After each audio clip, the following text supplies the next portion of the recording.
What is up, Super Fam and Taverin alike? I am Sensei Finito, aka Vane Sensei, and welcome to Marvel Bros, where we discuss all things Marvel and everything pop culture. And today is the day. It is finally arrived. I am so excited, and I hope you guys are too. That is right. We are going to be checking out season 3 of The Wheel of Time. I am so excited. I can't even believe it, man. I can't believe it's finally here. I feel like we've waited for so long, and now we are here and ready to go. I'm pumped. I hope you guys are pumped. Let's get it cracking, lacking, and all that stuff in action, okay? We have about 40 minutes until this season 3 premiere is going to be out. I've got some things changed up over here, so I see your guys' comments coming in by the double. What's up with it, everybody? On every form, however you're tuned in, whether you're here on the vertical, whether you're here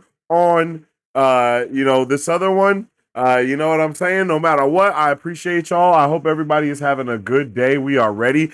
Tonight is the 3 episode premiere for Wheel of Time. I'm so pumped to check it out.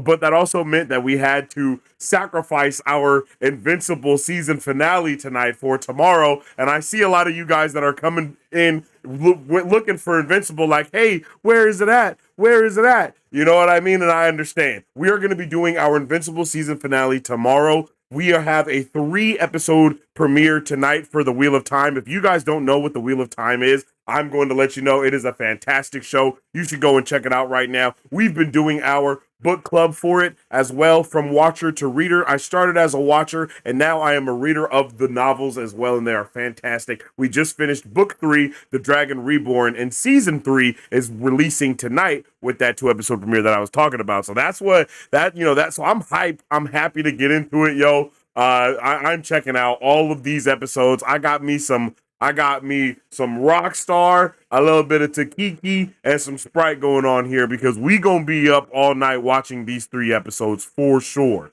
Like, there's no question about it, man. There's no question. I'm geeked right now. Like, I'm so ready. I'm so ready. Um, let's see.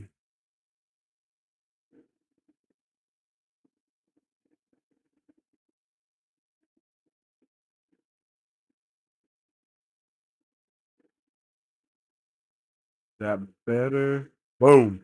How's everybody doing in the chat? I see y'all. I'm not gonna be able to click your comments up right this second, but I'm just gonna go through some of them and see. Shout out everybody that I see. What's up with it, Thatcher? How you doing, KP? What's up with it, DPG? Welcome back, man. I know you're definitely looking for Invincible. Sorry about that, bro. We're gonna be doing it tomorrow at 6 p.m. PST. I hope that means I don't get a whole bunch of spoilers. I'm gonna try my hardest to stay away from them. We might even no. I'm not gonna be on the internet like at all tomorrow, because I gotta stay away. I'm just gonna be talking about a whole bunch of Wheel of Time stuff, and and just trying to stay away from all the Invincible things. Shaquille O'Neal, what's up with that? I see you over there on the verticals. How you doing, man? What's up with the MBO? How you doing tonight?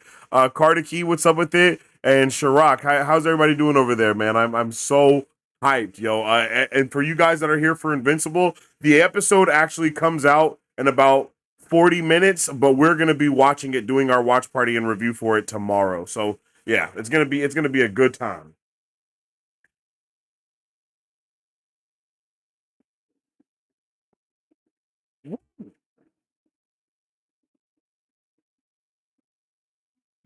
Okay. Let's get a 1 in the chat if you guys are hyped for the Wheel of Time. Let's get a 2 in the chat if you're not.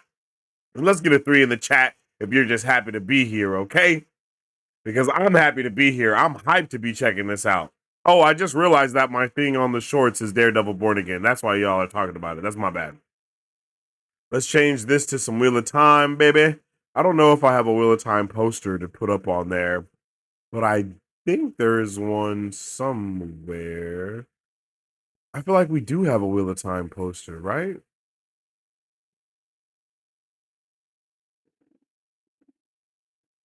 Just the book. It might just be the book.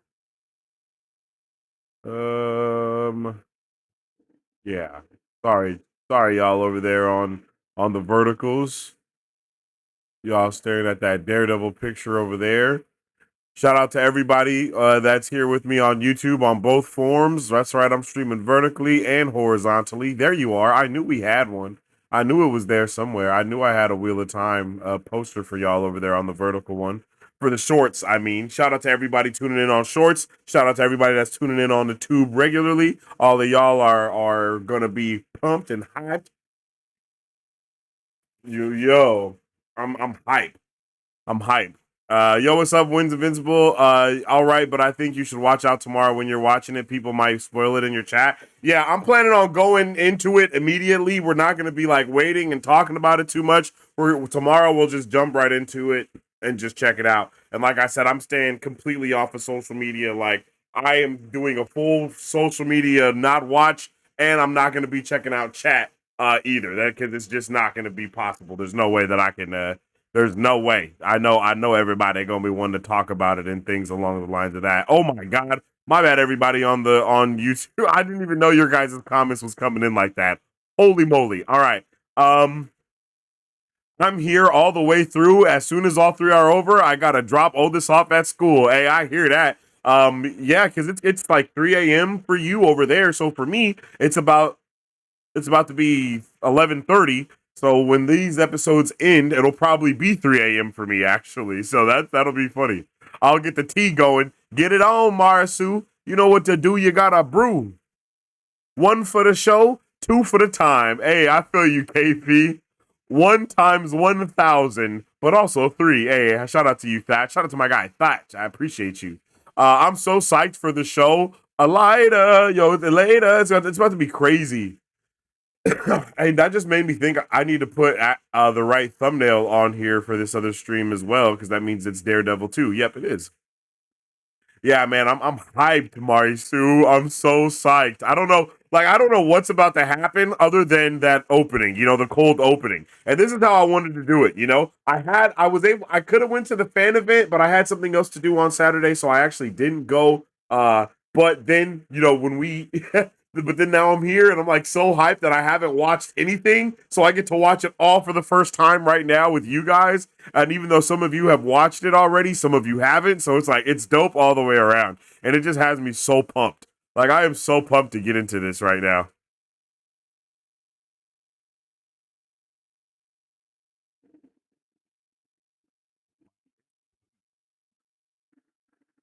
Enjoyed it better when they dropped it midnight in England. Yo, I feel that. I saw the double stream. Thanks for that, dude. Yeah, man. I'm trying to. I'll actually probably be able to double stream from here on out. So shout out to everybody that likes the horizontal. Whether you like it horizontally or vertically, whether you like YouTube or the shorts, you'll be able to get your full dose no matter what. So make sure you guys drop a like on the stream if you haven't already, because it definitely helps out tremendously around these parts. You can also follow me on social media on all platforms at Sensei Finito to save the day with all my thoughts, theories, and opinions on whatever particular thing I may be partaking in at that particular time. I just actually put up a Wheel of Time post on YouTube in the Shorts tab, actually. I put it up on, no, not on Instagram yet, but TikTok, and I think also on our Twitter. So make sure you go check that out on all those other places. And then you can also follow us on all platforms at Marvel Bros to stay up to date with all things Marvel and everything pop culture. As we continue to go through the Wheel of Time, we'll be able to absorb it more. We'll probably after, depending on what the release schedule is looking at for the rest of these seasons, you know what I mean? That will heavily determine on whether or not we will be reading how ahead by a large margin or not, because I appreciate being a watcher and going into the reader thing as well. But both sides have been very eventful. I can't lie to you and not lie to you. No spoilers, but if you are this hyped for Wheel of Time, I'm gonna have to check it out. Hey, bro, it's dope, bro. It's dope. I don't even know how to explain it to you, but if you like fantasy type of shows and things along the lines of that, I think it'll be there. I think you'll appreciate it, bro. I think you'll like it. It's they got some crazy things going on. The book was we just finished the book, bro, and the book was freaking crazy. The book was crazy. Book 3 was insane. Season 2 ended on the highest note ever. I think we're actually about to check out a recap from Lauren right now as we get ready for the show. It's 10 a.m. here, but most likely gonna watch it in the evening. Hey, I hear you. I hear you. I've never watched Wheel of Time, but if you're this hyped, yo, yes, sir. I might need to watch it. Hey, Shaquille O'Neal, it's lit. It's on that.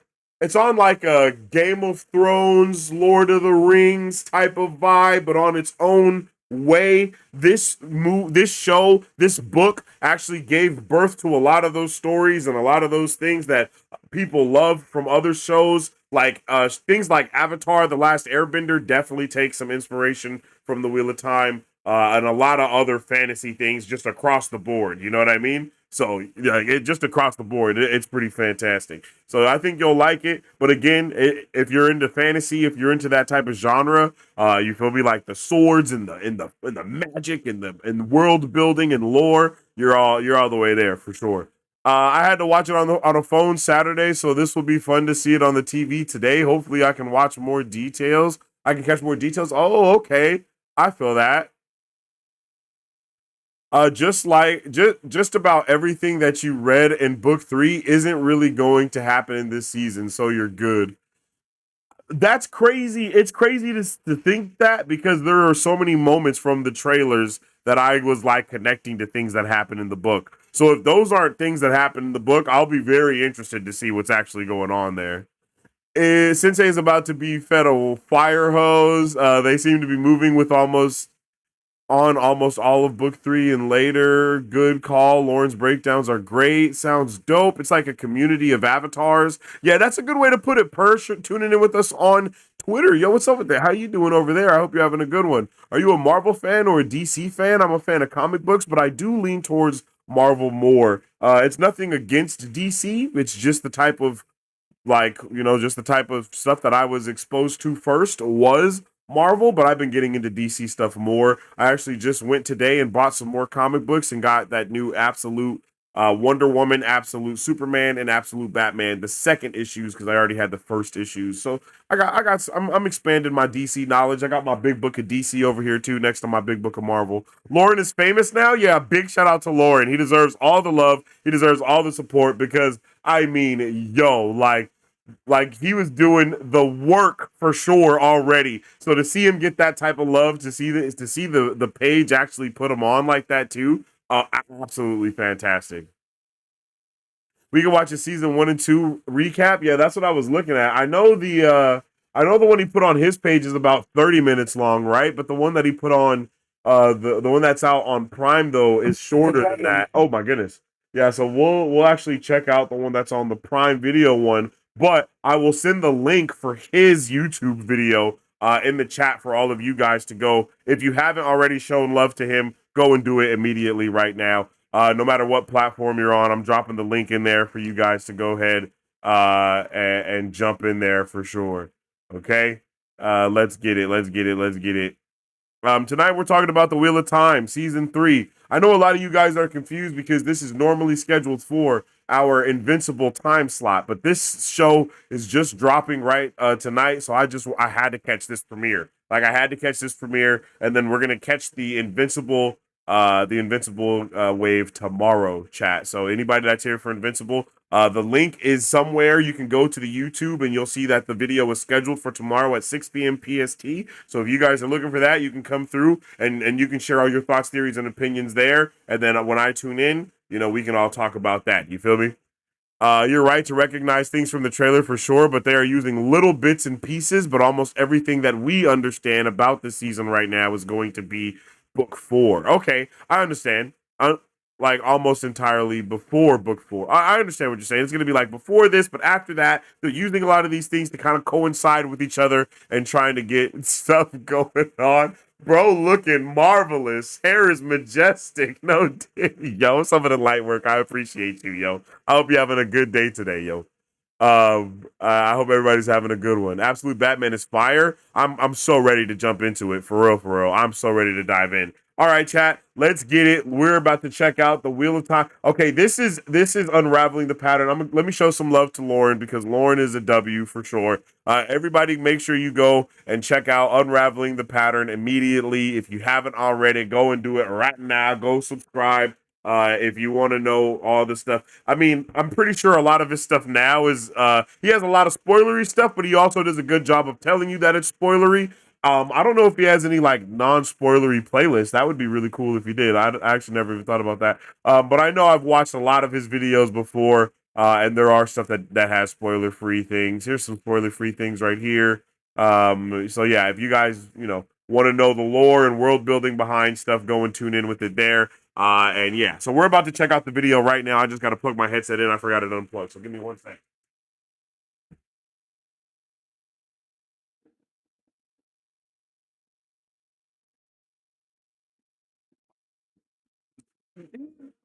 We are plugged in. Let's get.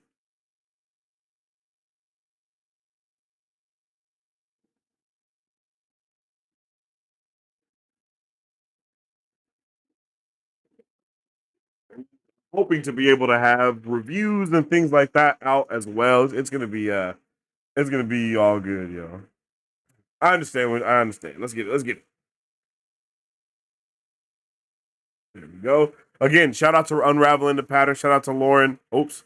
Shout out to Lauren at Unraveling the Pattern. Make sure you guys go over there. Show him some love. I'm pretty sure a lot of you guys are already subscribed. Hey, welcome to the Super Fam, Gina C. I appreciate you. I hope you're having a fantastic day, a wonderful Wheelie Wednesday, and I hope you're ready to get into the Wheel of Time. Season 3. No, this is the teaser. Hold on, this is the wrong thing. The wrong thing. I mean, I guess we can watch that too, but this is what we're going for right here. The dragon. Oh, turn that off. Bing, bang, boozing. All right, let's been born again. The dragon has been born again, and it's one of you. You fully lost your mind. I'm not gonna lie. Like, I will fight for that woman.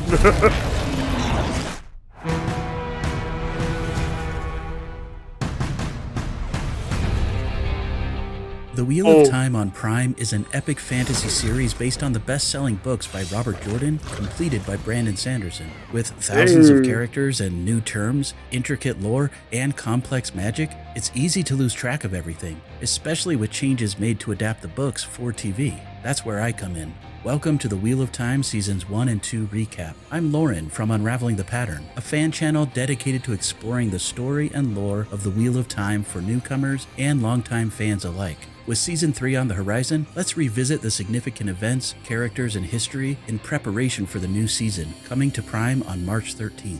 Damn, Season 2 ended with ancient heroes tonight. called forth from the dead by the Horn of Valir to help Randall Thor and his friends to defeat the Forsaken Ishamael. With Moraine's power restored, she helped Rand to proclaim himself the Dragon Reborn, as the people of Falm watched in awe. But how did we get to this moment, and why does it matter? Let's first review the big picture. The Wheel of Time turns, and ages come and pass, repeating in an endless cycle. People are reborn to live infinite lives. I think you would love Wheel of Time, they don't remember their past lives. The wheel weaves the threads of people's lives into the great pattern, which makes up all existence. Sometimes the wheel requires course correction. To restore balance, it uses Ta'veren, highly influential people who become focal points in the pattern. Why? You're Ta'veren. All 5 of you focal points for the wheel. Ta'veren influence the world around them, often unknowingly, bending events and threads of people's lives to the will of the wheel. Try saying that 5 times fast. The wheel weaves as the wheel wills. 3,000 years ago, during a time of peace and prosperity called the Age of Legends, an entity known as the Dark One began to corrupt the pattern, causing imbalance, reintroducing war and chaos, and threatening the end of time and existence. And so the pattern required a Ta'veren, hero, and champion of the light to counter the shadow and to restore balance. Enter the Dragon. In the Age of Legends, the dragon was Luz Therin Telamon, a powerful channeler of the One things you Power need to and know a if leader you of guys the are Aes interested Sedai. in getting into Aes this Sedai show means in the old at all. This is all lore, baby. And world Servants of building. all.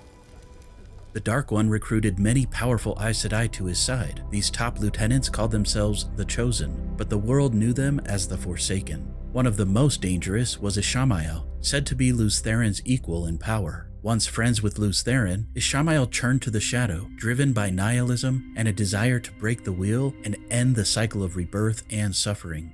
Alone of all the chosen, I actually believe in the dark. He believed the Dark One would inevitably break the wheel, but in order for that to happen, the dragon would need to swear to the Shadow. He'll only break the wheel if it turns to the dark. And he'll only turn if he thinks he'll save his friends from doing the same. To Ishamael, it was only a matter of time. I suppose I have nothing if not time. Another Forsaken was Lanfear. As ruthless and powerful as she is beautiful, Lanfear loved Lews Therin. Obsessed with reclaiming him after he broke things off and married another woman, she swore herself to the Shadow and was promised eternal life. Many people joined the Dark One as Dark Friends, while Trollocs, Fades, and other monstrous shadow spawn spread terror from the corrupted lands of the Blight. Lews Therin led the Light's forces against the Shadow in a brutal war of power. Victory seemed certain until he made a fateful choice that would alter the pattern for generations to come. Many, many years ago, men who were born with great power believed they could cage darkness itself. The arrogance. Lews Therin captured and trapped Ishamael in a supposedly unbreakable This is seal at the awesome. Eye of the World. He claimed Ishamael would be conscious but not aware, like a dream. The other Forsaken were also captured and trapped in Quendiar seals. It's Coendia. I thought that Heartstone couldn't be scratched. That nothing, not even the one power, could break it. So did I. But capturing the Forsaken was not enough for the dragon. He also attempted to re-imprison the Dark One, and it didn't go very well. The prison was sealed, but the male half of the One Power was corrupted, causing male channelers to go insane and triggering the breaking of the world. Continents shifted, cities crumbled, and entire civilizations were lost. The dragon went mad and killed those closest to him before his death. A large peak, now called Dragon Mount, was left where he died. Prophecies claim that in the world's greatest hour of need, the dragon would be reborn to once again face the Dark One. But this time the Shadow has the upper hand. The male half of the One Power is corrupted, causing all men who channel it to go mad. The Dark One's prison and the seals that hold the Forsaken are weakening, and if the Dark One breaks free, the Wheel of Time could be broken, and the entire pattern could unravel, causing the end of existence for everyone permanently.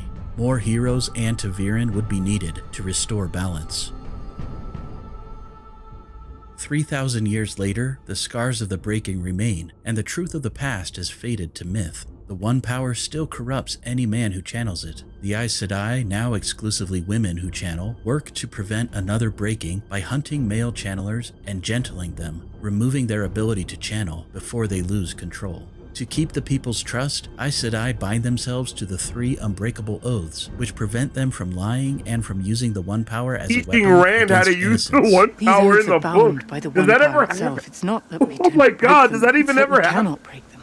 Aes Sedai Or are did they just divided make into that for the 7 show? Ajas with distinct purposes, though rumors persist of an 8th that serves the Dark One. The Aes Sedai leader is the Amarlin Seat, who sits on a throne of the same name in the White Tower. The Amarlin is considered to be the most powerful person in the known world. Another group, the Children of the Light, or White Cloaks, commit atrocities while claiming moral supremacy. One prominent White Cloak is Eamon Valda, who prided himself on capturing and burning Aes Sedai like witches. Since the breaking, some men have risen to power and proclaimed themselves the Dragon Reborn. The Ajas band together to stop these so-called false dragons. In Season 1, we learned of one such man, Logain Ablar, who raised an army before he was captured and then unlawfully gentled by the Aes Sedai without trial. One Red Sister of particular Yo, note it's who was involved in his actually so gentling good. is Like, Leandrin Sedai. After his sentencing by the Amarlin Seat, Logain was sent to a sanatorium in the city of Kyrian. He still believes he's the Dragon Reborn, and he's still insane. The blood of Lews Therin Telamon flows in my veins. But the true dragon's rebirth was already woven into the pattern decades earlier. 20 years ago, 3 major world-changing events occurred simultaneously. First, the Aiel War ended abruptly near Tar Valon. The Aiel are desert warriors from the eastern Aiel Waste. They veil their faces when they kill and have strange ideas about honor. For unknown reasons, the Aiel crossed the mountains called the Dragon Wall and began a bloody 2-year war against the nations of the Westlands. Just as the war ended, an Aiel woman went into labor on the slopes of Dragon Mount. while a young soldier named Tam Althor Don't know sought why they refuge did that. nearby. Oh, he removed his helmet to show that he wasn't a threat and began to help her. The second significant event happened in Tar Valon, where bells were ringing to celebrate the end of the war. Two Aes Sedai of the Blue Aja, Moraine Damadred and Swan Sanche, were celebrating and planning their future together when they visited a blind Aes Sedai who had a talent to foretell the future. She was struck by a strong foretelling where she witnessed the third We'll significant see you event, tomorrow, the bro, I birth of promise. the Dragon Reborn on the slopes of Dragon Mount. The dragon is born again. I feel it.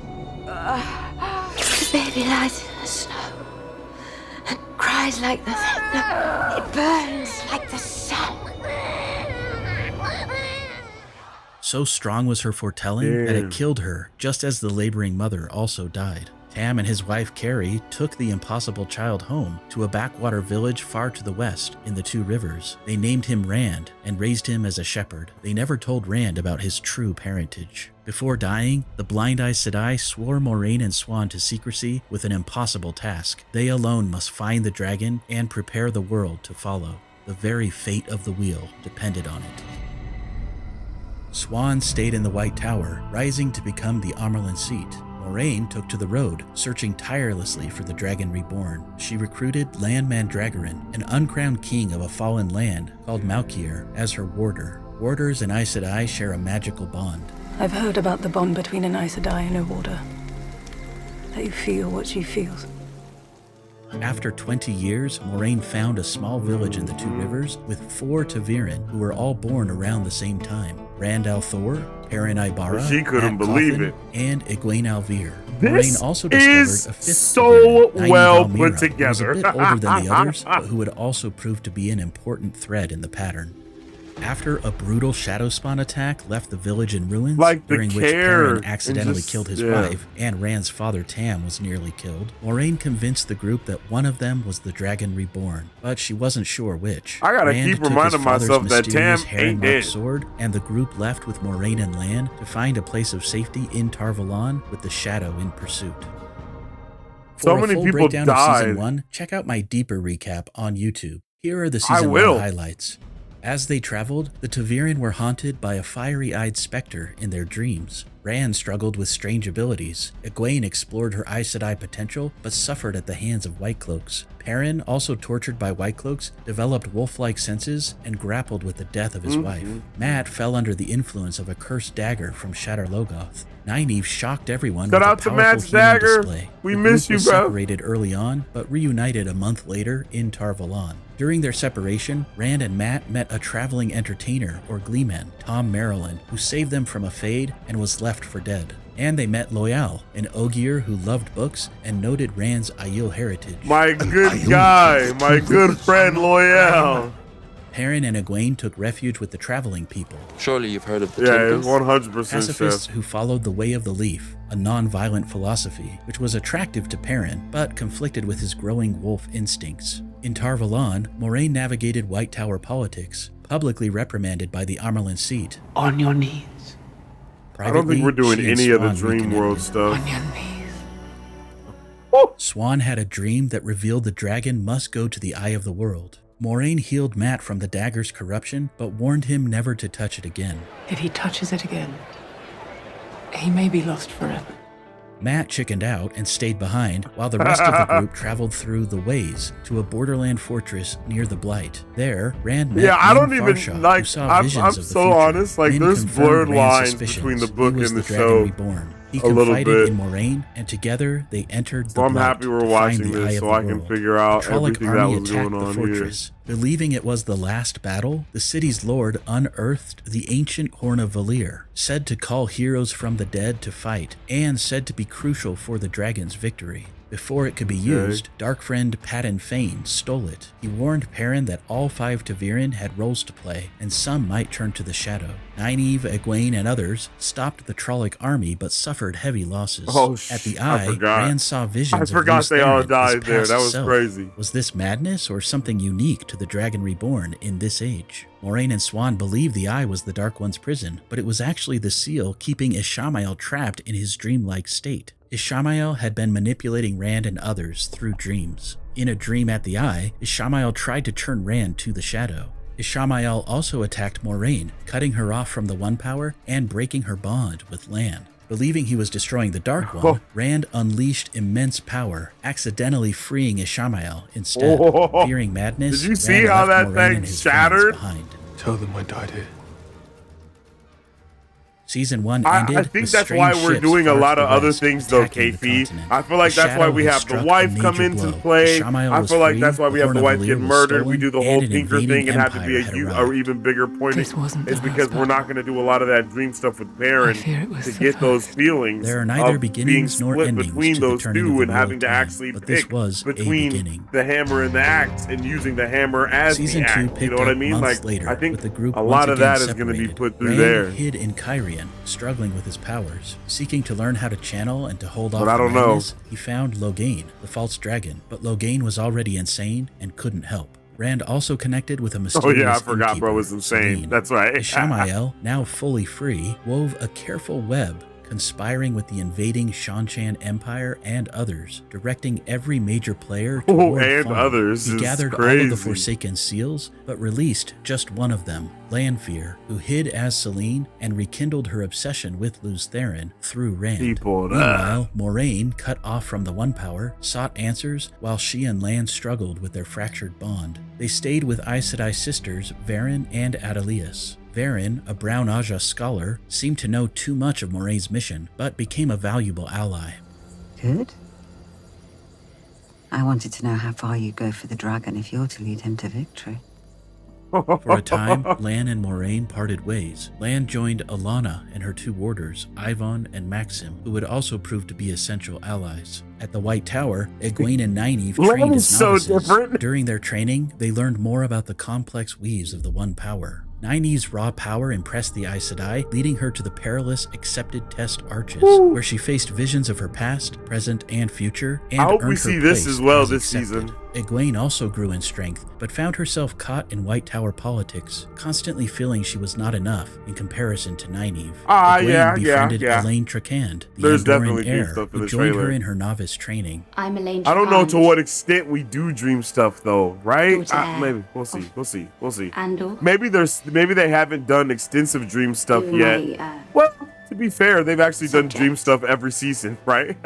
Matt, imprisoned by Leandrin, befriended Min, whose visions warned he would find the Shatter Logoth dagger again and stab Rand. Leandrin, revealed as Black Aja, later handed Nynaeve, Egwene, and Elaine over to the Crazy. invading Shan-Chan, who enslave and Hey, control I appreciate women you, who can Maxim. channel Hope you're having a using good an night tonight. Adom collar. Egwene was captured, but Nynaeve and Elaine Bro, were this able was to escape brutal and hide how in they did Fawn. Egwene. Perrin and Loyal, along with some Borderlander soldiers, pursued I Pat don't and know if you Fane guys and have the ever stolen home of watched Valyr. any of- Perrin met Elias Machira, Well, I a wolf grew up brother, who in a helped him very understand religious his setting, affinity to and wolves. we watched Wolf brother, they call like us. what we called them I was am dramas, but So like you.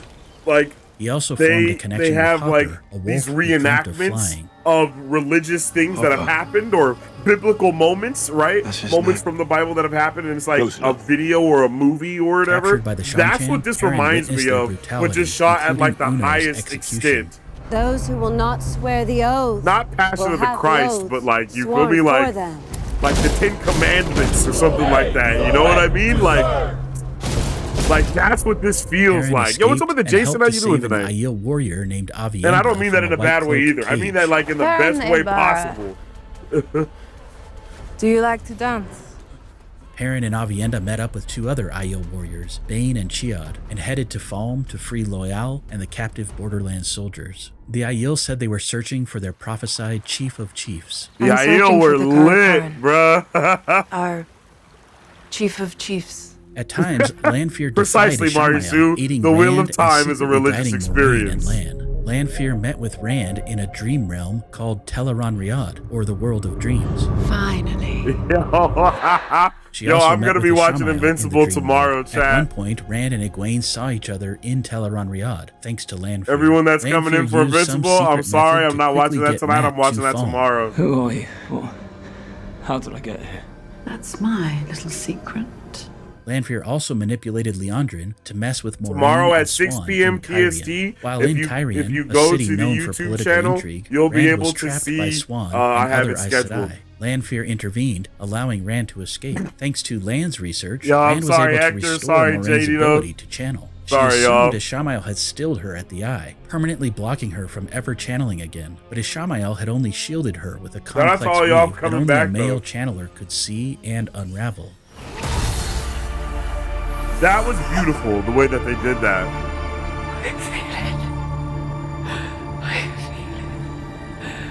It's not that hard, Marisu. Well, Much of what happened in Kyrian is still unclear, but it led to an apparent rift between Moiraine and Swan. Oh, Lanfear yeah. intervened again and brought Rand, Moiraine, and Lan to Falme through the ways. When the time comes, raise the banner. Meanwhile, Egwene suffered as a Damane, enduring brutal training from her Suldam, Rena. I Though really terrible, hope it we get to increased see. Egwene's strength This and sounds so hardened her messed resolve. up, but Nynaeve I and hope we Elaine, get to hiding see in how Falme, like sought that a way to free PTSD her really and messes learned that her up. Suldam can also channel the One Power. This dirty little secret, if discovered by the general Shan-Chan population, could destroy the Empire. Using this secret, Egwene that's found the right. strength to break free of her chains, killing Rena. Like in that's the process. whole way that they In do it is Falme, because they're destinies channeling the One converged. Power. Mat was Yeah, tempted by the Shadow Loghath yeah. dagger, but managed to fasten it to a pole and escape without touching it. Perrin, Loyal, and the Aiel found the Horn of Valyr with Lanfear's help and reconnected with Mat, who used his dagger to open the case containing the horn. Perrin was attacked by the same They White started Cloak who had cooking at the tortured end of him in this season. 1, but then he was saved by Hopper. Another White Cloak, Bornhald, killed Hopper with an axe. Oh! Perrin's eyes became permanently golden as he felt Hopper's death. Oh my Hopper god! got his wish to fly. Oh, so Hopper already flew! In an animalistic rage, That was Hopper Perrin killed flying. Bornhald in front of his son, Dane. Mat, realizing he wouldn't be able to get the horn past the Shan-Chan R.I.P. troops Hopper, to he Rand, was a blew good boy. the Horn of Valyr, which slowed time as the heroes of ages past arose from the fog. They Mat went not only summoned the absolutely dead heroes to help crazy. fight, but also learned of his true heroic nature. The heroes of the Horn. I am one of you. Memories of his past lives as a hero of the Horn seemed to unlock Matt within him started? an ability to fight and to speak the ancient language of the Old Tongue.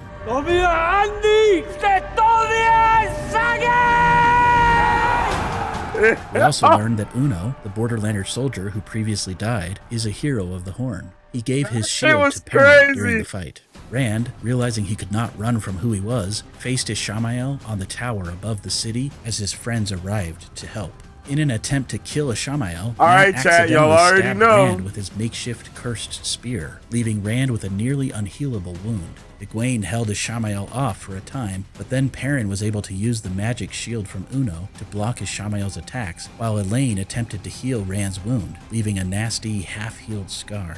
Moiraine, left Oh, far shit, away I by forgot about Lanfear, that. rebonded Lan and unleashed the One Power to change the tide of battle. As the group united on the tower, combining their strength and Ta'Veren nature, Rand was able to kill Ishamael with his father's heron-marked sword, heated by the One Power. The sword was destroyed, and Rand was left with a heron mark branded into his palm. Ishamael almost seemed grateful to Rand as he died.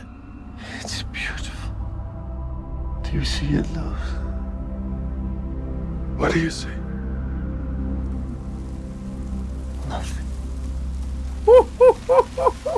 Nothing is wrong.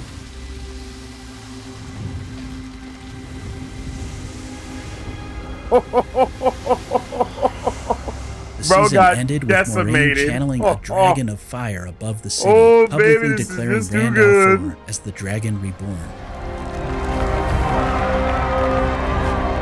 Karakarn.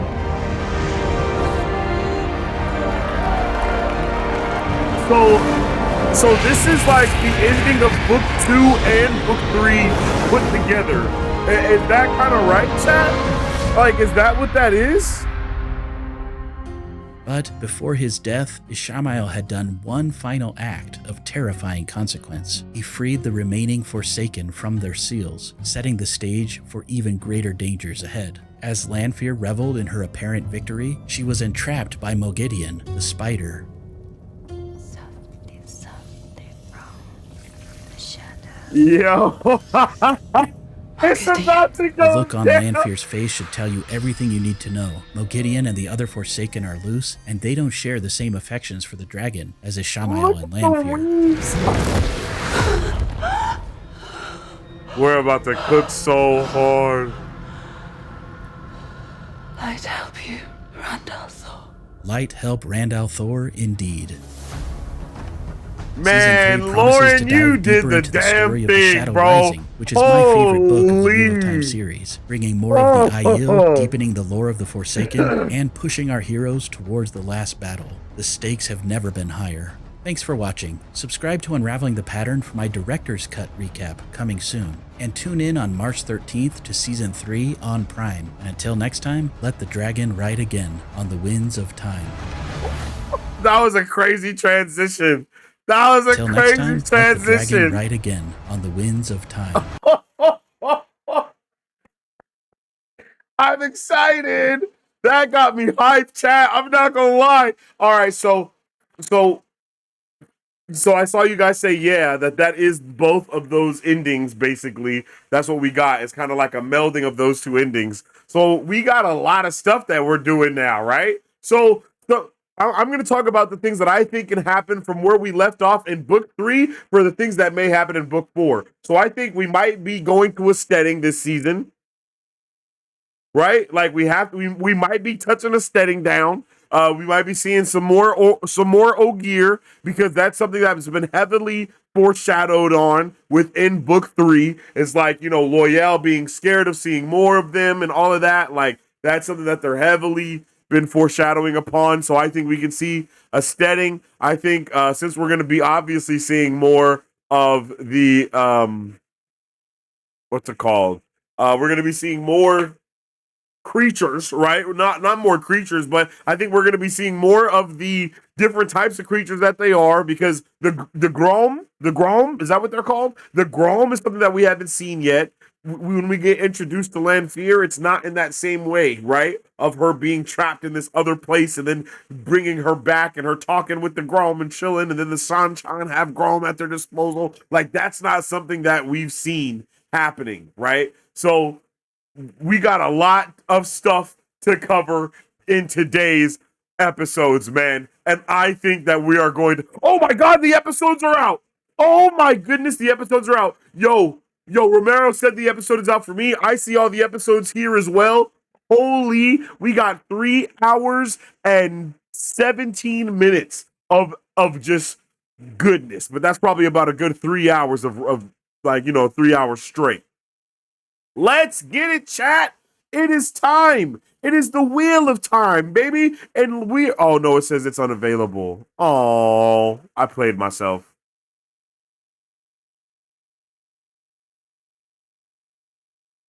No, leave me alone.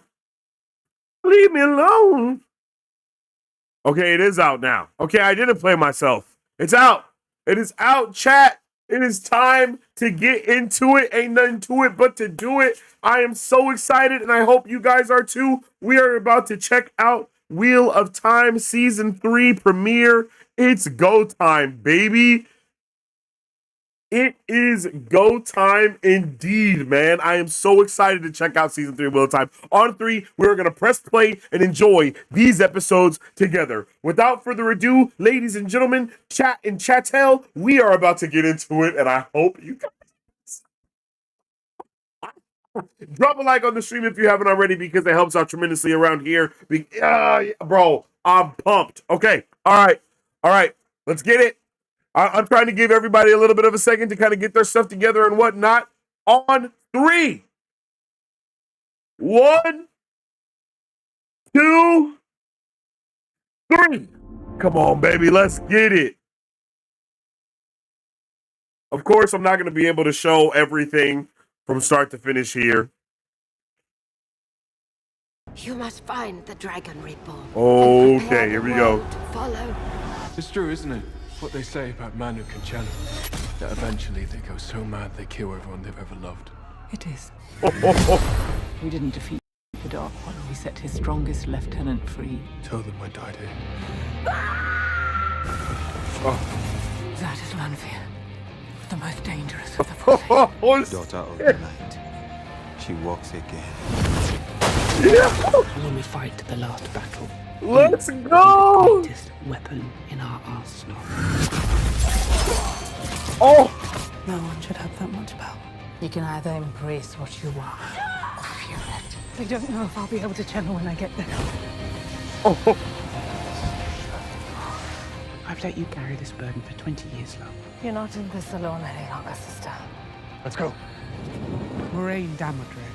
If you have ever loved me, don't. Yo, I just realized it. I got it, chat. So, I got it. I understand. The Keeper rules the tower when the Amelin is away. You know, if she falls, you'll fall with her.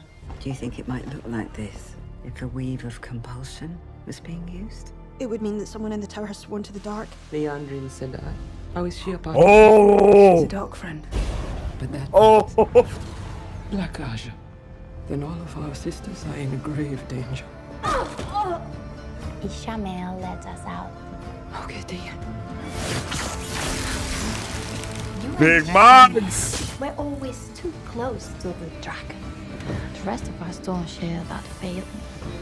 If ours now. What a beautiful time, yo.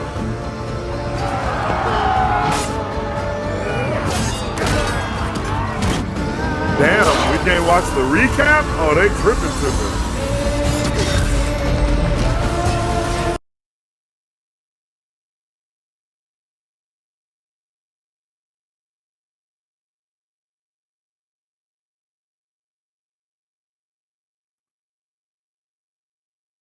Yeah.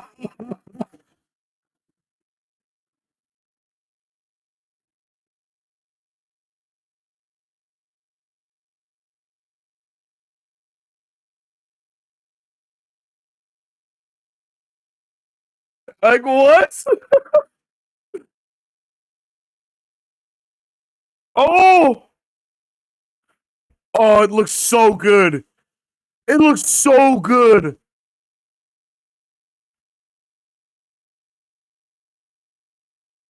Oh, it looks so good. I'm sorry for everybody that's watching live because it just got blocked, but this is looking so good.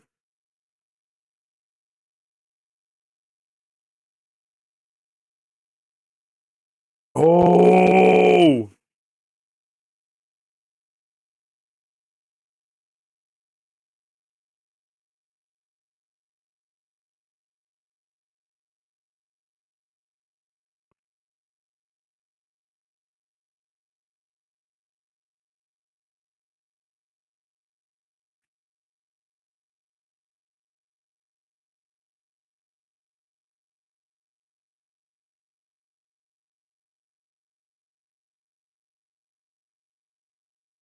Oh, snap.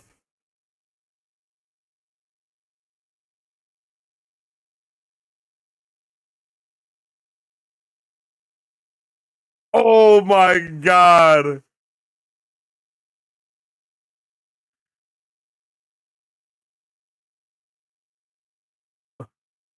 Yo, they're tripping hard off of us for the Wheel of Time, yo.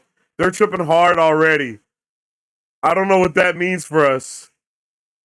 I did not expect for them to do us like that. Like, just so fast, bro. Like, I don't know what to do about that.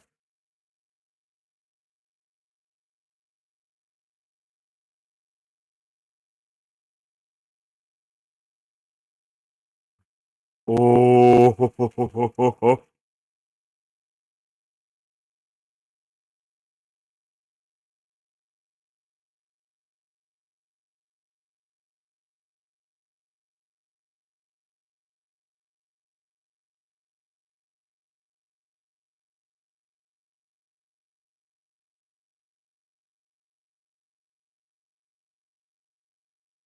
Oh.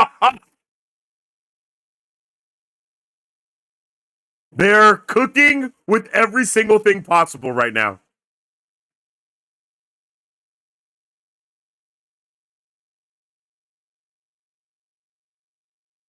Oh my goodness. She's starting off on a 10. Where are my subtitles at?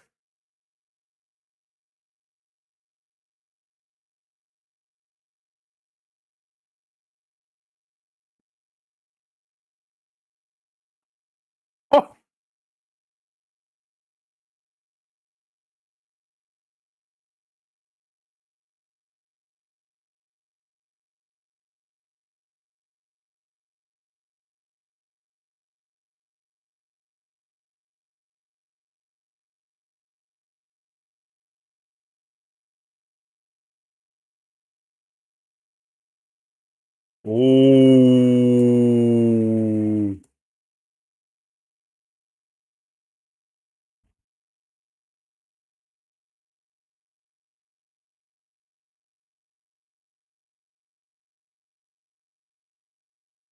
Oh my God, they're doing all of the things in such a fantastic way.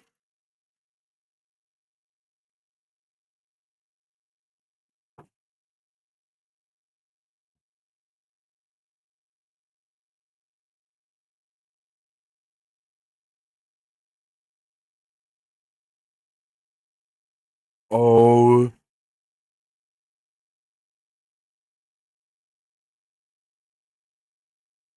Oh.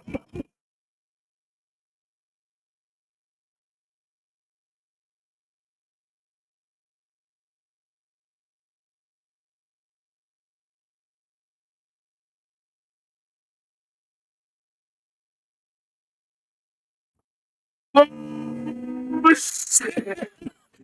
He didn't know.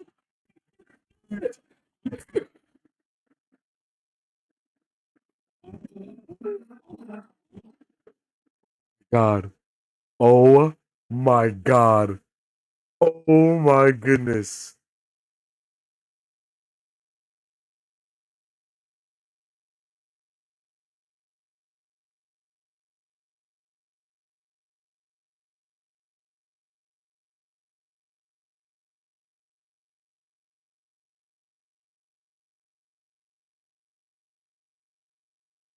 Oh. Oh. Oh, we're cooking. Oh, we're cooking.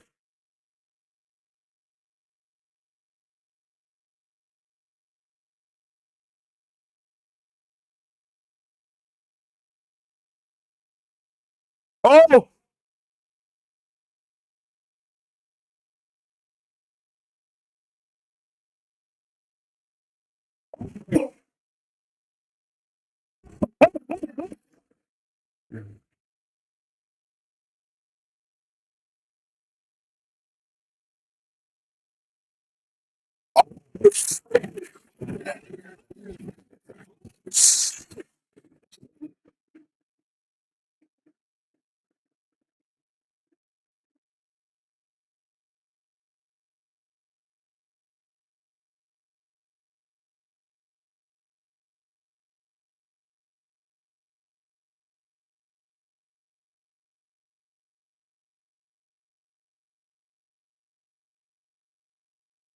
Oh my God!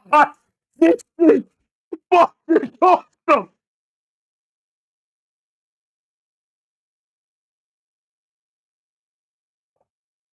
Holy! Are they killing me? Oh, they hella tried.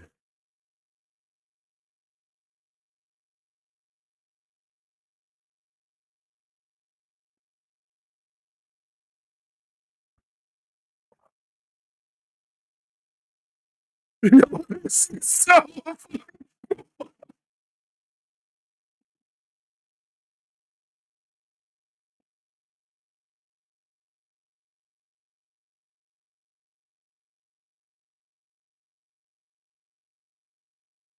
Okay. Uh oh.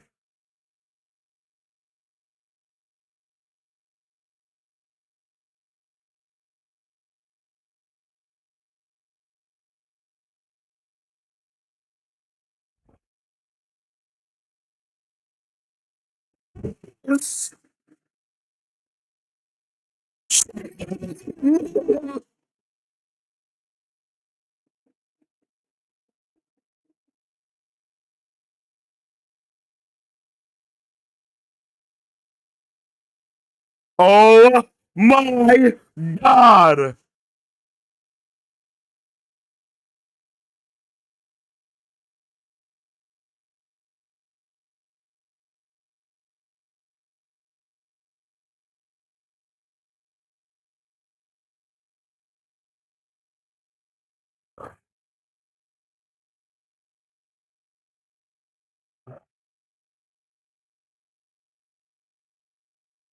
Holy shit. Oh my god.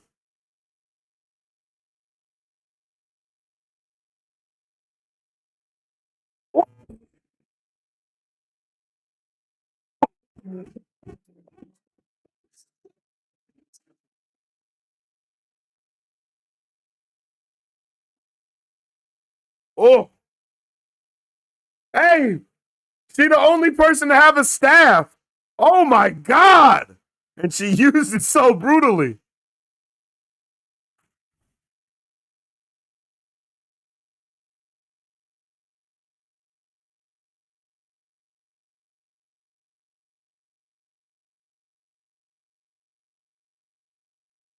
Oh my god, we're cooking.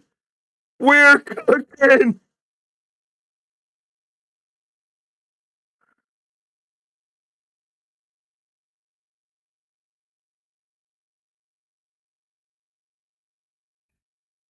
Bro, talk about an upgrade.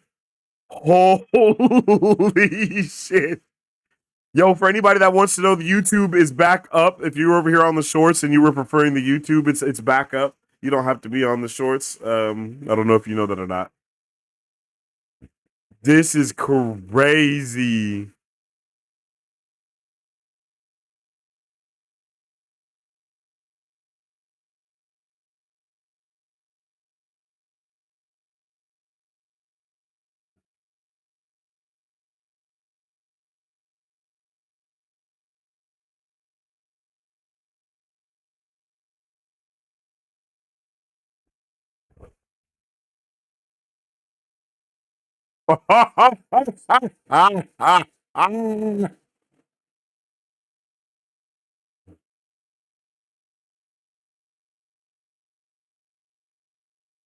Oh,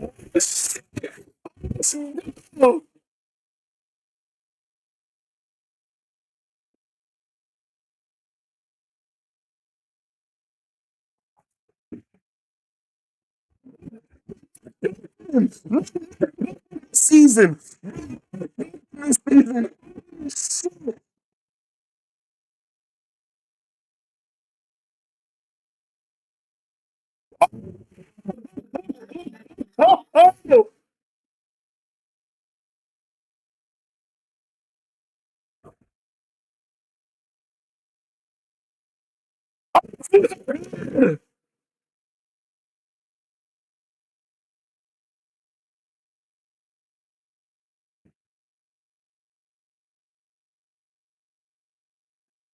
Yo, what the fuck is happening?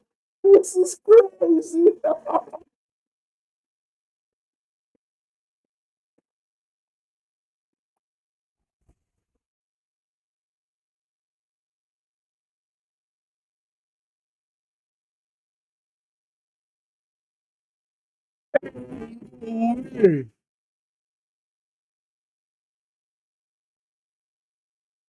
Oh, the homies is about to die.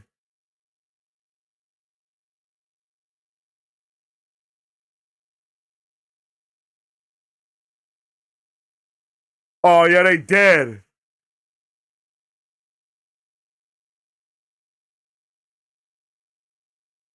She said we should signal the others.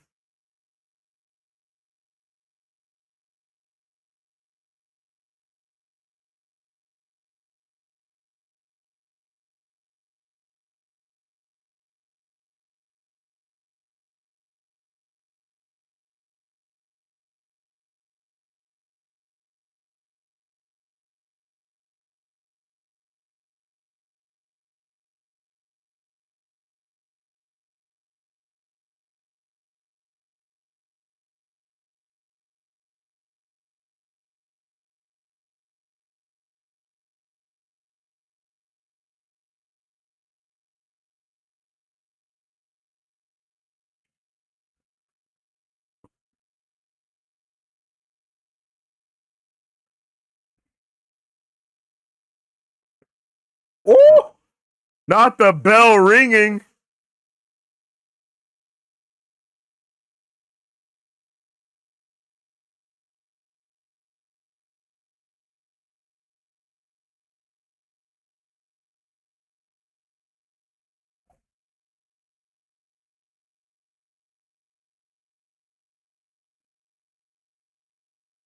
Moira. Oh.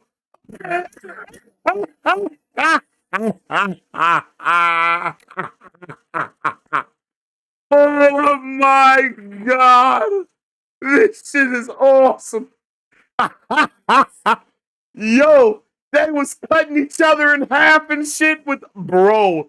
This is fantastic. Who'da thunk?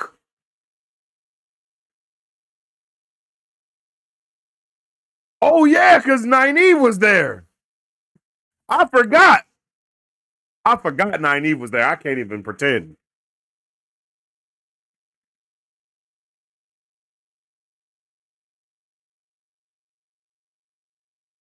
How do you guys feel about them being very hit the nail on the head with a lot of stuff, right? I think there are certain things that are there very more in your face about within this show that were more subtle within the books, especially like the dynamic between Nynaeve and Lan. Like that is something that is so much more subtle in the books. This is like versus how like it is here. Like wow, what a great opening! What a W opening, bro! What a W opening all the way through. That was freaking awesome, bro. Like that shit was raw. Oh, I thought we were about to get a full. Okay, what's happening, Eggy, with the jean jacket? Yo, this is amazing.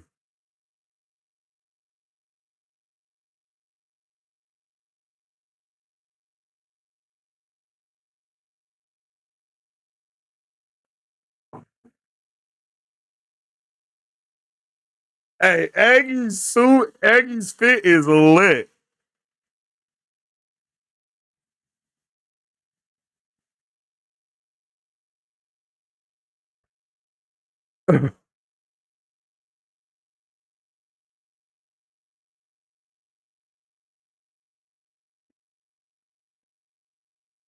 We're just talking about Kalendor. What? We're just talking about the sword?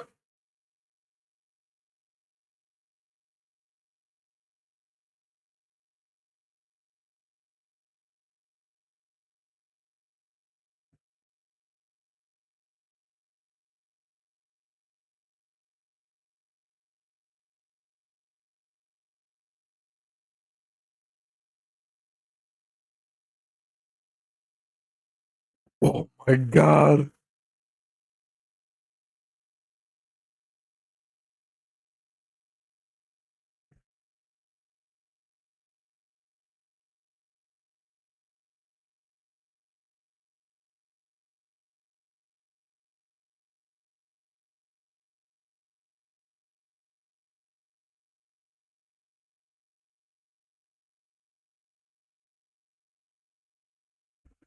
This is crazy, son. We're in like a completely different, like it's so different.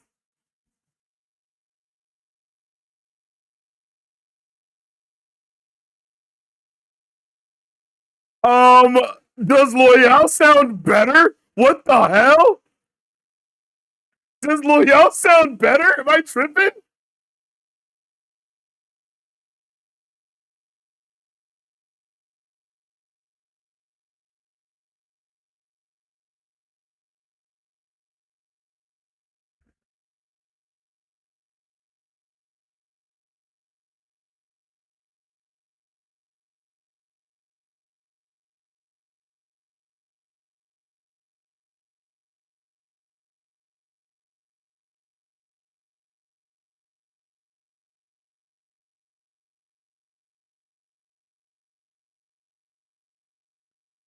So you're just gonna follow me?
Her.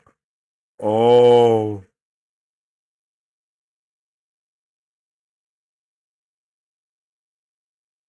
Damn.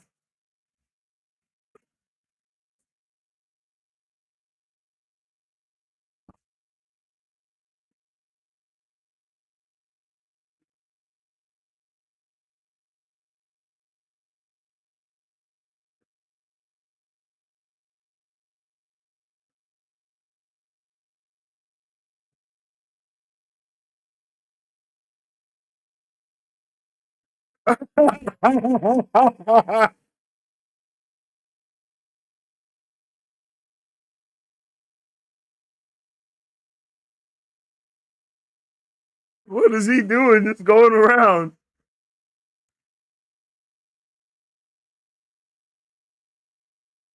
That was a badass picture. Holy shit. Where can I buy that so I can put it on my wall?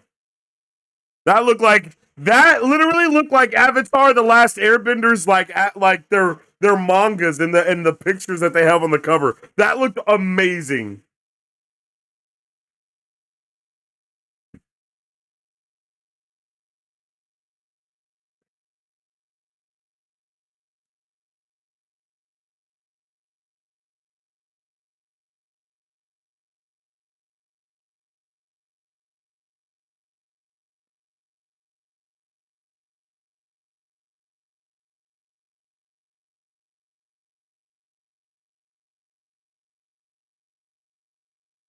Hey, I'm so happy that he's still.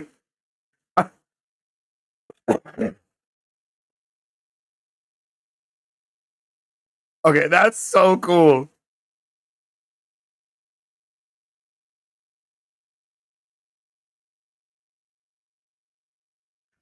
My brain is like frizzle frazzled, mizzle mazzled.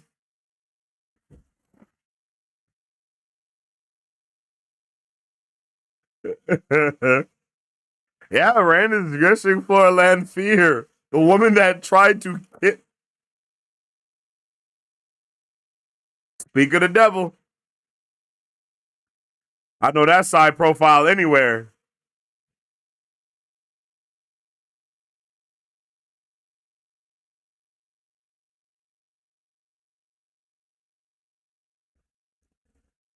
How the hell did Baron not die?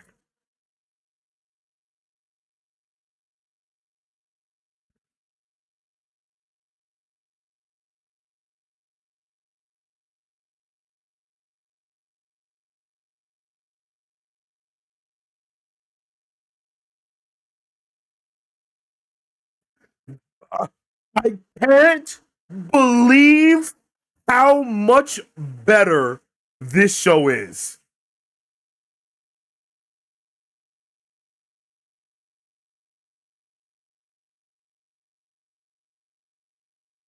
Oh no.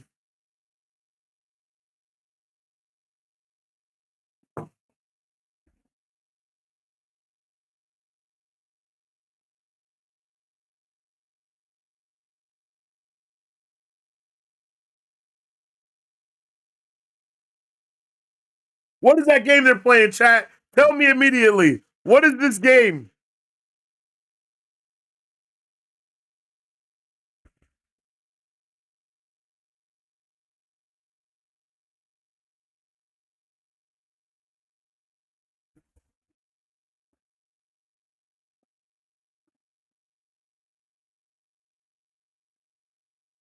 We got Parrot sounding like our boy Parrot a little bit.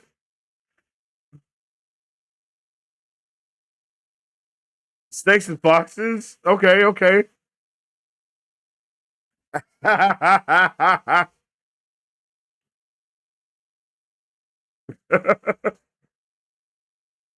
Regretfully break is crazy.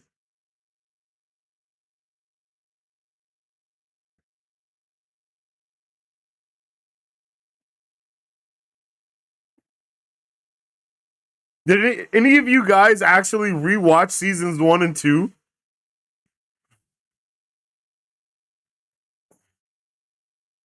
Oh,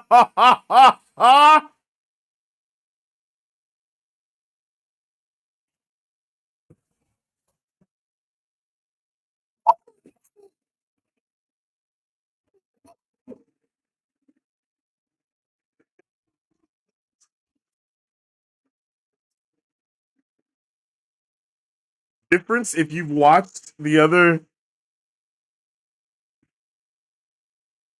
Oh,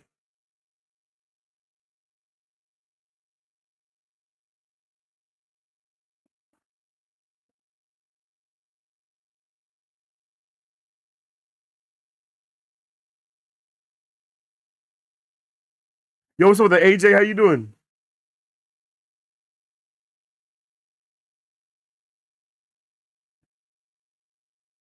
Ooh wee.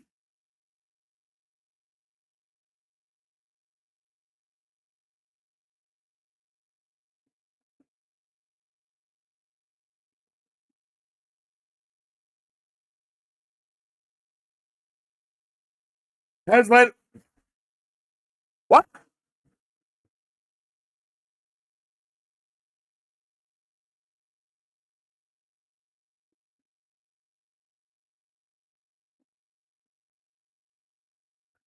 I can't stand.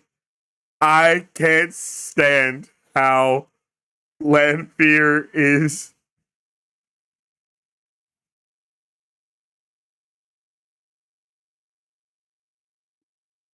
He's so dramatic. Her ass gonna teleport up there and then walk away. That's so funny.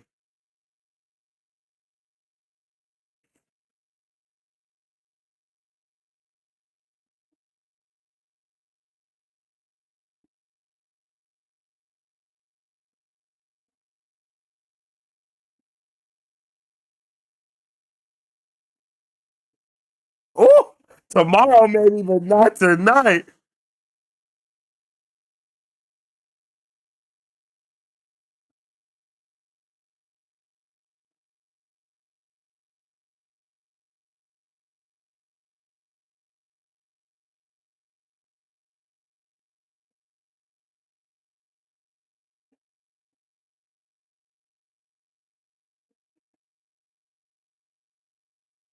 But Egwene's fit is fire, bro. Like it's fire.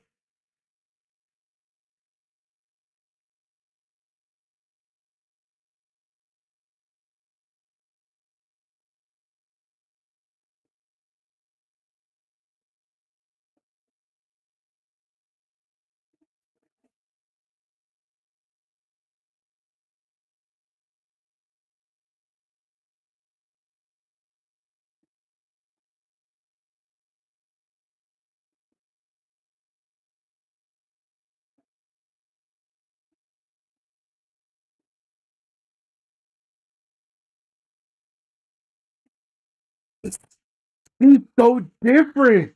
Oh my,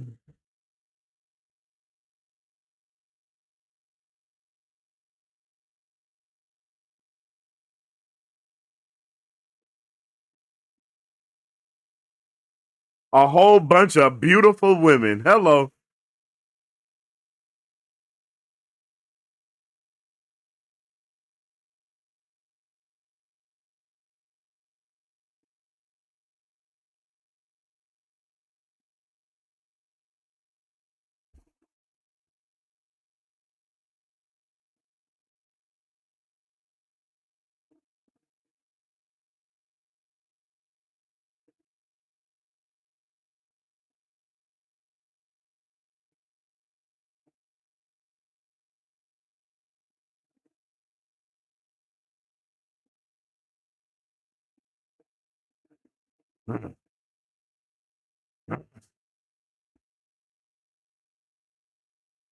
Bruh.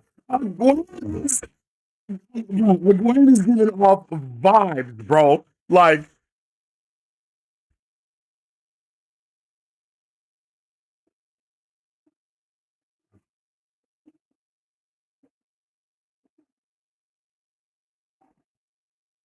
what the? We're going through the arches today.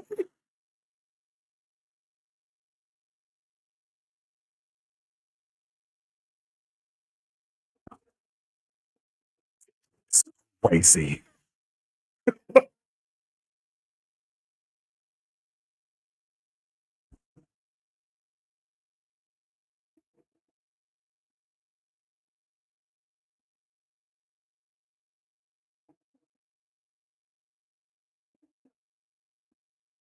The weaves. Look at them. Look at the magic, chat. It looks so good.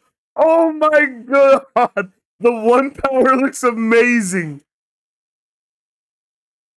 They have found they have found it. Like they are in their bag.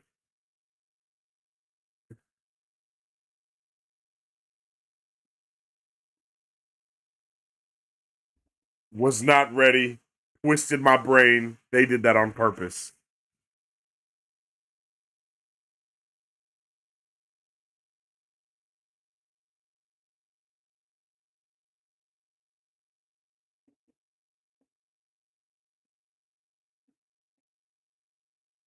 Mm.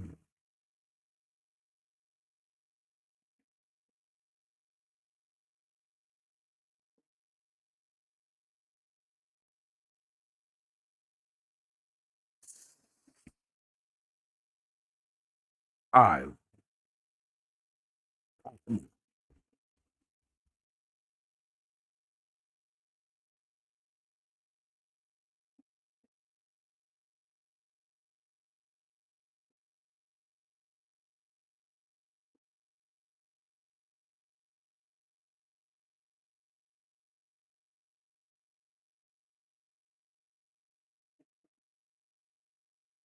Mm.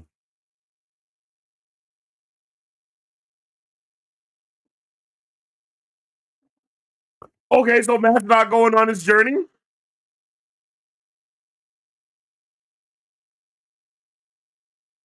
But she is looking. Everyone is looking so damn good, yo.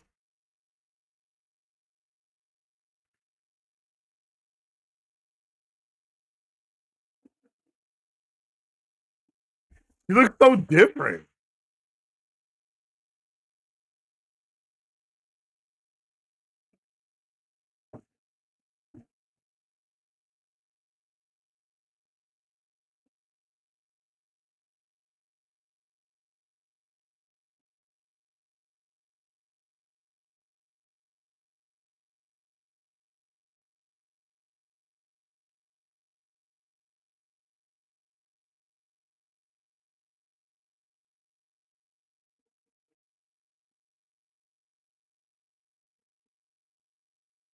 Bruh.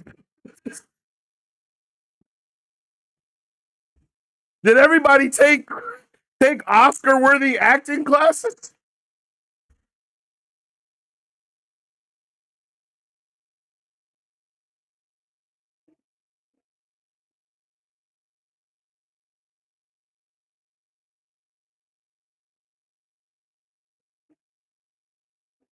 Okay.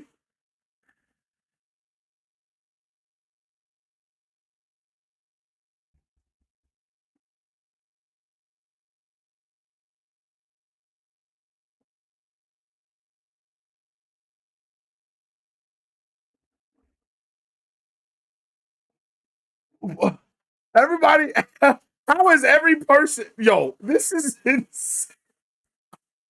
I don't know what to do.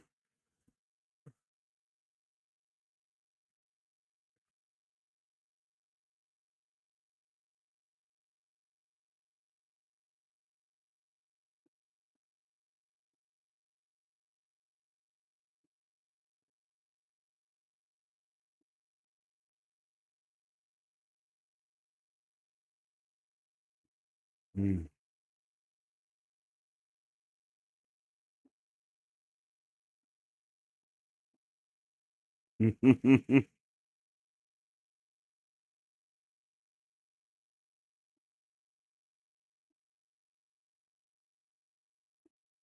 True.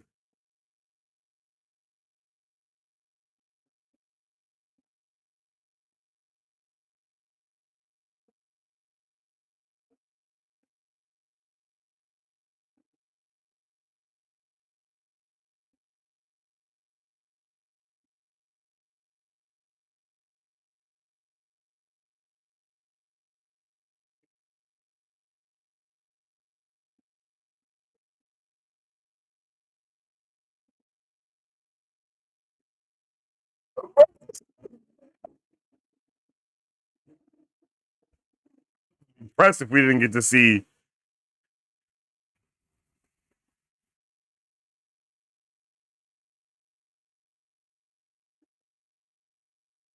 the way that they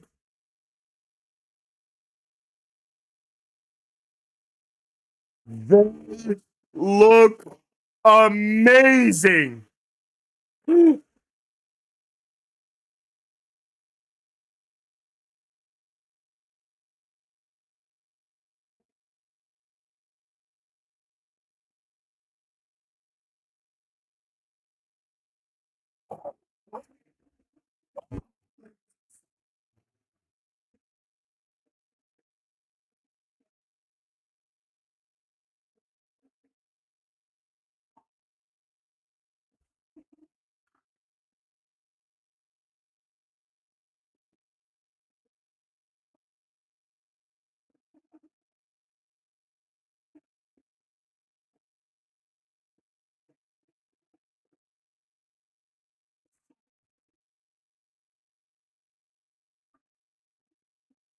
Covered in blood.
What the fuck? We only got to see one of her.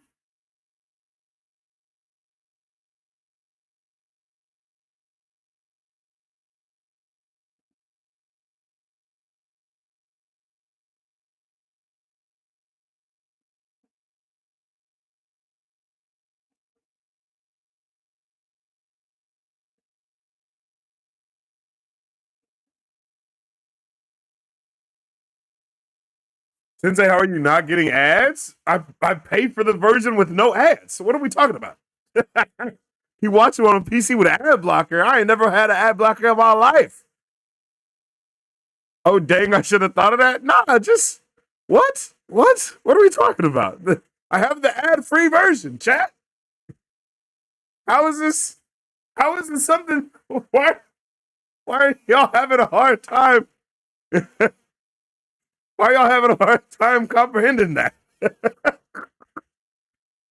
There's no way since they got the ad-free version, man. Ain't no way. What? Why y'all doing me like this?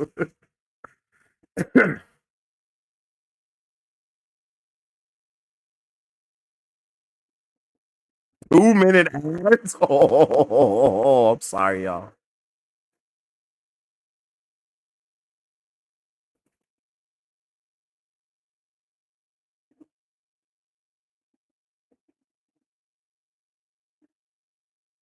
Bezos doesn't need more of my money. Hey, I don't need ads.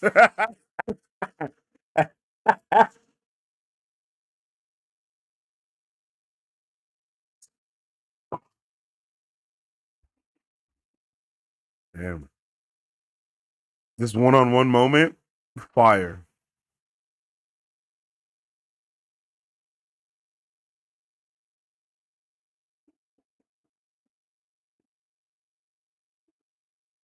Ooh.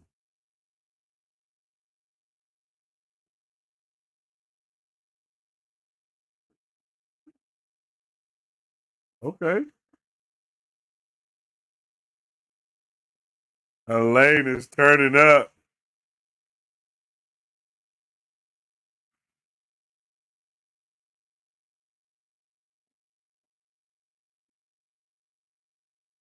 So seeing double and staying single.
Uh-huh. She went straight to go holler at her.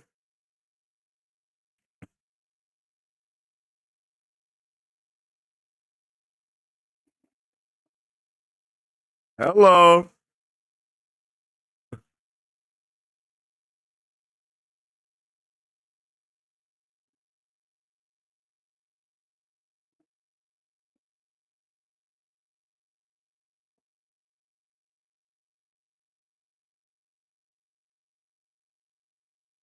God damn.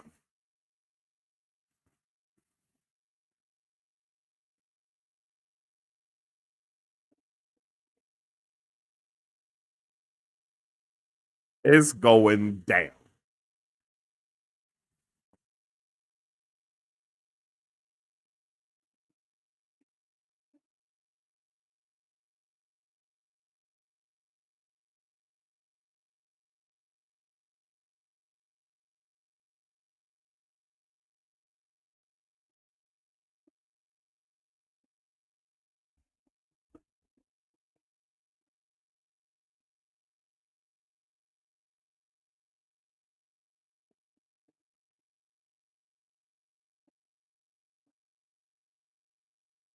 And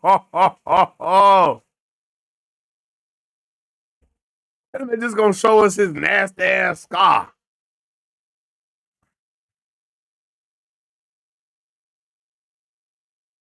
It's dope that they're together.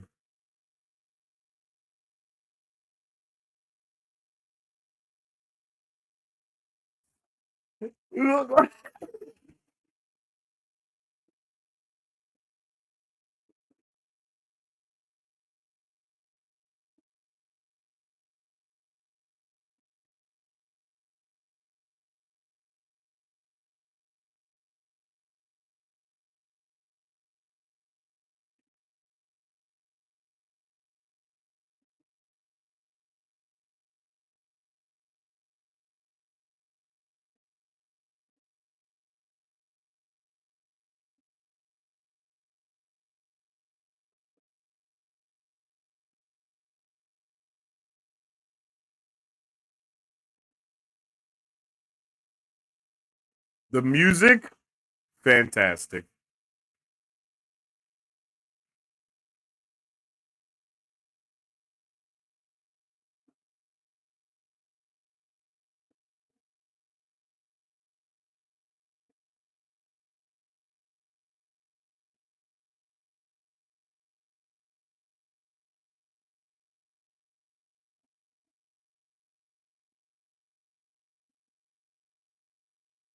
Damn.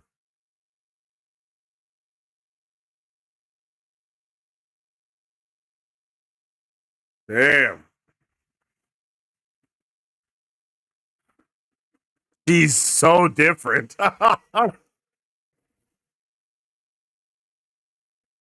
Ooh. Oh, we horny chat. There comes Here we come with the good old Robert Jordan horniness. You feel me? That's the one thing we've been missing out on is the sheer horniness of RJ radiating through the pages.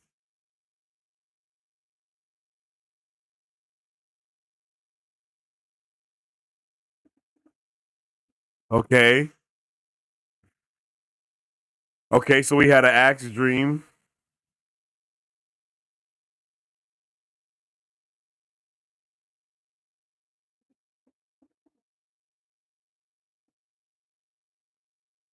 Paranoia is at an all-time high.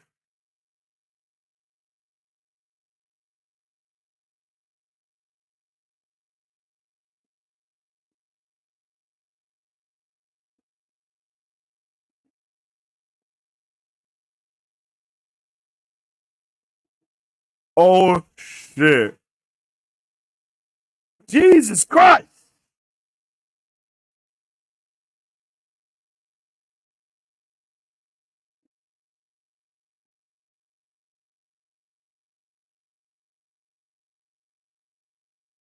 Ah ha ha ha ha.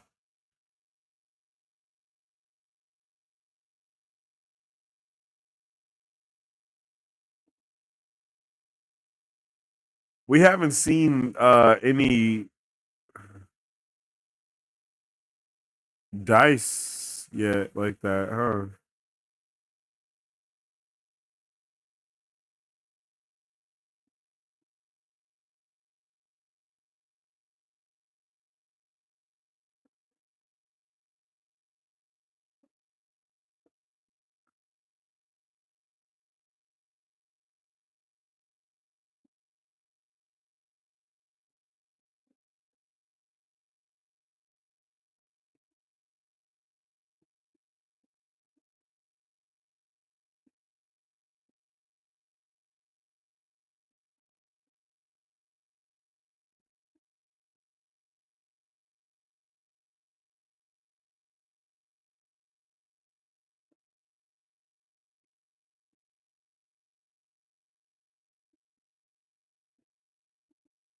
Whoa.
Damn.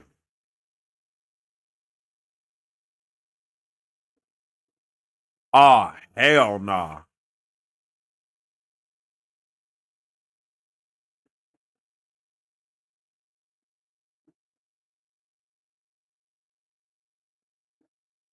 I shouldn't be happy about this, but I'm so happy about this. You guys know the one thing that I was asking about the entire time was that I needed Egwene to be torn up inside.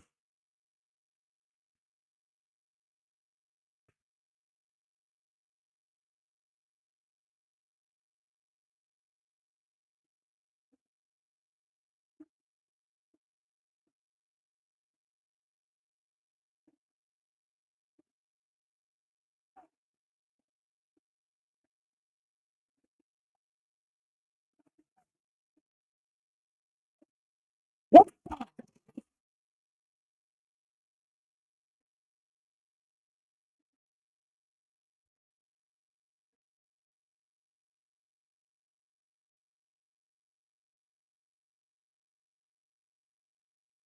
What in the ever living gobstopper?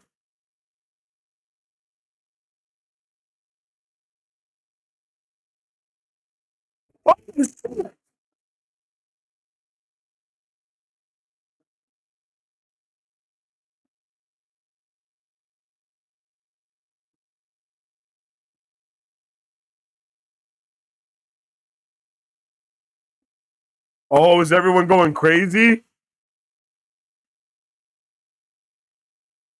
What the hell?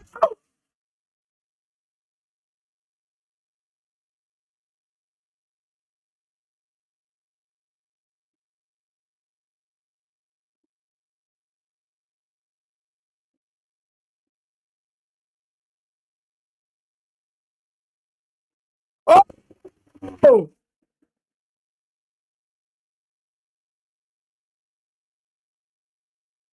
What? What's happening? Oh my god!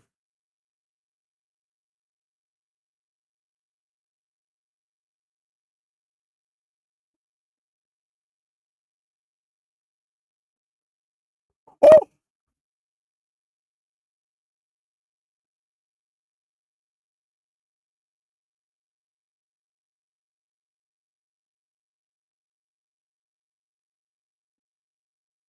Yo! And the fact he's coming through mirrors is so raw. That was smart.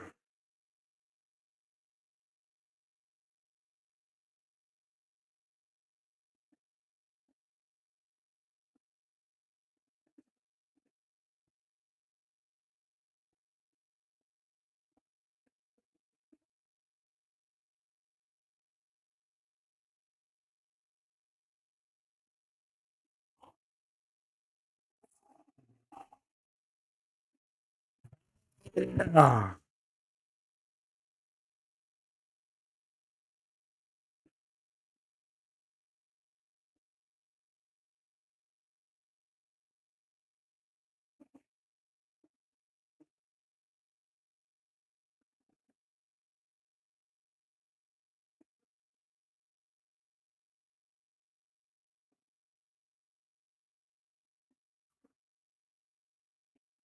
He's loving it. Look at him. Unlimited. Oh, okay.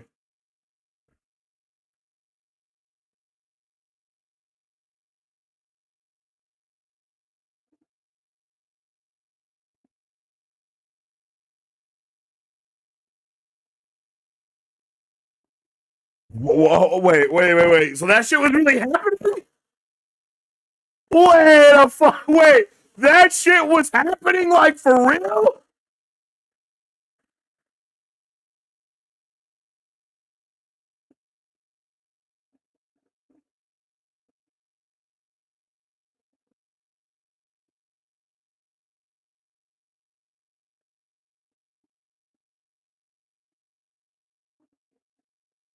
Oh shit, I thought that was a dream. Oh my god. I thought that was a dream.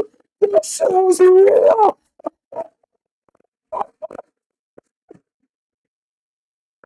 I thought that was so real.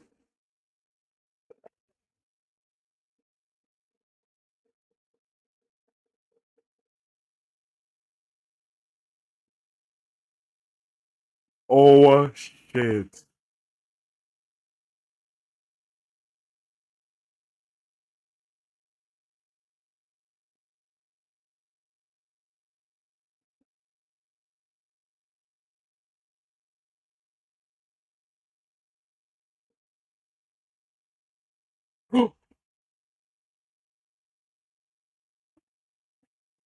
Oh, so it was both. Oh, wait a minute, wait. So boy Rain, wait. So boy Rain and Land Fear was locked in to scare them into getting out of the city, but a Forsaken came through and hijacked their hijack. Wow.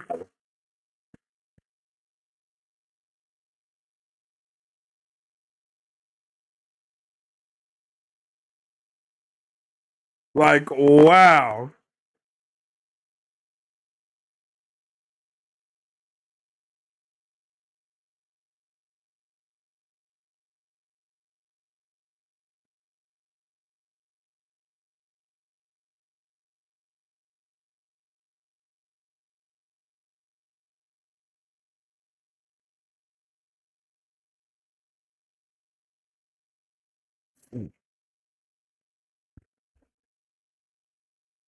Wow.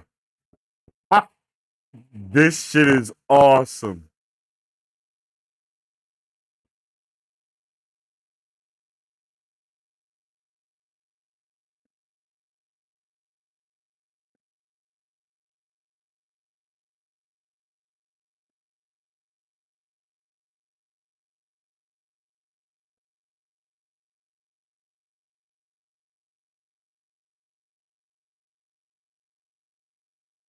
Damn.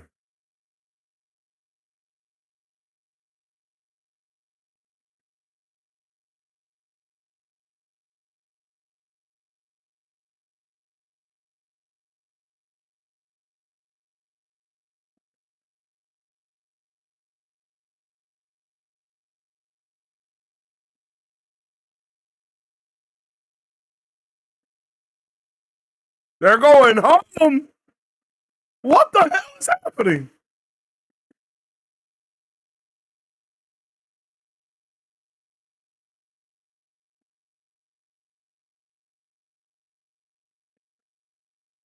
Oh, he love him some Nynaeve, don't he?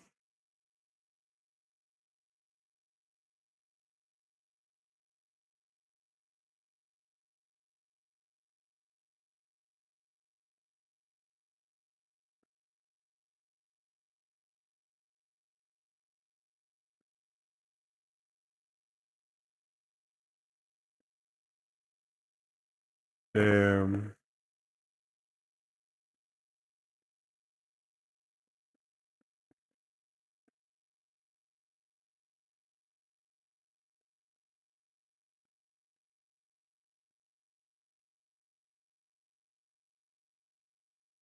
Damn.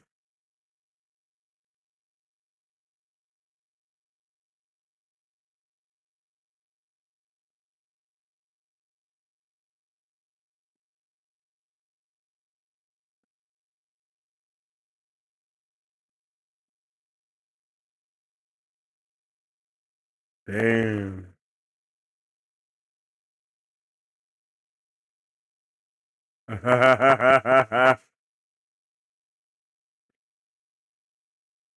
Yeah, it doesn't do me justice.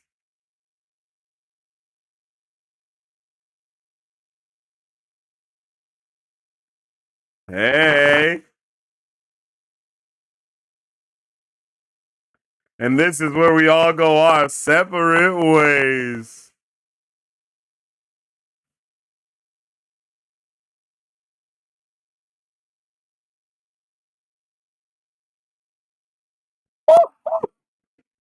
Why is that going the music? Wait. The way they're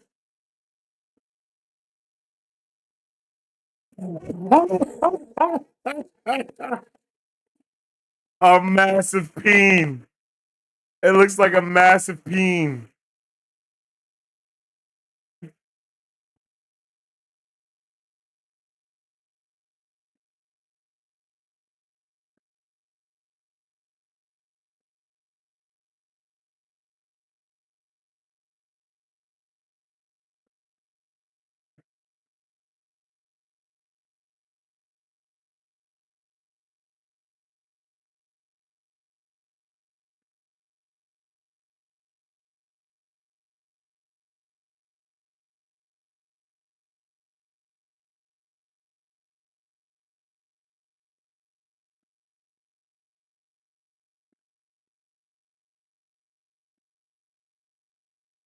Oh shit. Are we?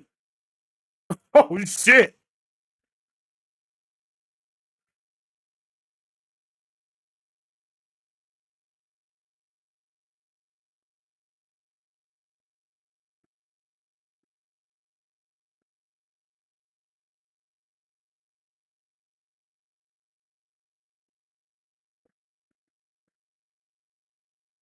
Is she torturing another Forsaken?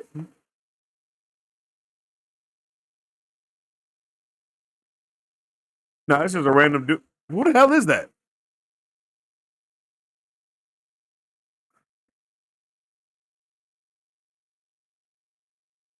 Bro is that's not another Forsaken. He is damaged.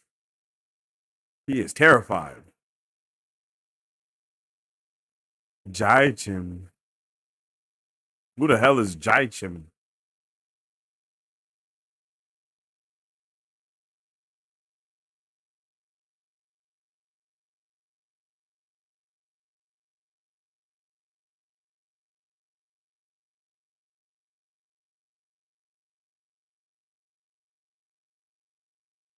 Do you want to be gray?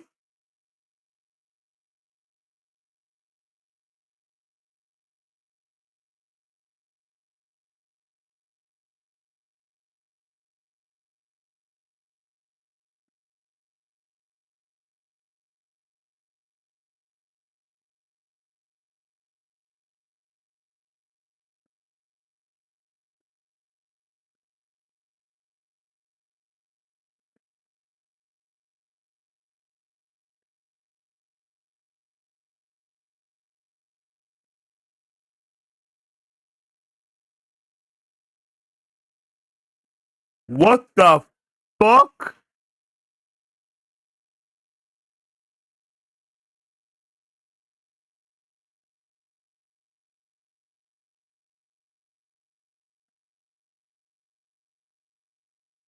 Oh, that's terrifying. I don't like that at all.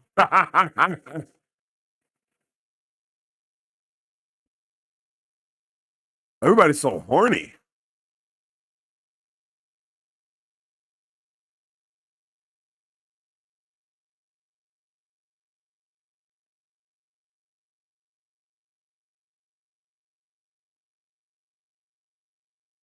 That was a bruh. I could have watched 2 more hours of that, and we will. Holy shit! Episode 1 was a goddamn banger. Are you kidding me? That was fantastic. Literally incredible.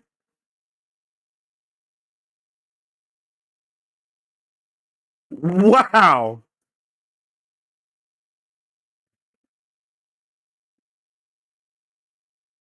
Oh, we still get the bruh. Look, the hands. We did it, bruh.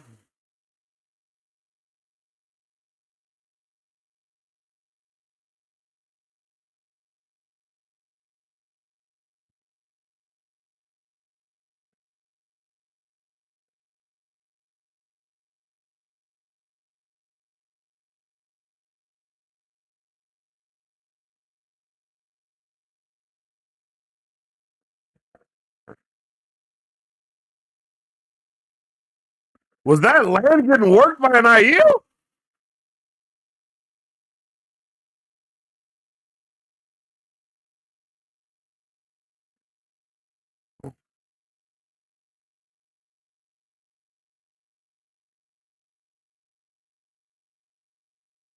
Loot's got to be my favorite way to say, like, for archers to like. I love it. This is amazing, by the way.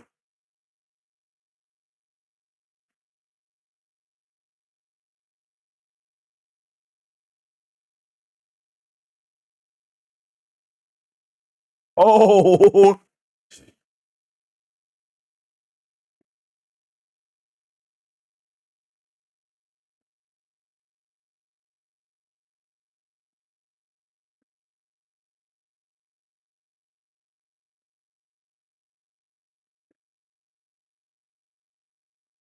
this shit's about to be crazy this season, y'all. Let's go. And we going straight into episode 2 at that, man. That's fire. Let's go. Let me know how you guys are feeling about episode 1 of the season 3 premiere, man. We're going into episode 2 right now. I gotta hit the head while we're getting our previous Lee on. I guess I can't show previous Lees, which is stupid, but I gotta go to the bathroom. I'll be right back.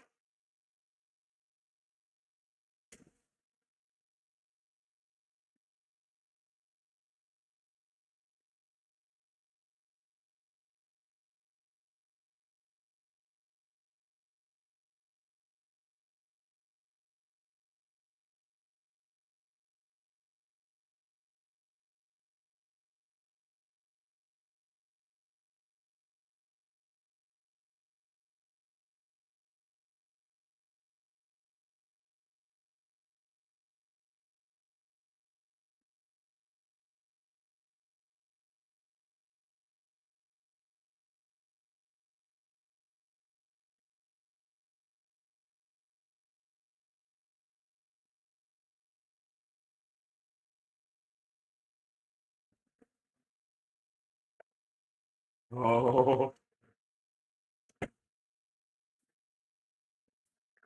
Oh!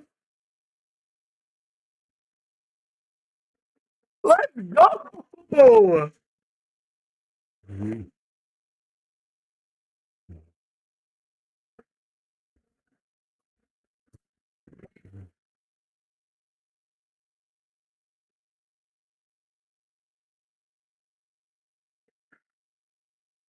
Oh, so this wasn't a lane. This is a lane in the tummy.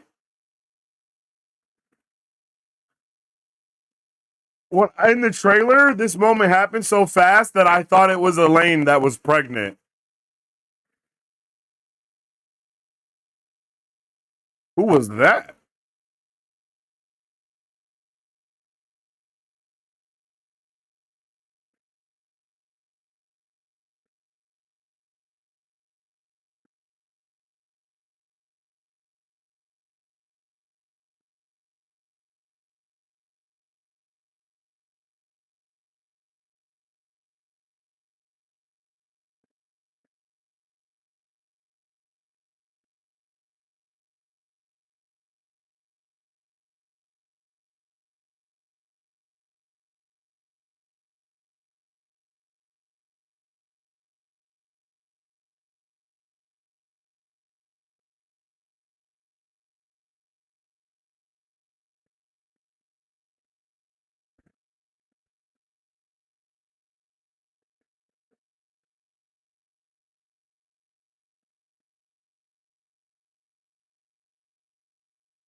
Holy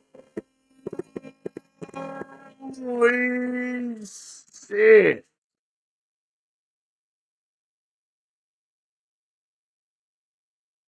And then transferred to a lane, scrubbing the floor like she's cleaning the blood that just spilled all over the floor. Whoa.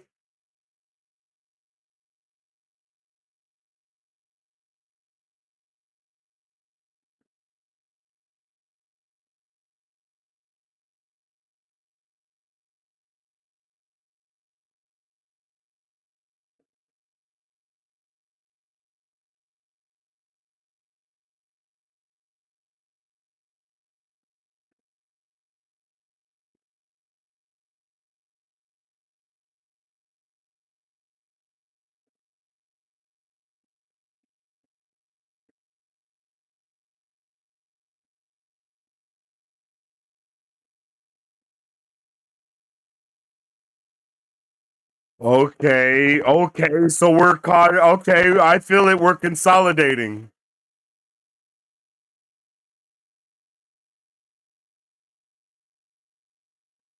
And of course, this is the dark friend dude, right?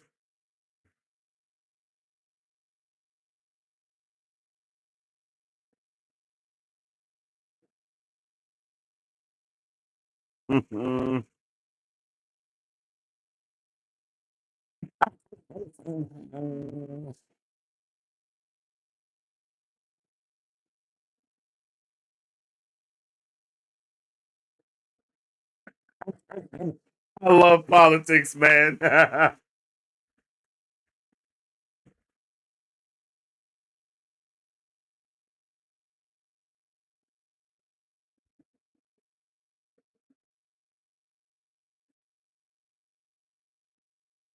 It's good.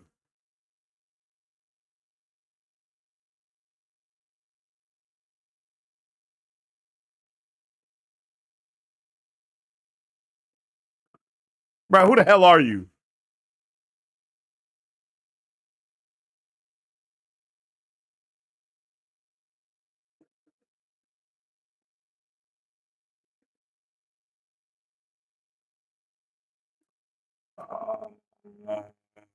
Um,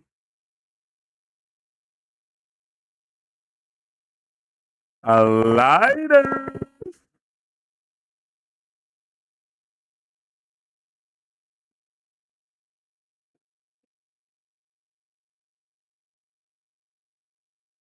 I had no idea she was playing a lighter. Oh, I'm so pleased. This is gonna be so good.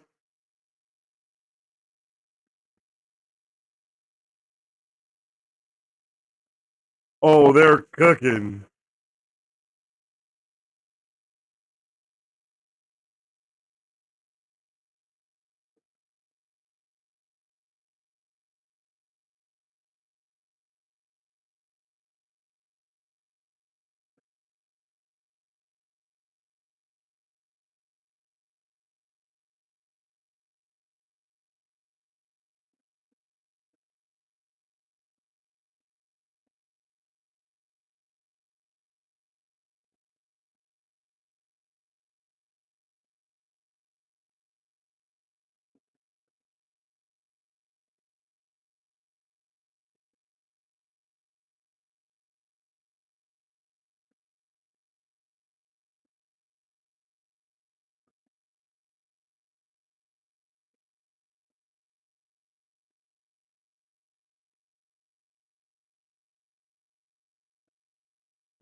Here we go.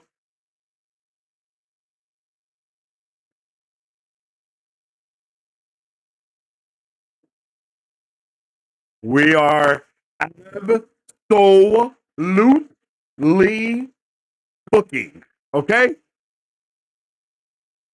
I love the way I feel like there's about to be real music playing, and then they just finesse it, and then they hit us with that fantasy pop twist in a way, but it's not like a poppy type of vibe. Like they're using certain instruments to give you a vibe. What the hell? I was not ready to see Boy Rain in the Sun Hat. Like this is like it's like of course it's music, but it's like a song almost. Yeah, this is awesome.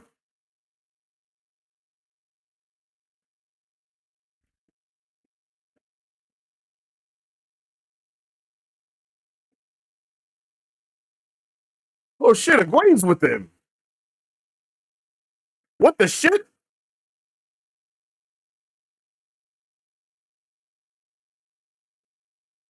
Just use the ways, Dad. Like there was nothing. Like we didn't even see them through it.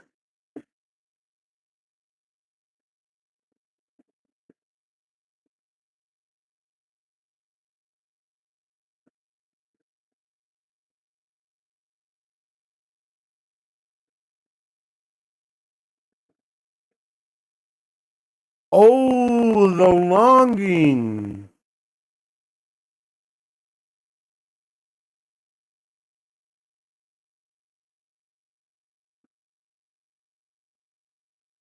Oh shit.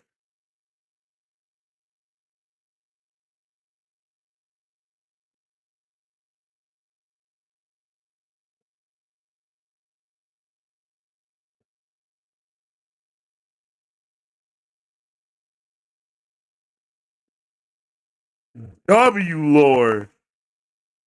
Holy shit.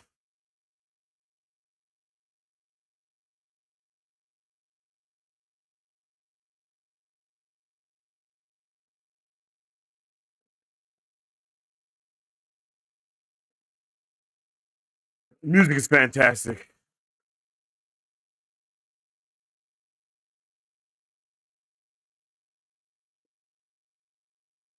Oh, so they all know Lord Gabriel.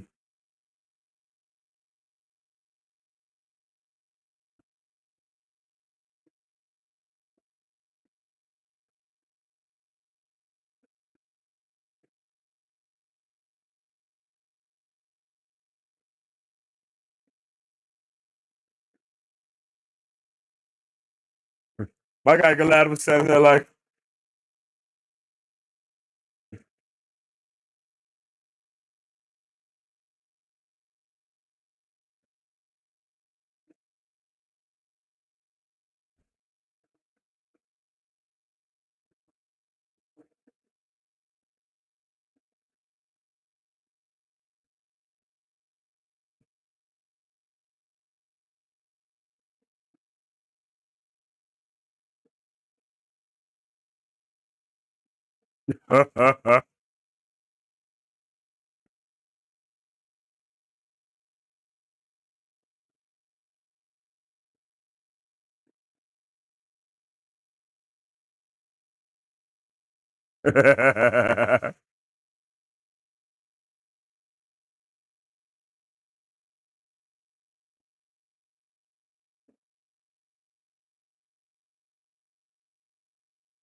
okay, so we got a little bit of everything going on still. It's just being reworked in a different way. Okay.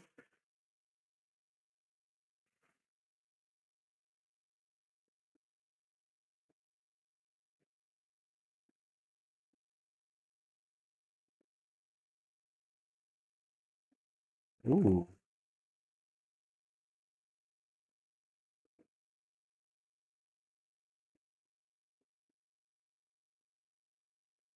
Bruh. The goddamn fits this season. Like, there's no way they have not got an abundance of more money. Like, the wardrobe has got to update. The CGI for the magic has got to update. It's like they just got it's like they're using IMAX cameras now. Like the tone is set by the lighting. Like look how the lights are shining through the window. Like this shit is fantastic. It is so many levels above the first two seasons. It's pretty insane. It's pretty insane.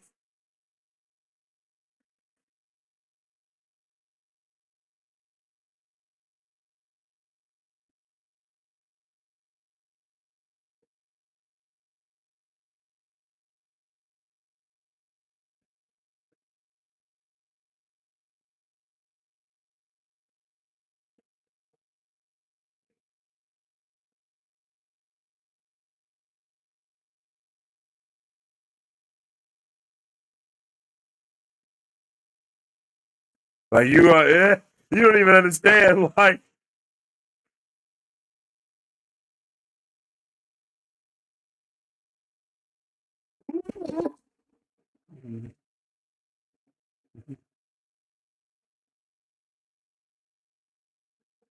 Bro, this is freaking crazy. This is so good. I'm so happy. Yo, what's up with the logic? Happy to have you with us, man. I hope you have a good one, yo. I hope you and your partner enjoy it when you guys check it out. Make sure you come by and check it out on the replay, I guess, and you can sync it up.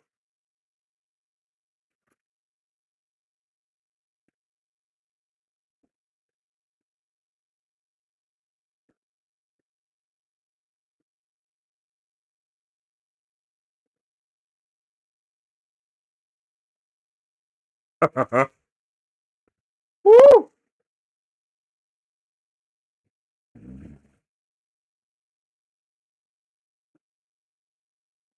Don't act like you don't know what's up, yo.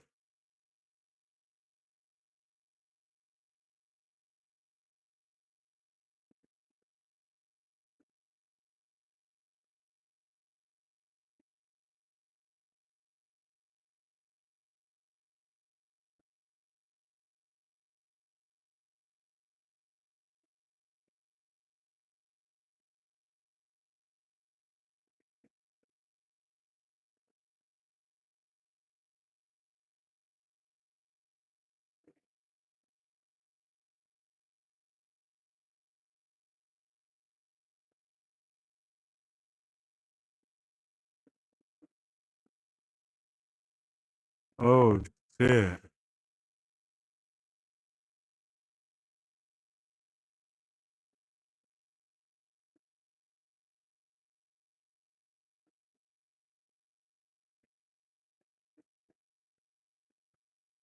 He is giving. She's killing that suit, yo. She's bruh. Look at her with the red accents on the white. Oh,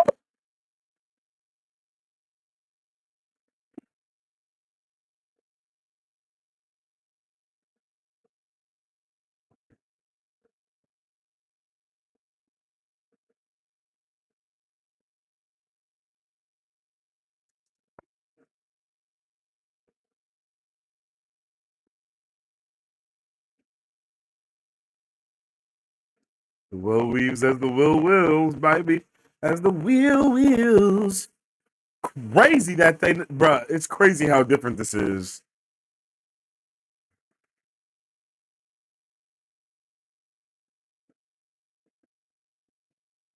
Looking like a goddamn gardener.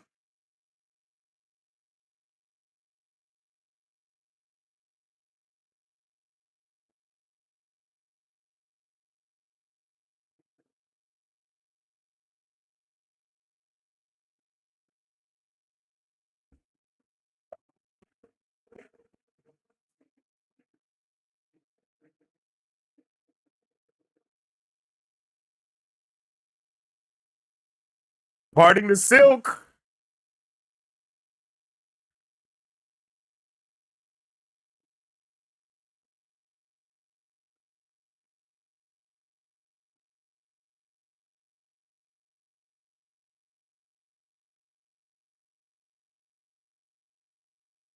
Mm,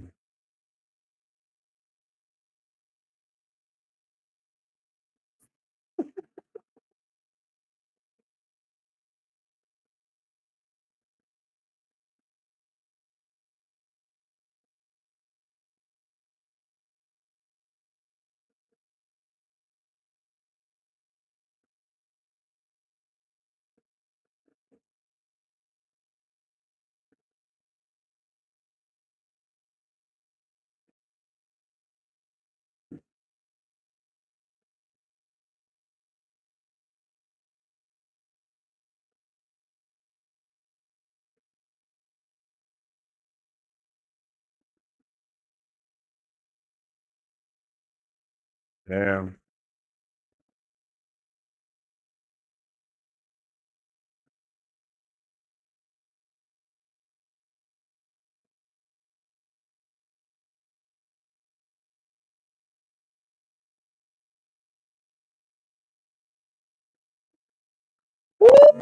IO prophecy.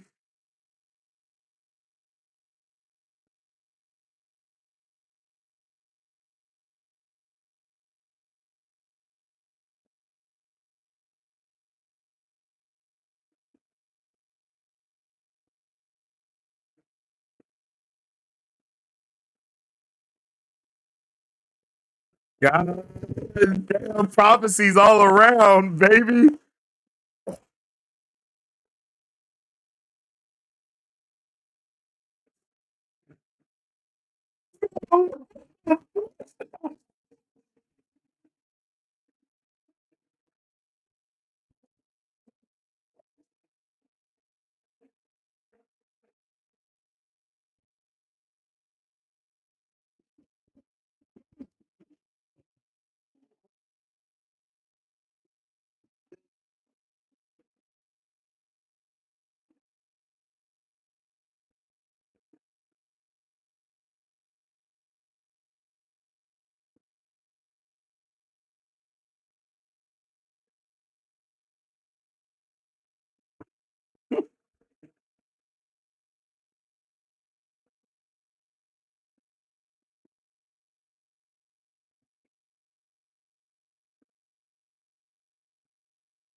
My Listen, bro, this is crazy. Bro.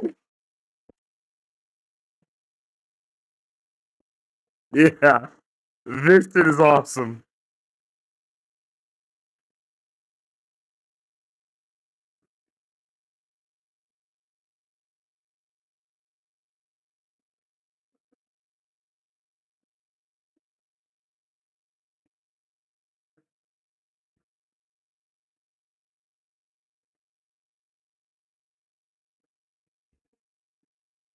This is incredible.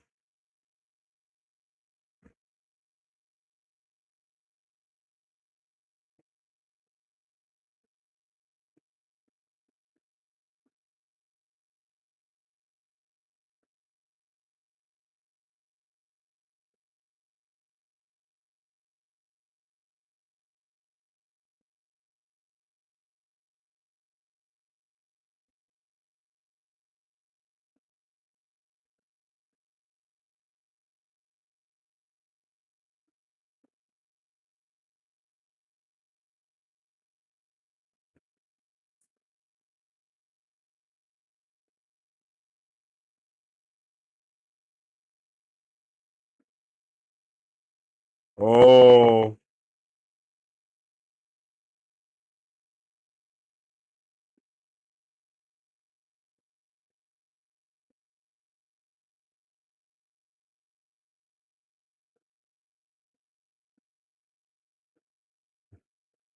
oh, Egwene's mama.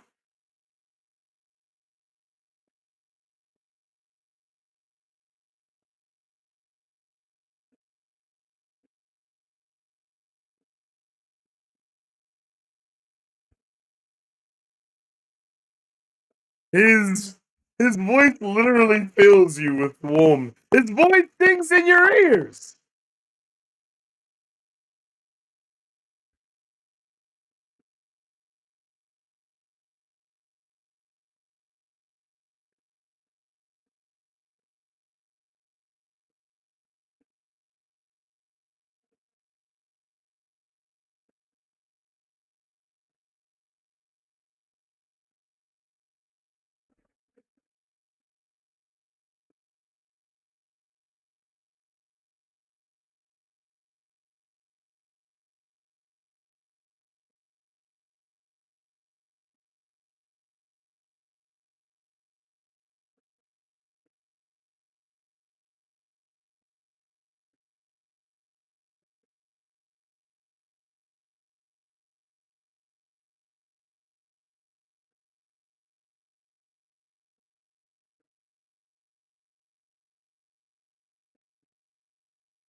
Holy shit. What the hell is going on right now? How the hell did they get there? What? Are they the ones that use the ways first? W. Call forward.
Okay, man.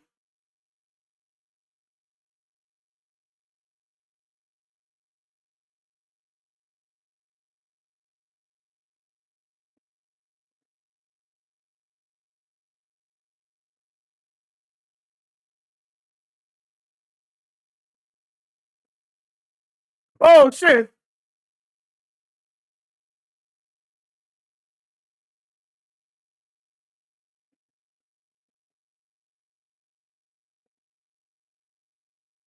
I ain't gonna lie, men is just the one thing I can't blend over, yo.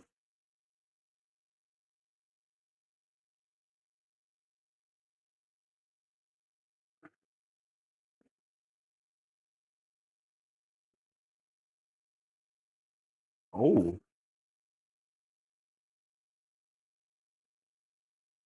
hey yo, hey, put both hands on my horn and blow it.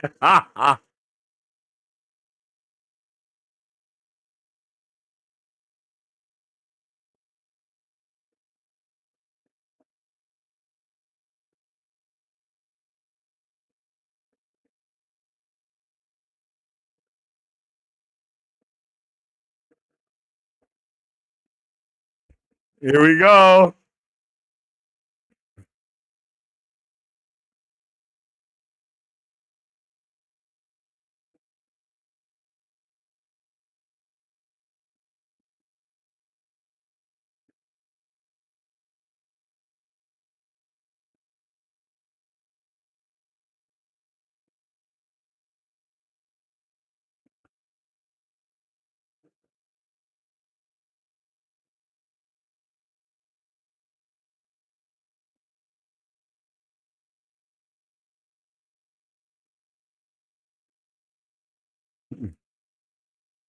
Men is literal character assassination. Not gonna lie to you.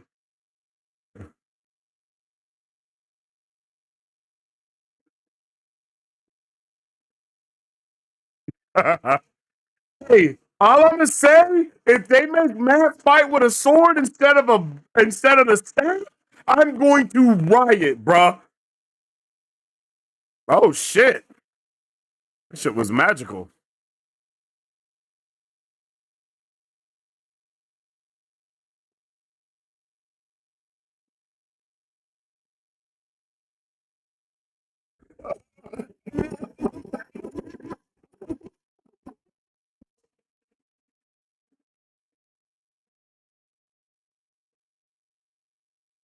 Oh shit.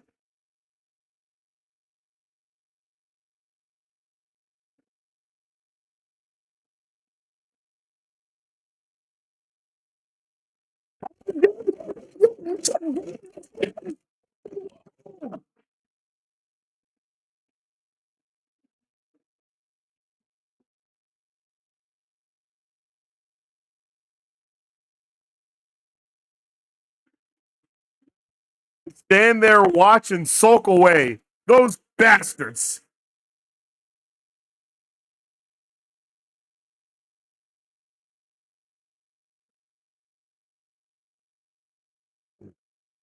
Ooh. Emerlin, one power lockbox.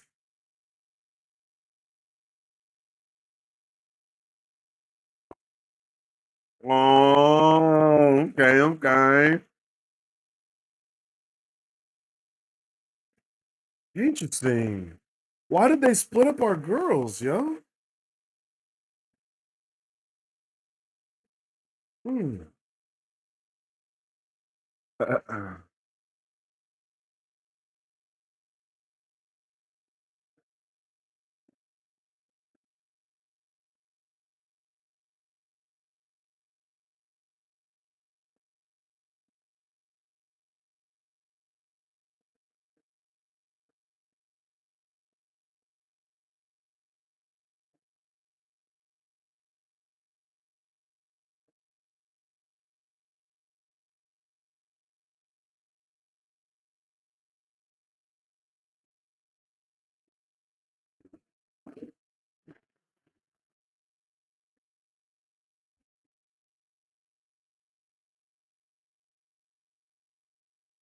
Why does she do 90s like that?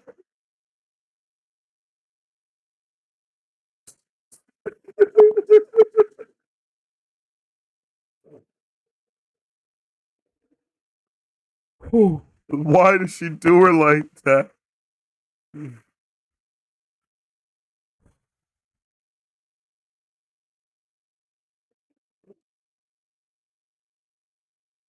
Why heartbeats?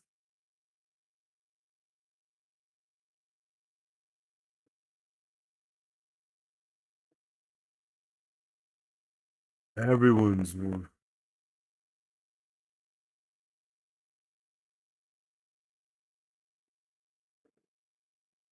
This is crazy.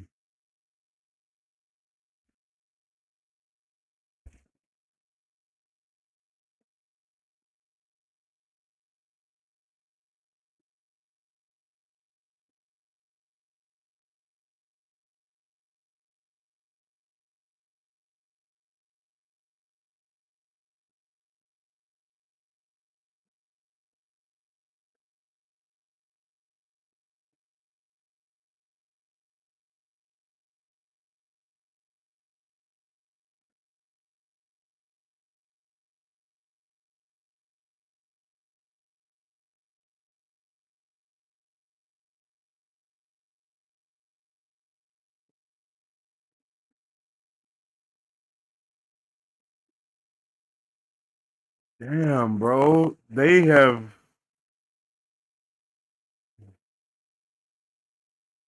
Or are they gonna bring in men as that third person instead?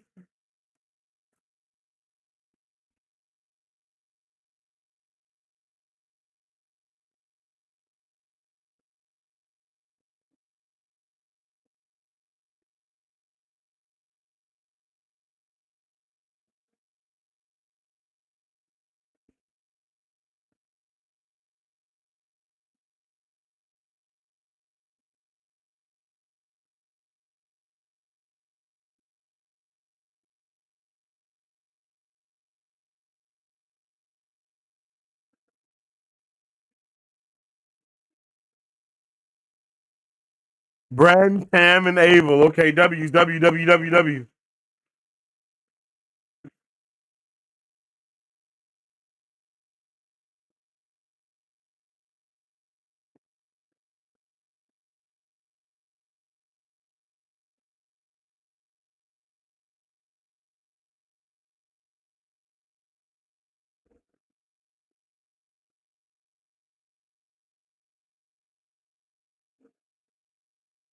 Ooh. Oh, spit your shit.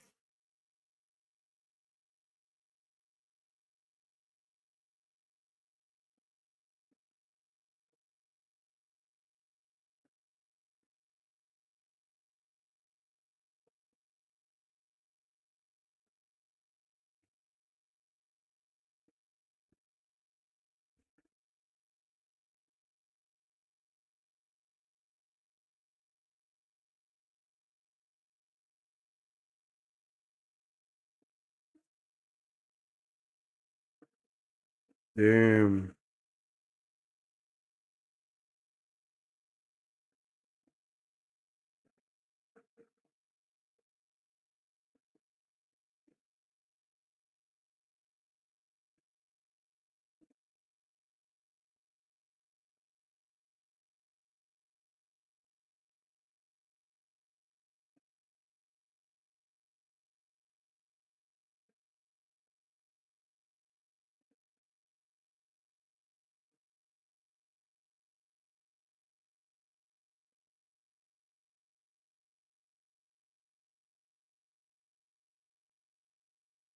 Bruh.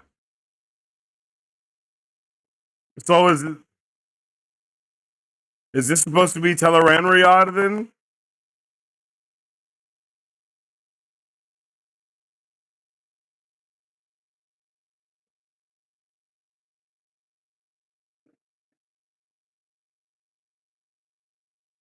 That was nasty as hell.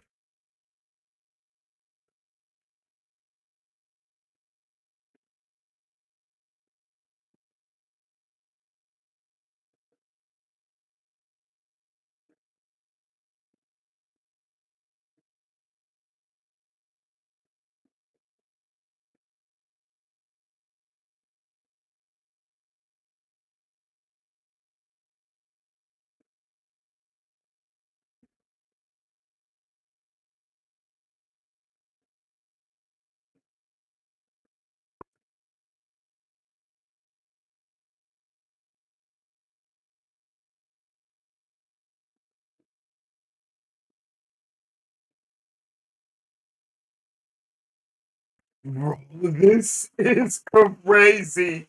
They are freaking my mind.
Yo,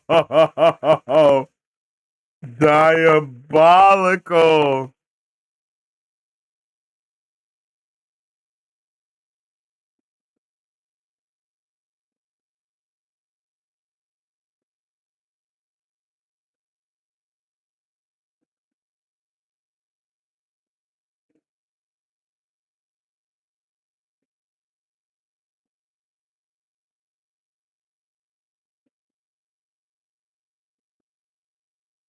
Did she leave her dream and go into Teleranria? Who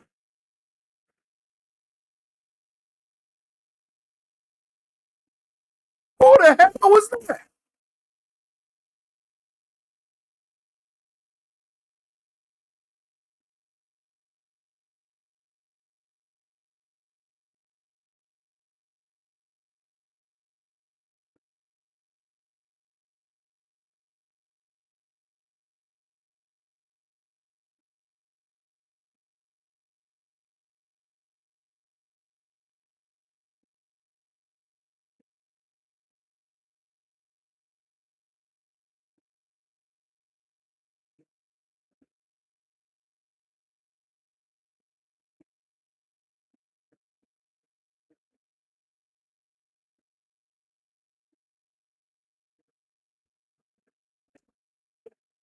Damn.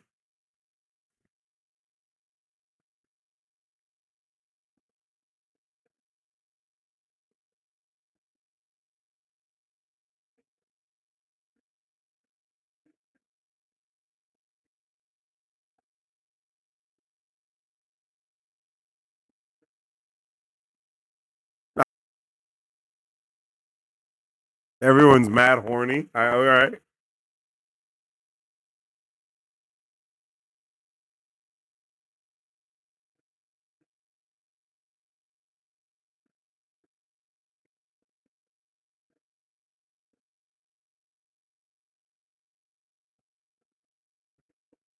Oh yeah, that's right. That did happen.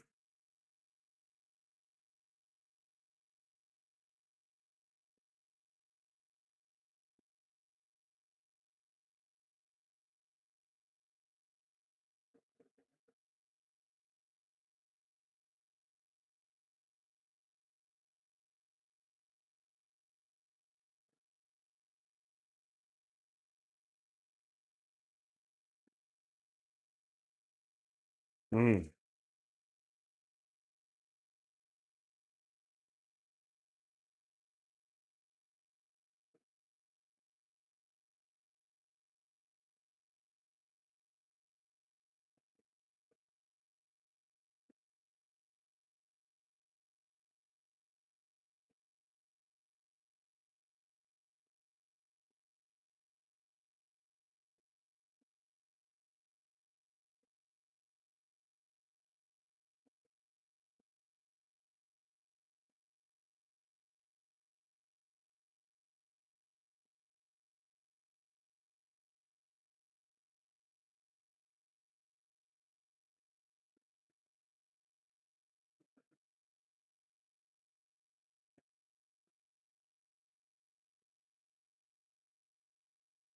I knew his creepy ass was gonna be in there, hiding in the goddamn shadows.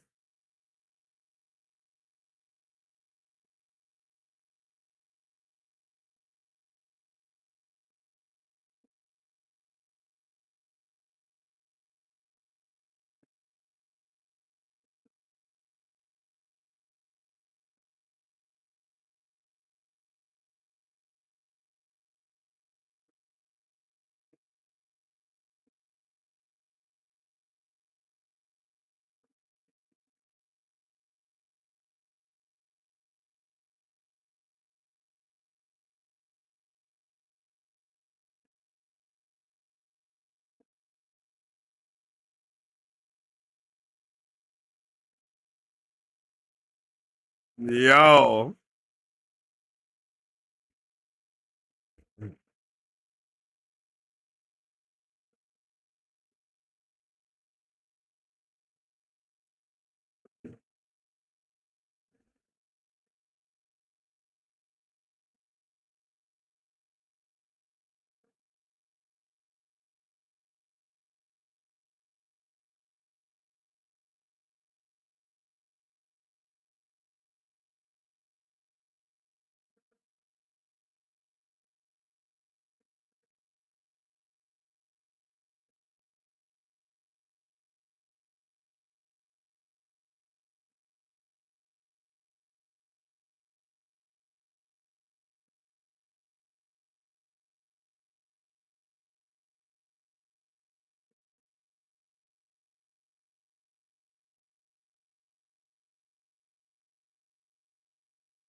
Hornblower is actually crazy.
Because Matt is gonna still be a bumbling buffoon this season, is what it feels like. And I kind of was looking for his arc of awesomeness, but and I hope that still happens.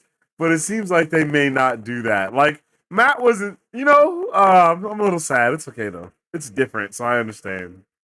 So he's still about who? Okay, yeah. Look, we're literally getting beat by beat moments, low key. They're just putting them in different ways, which is so weird.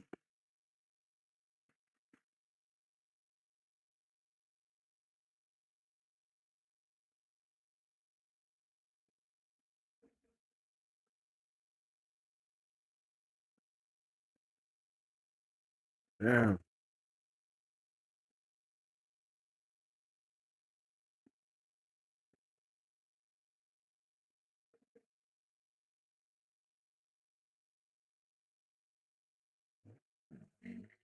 Mhm.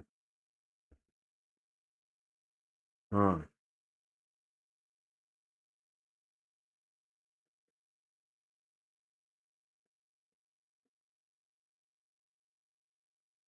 This is what we need to happen here. Matt has to wake up tomorrow and whoop Gilad and his brother's ass in a fight. Like that's the next thing that must happen.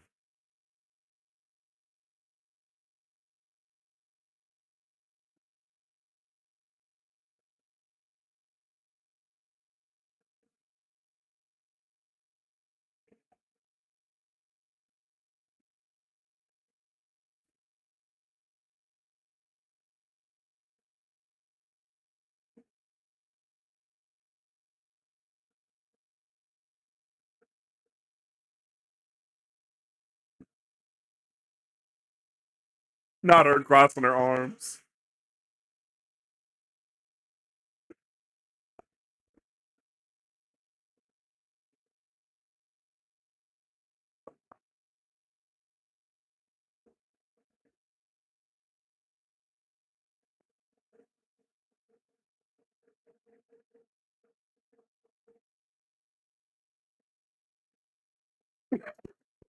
She was like, "Oh shit."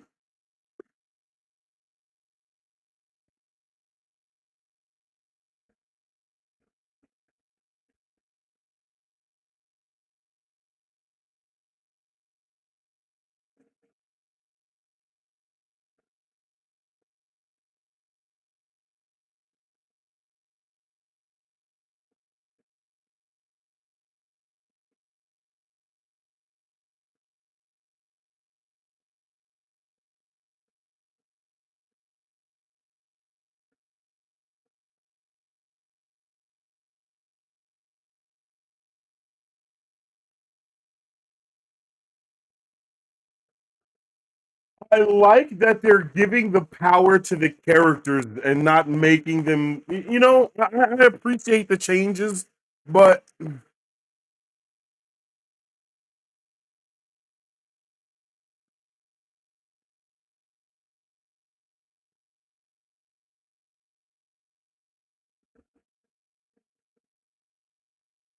music is hitting. Here we go.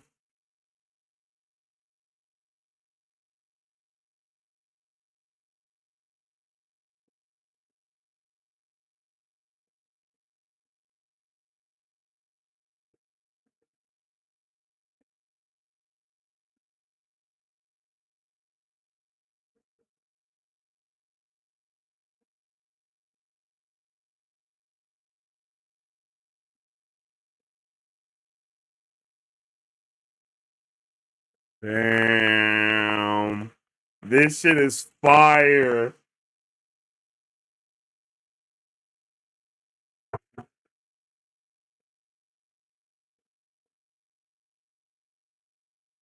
Woo! More rain. More rain.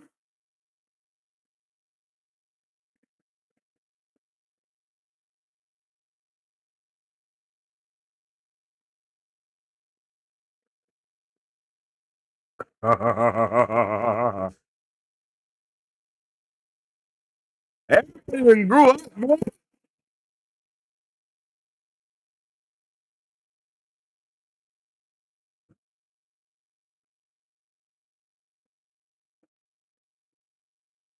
He said, "I'm a." Whoa.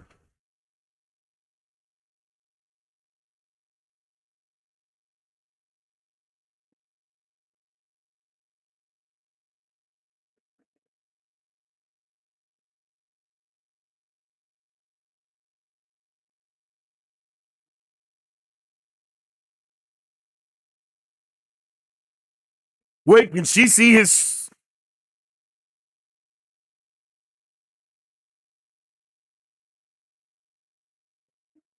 Look at the toxic. Oh, you see how the. Oh my god.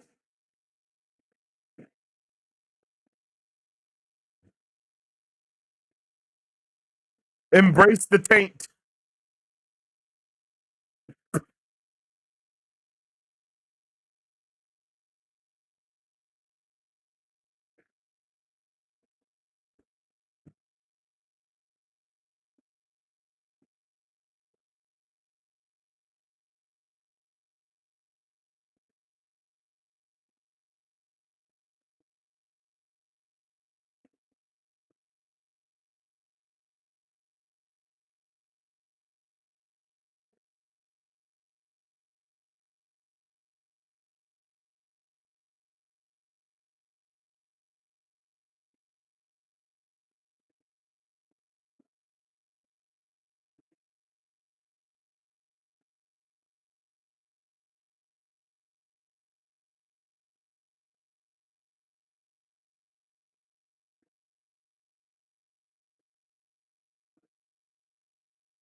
Interesting.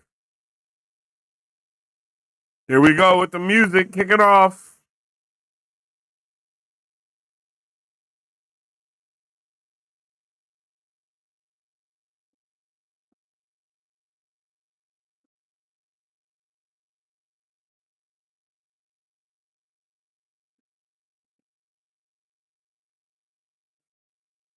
Damn.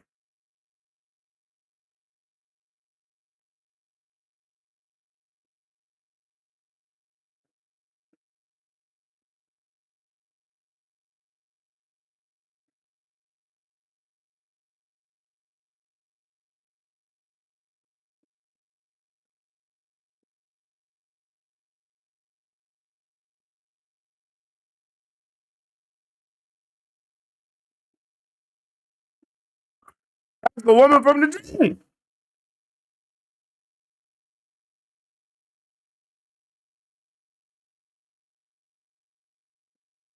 Yo,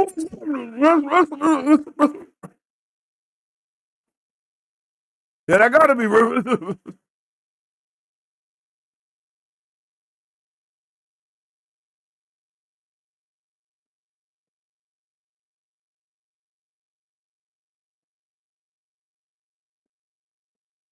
Mm.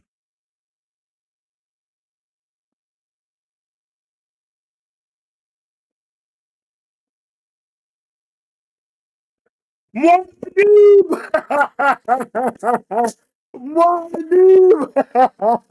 Let's go. W second episode coming through. I am having a wonderful time with this show every single time we go through it, man. I think they're really doing a wonderful job of blending all these things together and really letting us know that they are doing like this remix of the things that we've already known and things that we don't already know. Just really good job of blending all of it together, man. I love it, bro. Like they are doing such a great job with this show, and it makes me so excited for what's gonna happen next. I'm pumped that we have another episode, but I'm also like so confused as to what the hell is about to happen. We're like teetering on the possibility of having that Telerandriod be a thing, but it also seems like it may possibly not be a Telerandriod, but I think it is. We're getting a lot of hints, getting a lot of secret things going on, and we're setting a lot of plots and threads here. So I'm super pumped for this episode right here. This is kind of like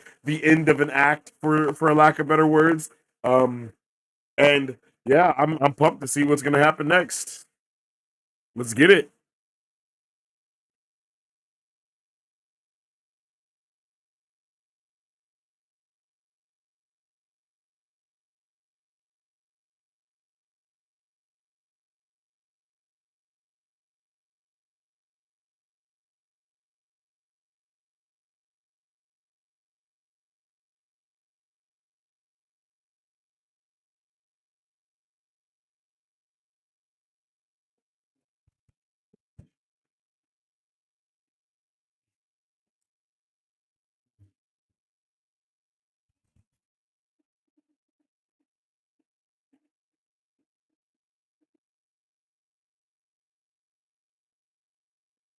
I'm sorry, y'all. I'm moving right now. Like I can't stop.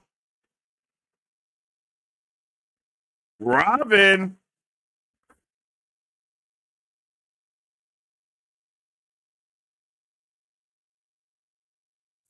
Oh shit.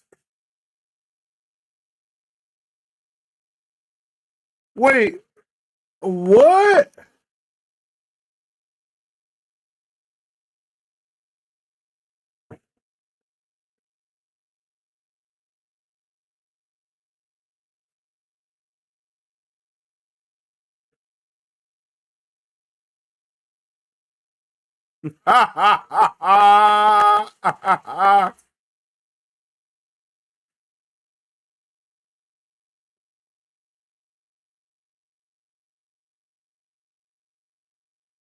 Bro.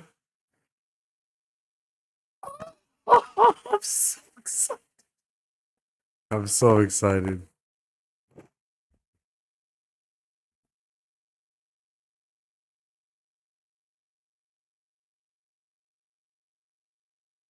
Oh.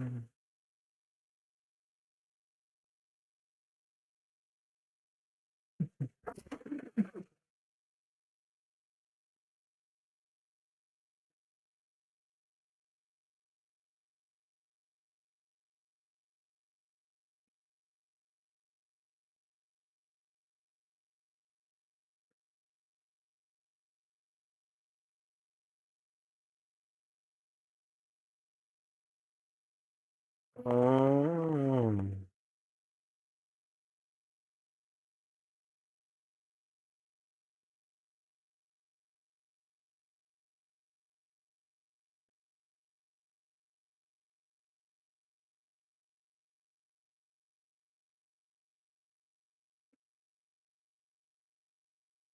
That ass.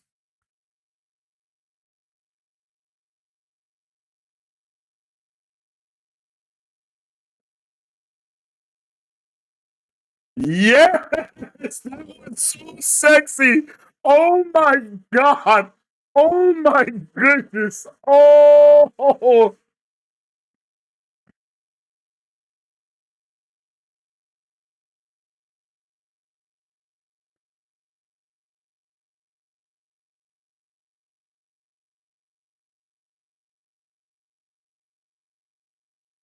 Oh, so Magi is a menace.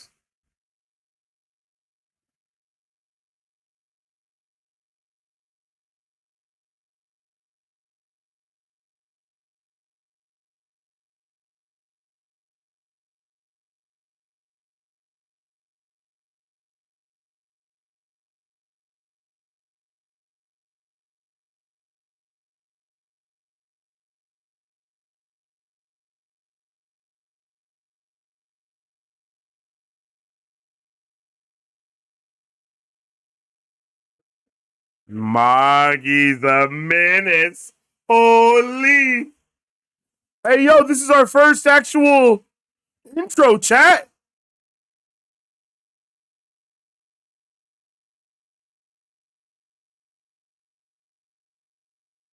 Oh, let's go.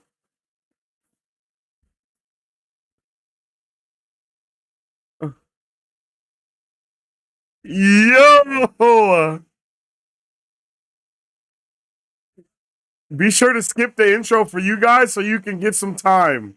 But I'll watch the intro all the way through because I love it. Yeah. Is this like new? Yeah, this is definitely different, right? Yeah, this is different, bro.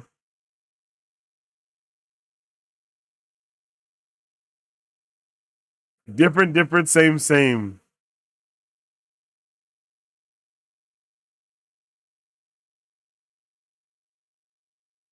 Yo. Damn, you for real 6 minutes behind. Fast forward the recap and the intro, and you should be able to catch up a little bit.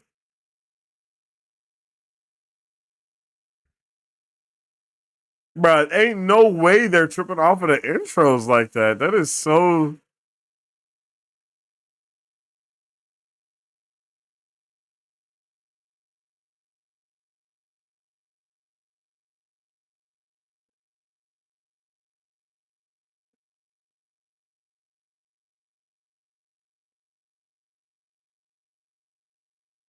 Oh.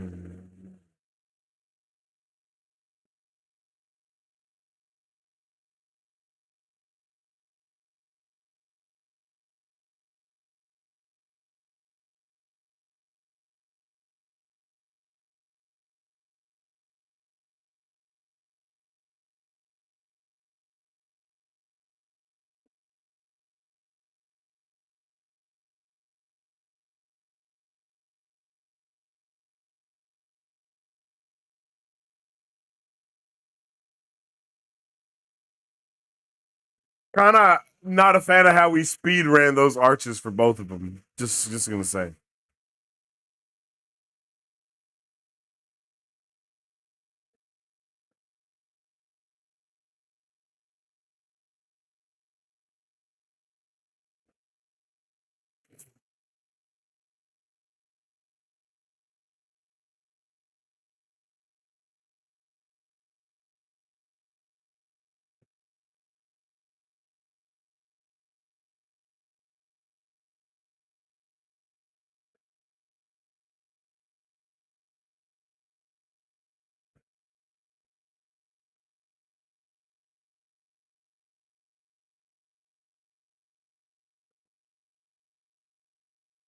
Oh.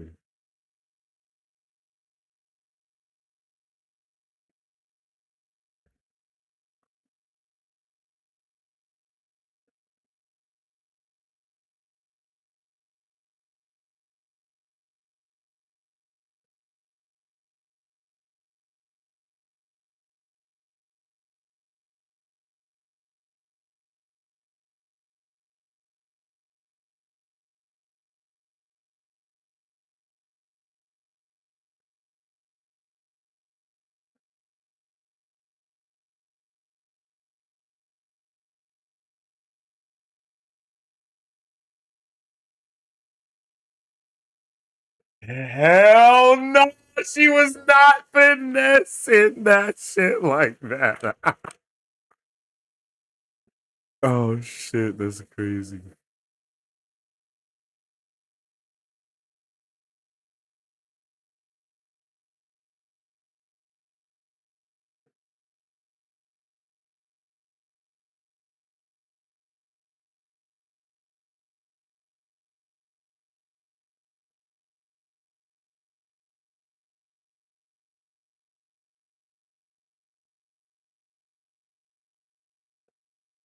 What?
Oh shit. Hey, I guess that means she like 1,000, huh? If she's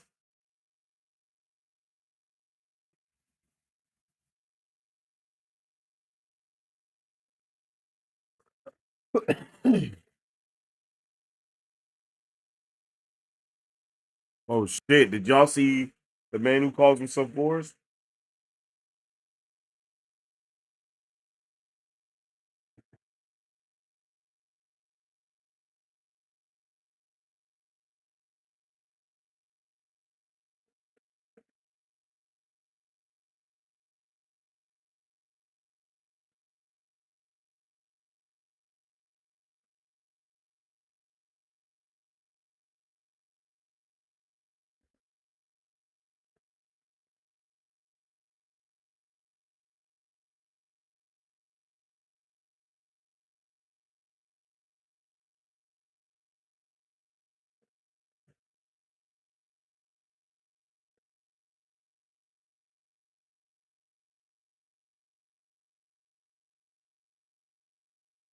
Right up until she killed him.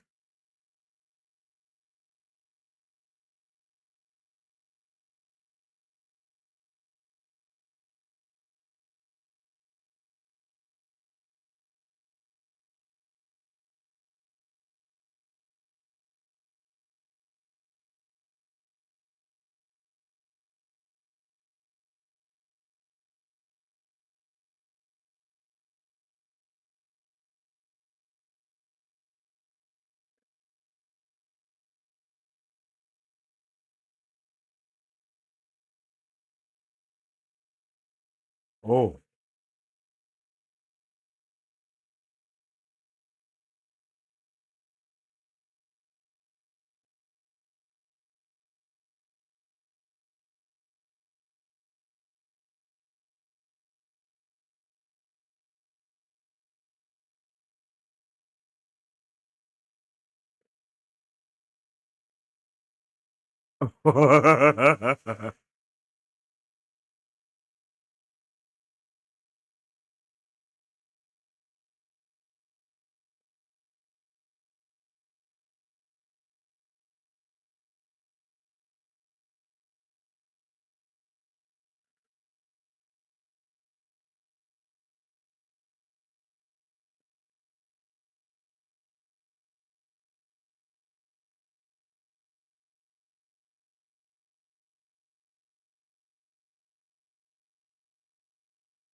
Oh no.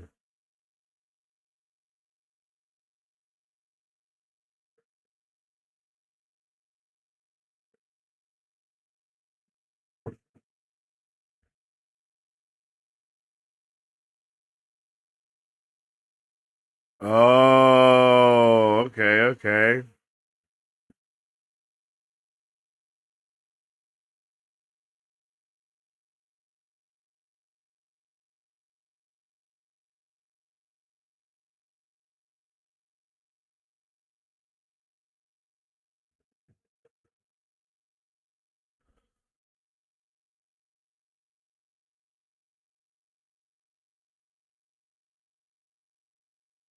What does it mean to be the highest? I've never heard that term before.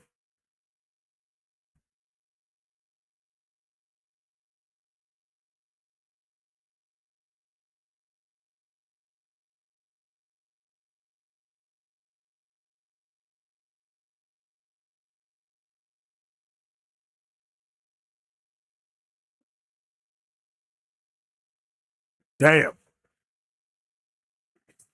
Okay.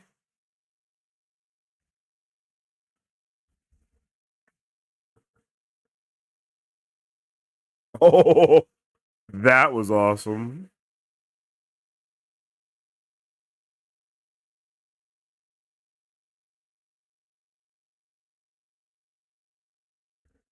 Okay.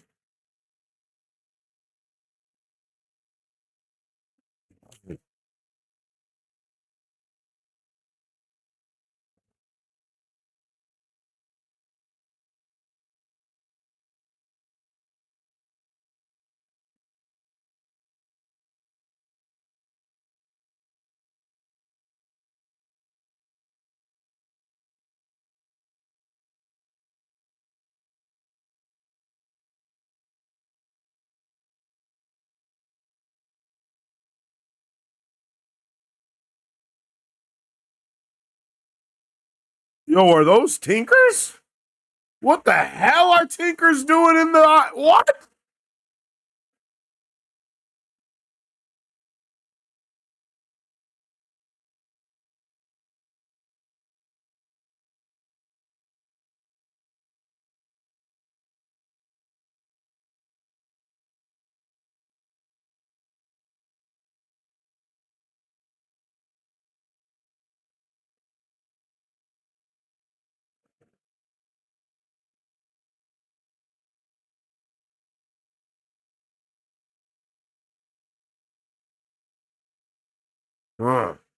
Damn.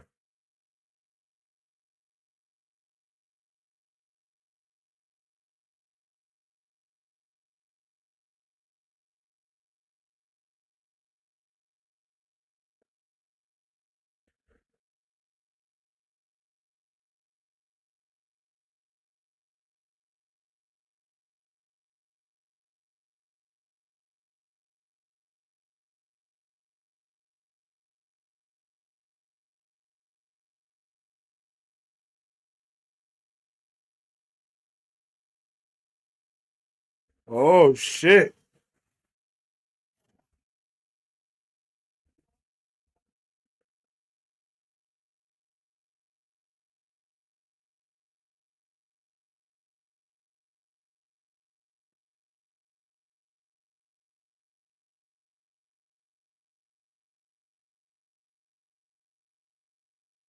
State of my heart.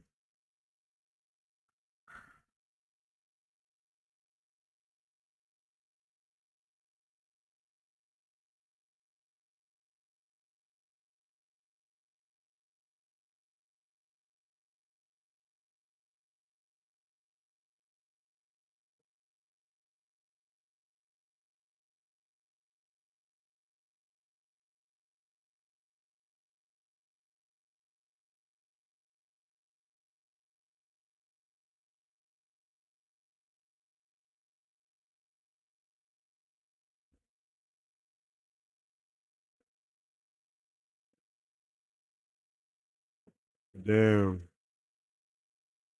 Bruh, look at this. Beautiful. This is beautiful. Holy.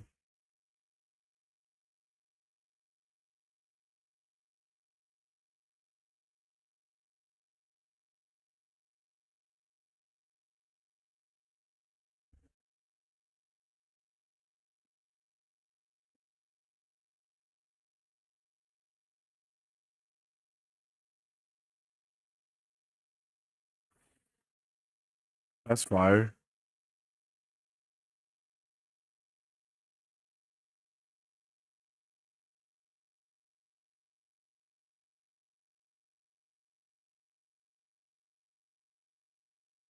Damn.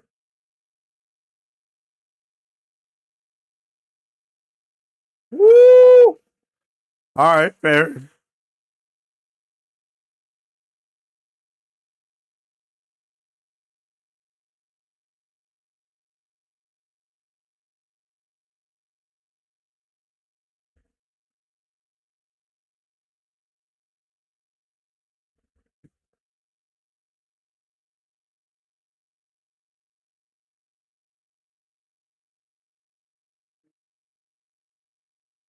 Damn.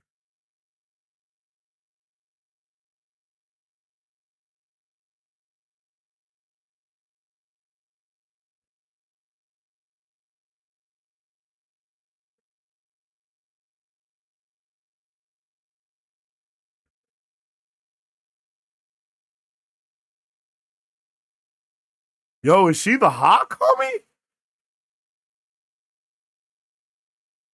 No. Mm.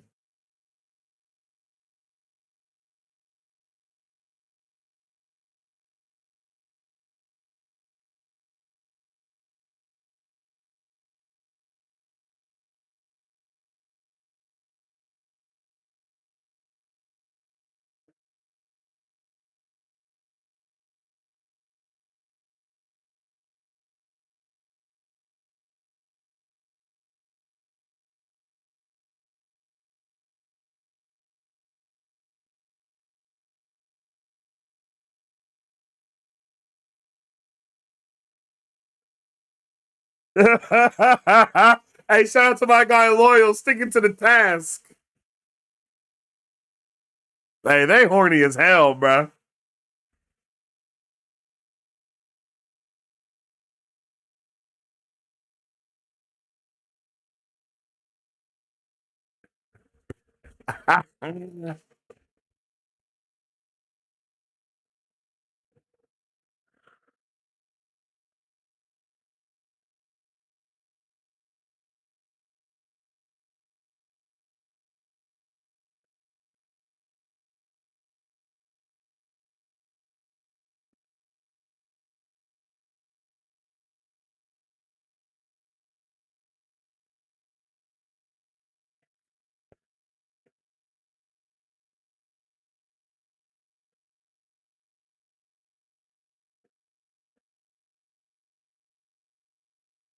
Oh.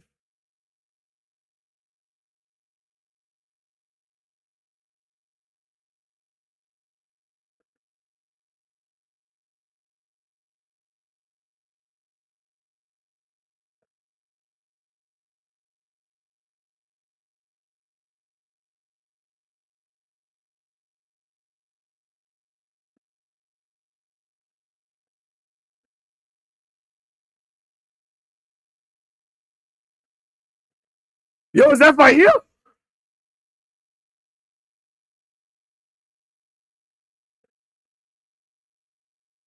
Yeah, that's for you. Yeah, that's fine. That's for you, baby. That's for you for sure, for sure.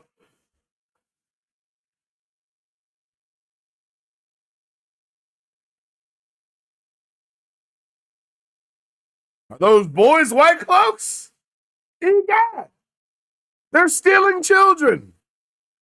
I thought this motherfucker was dead. They they really are stealing children. Oh no, those are the never mind. Those are his parents. Where the hell did he?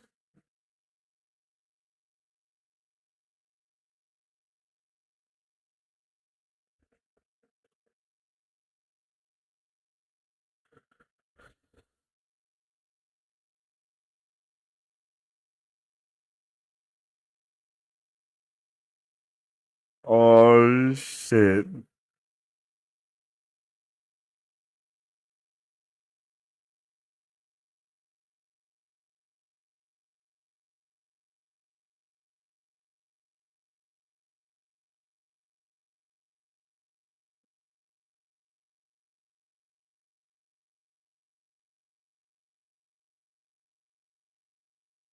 Bruh kidnapped Matt's bruh.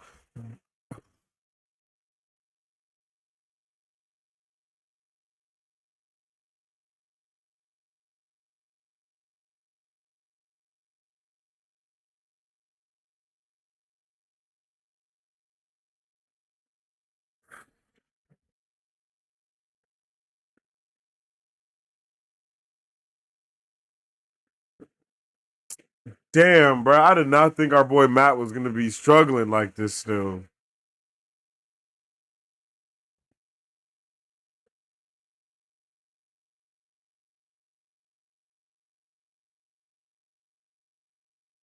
Oh, I guess he still has to go through the eating everything phase in a way.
Facts.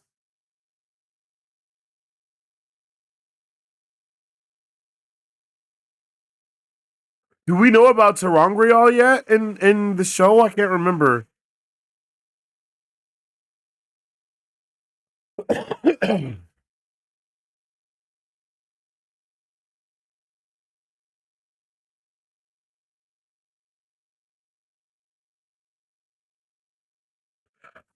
I kind of understand them not having Egwene though, because Egwene was definitely tripping balls this whole time with them. To be honest, like she was set tripping about everything during this time, and she just kept causing them issues in a way, but not really.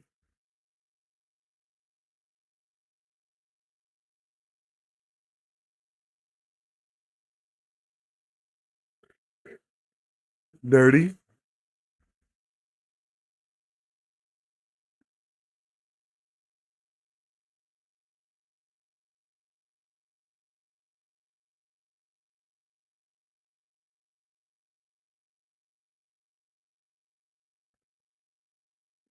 Bro, we are getting the same moments.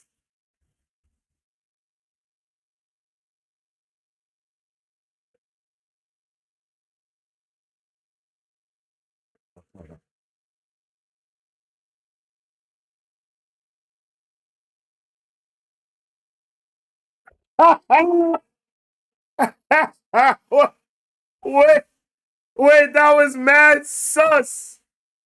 That was mad suspect.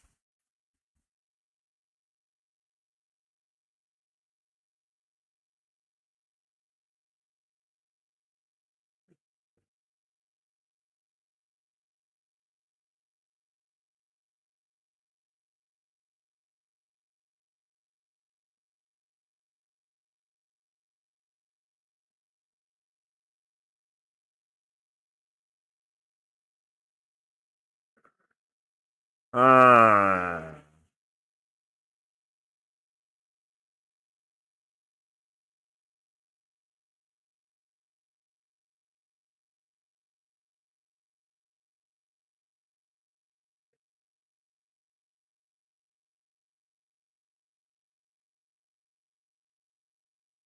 that's true.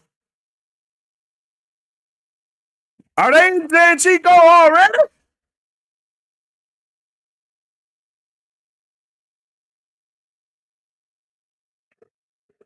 There's literally no way they're already in Tanchico.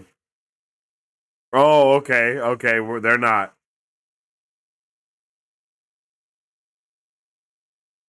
Damn.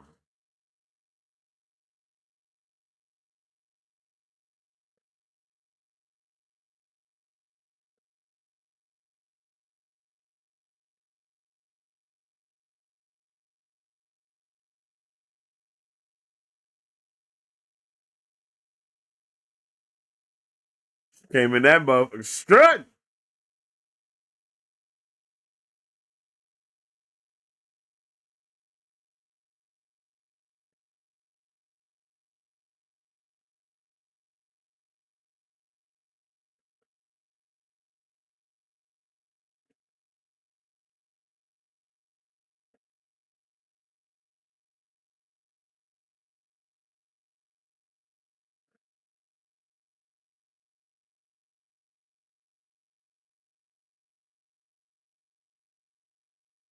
God damn.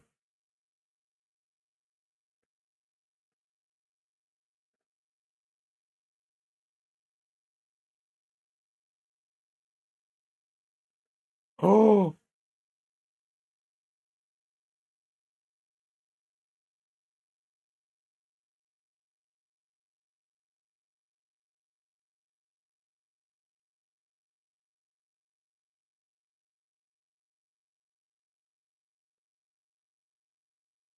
She called him his ass.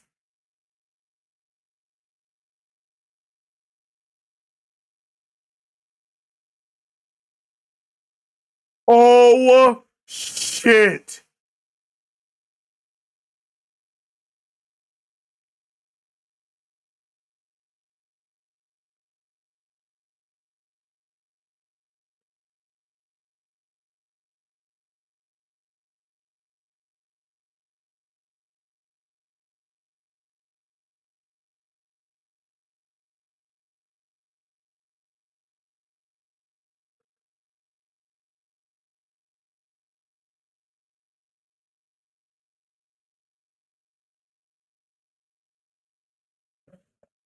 Yo. Was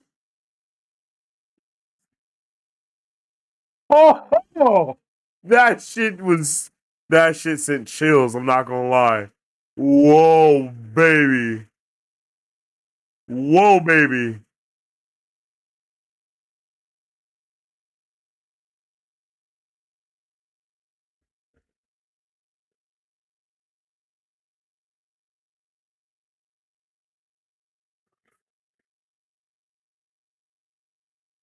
Oh shit.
Out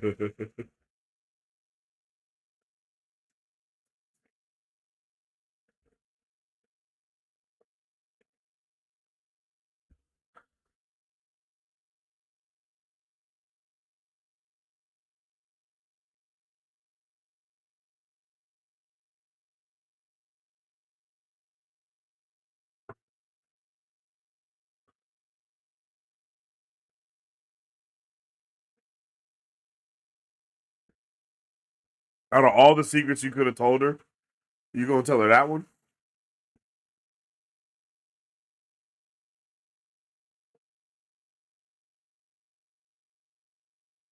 Okay. Name drop. Teleran Riode.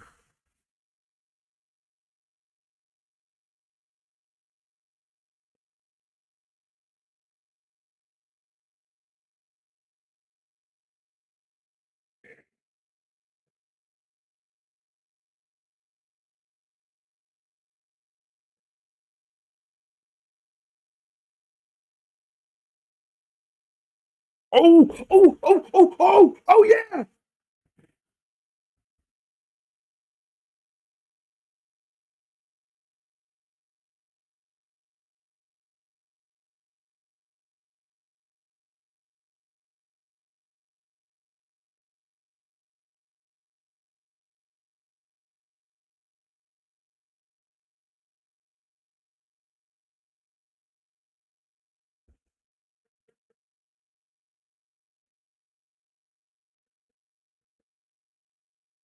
Oh, shit.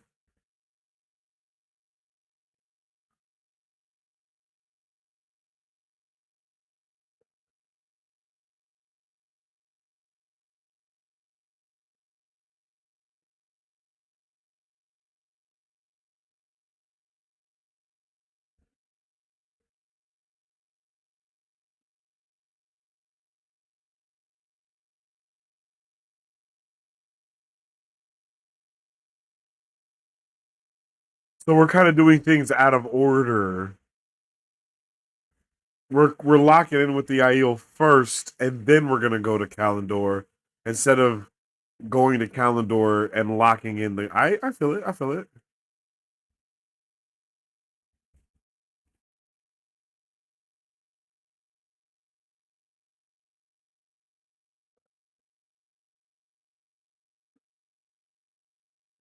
Ooh.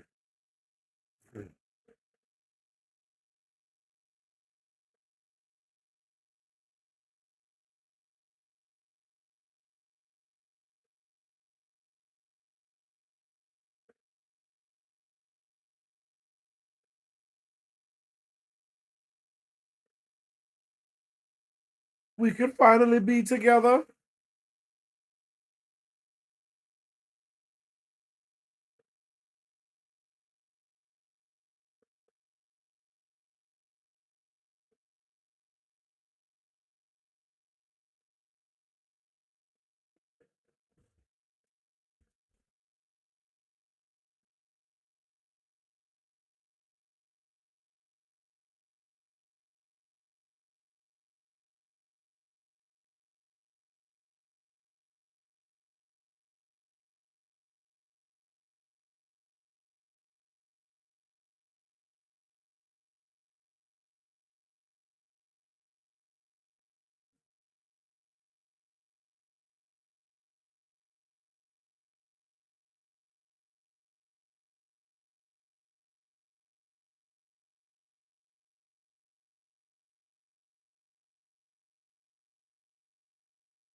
Yo, those is nips.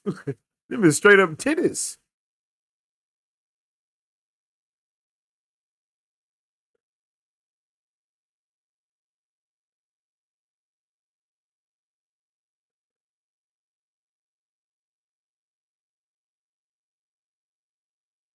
Yeah, those are straight up titties.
Oh shit!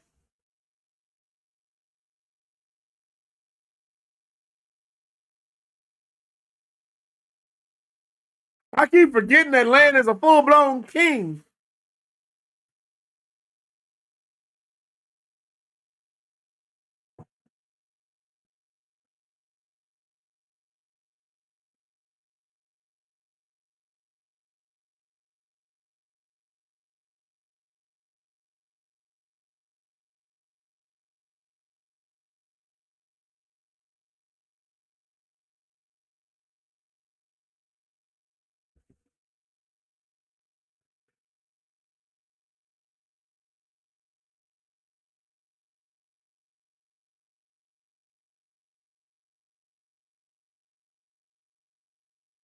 This is absolutely fantastic.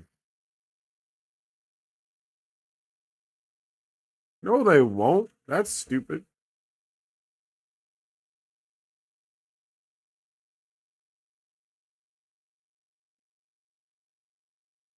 That's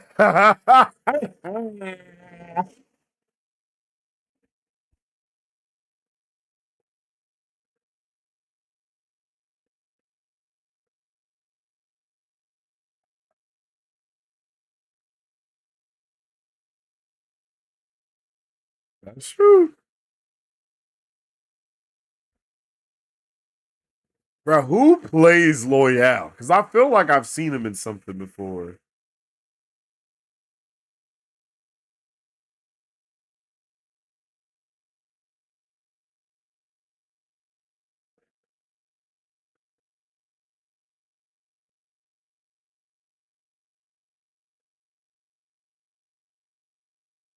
Maybe I haven't seen him in anything else before.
Yeah. Why the hell are y'all in the Two Rivers? That's a good question.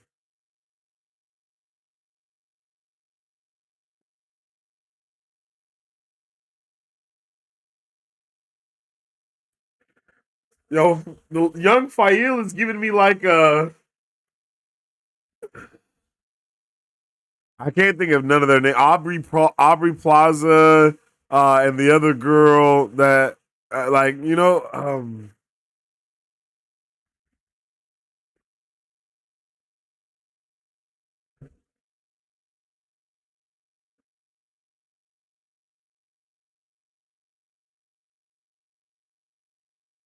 Christine Milotti. She looks like Christine Milotti, and she has like all those vibes going on for her.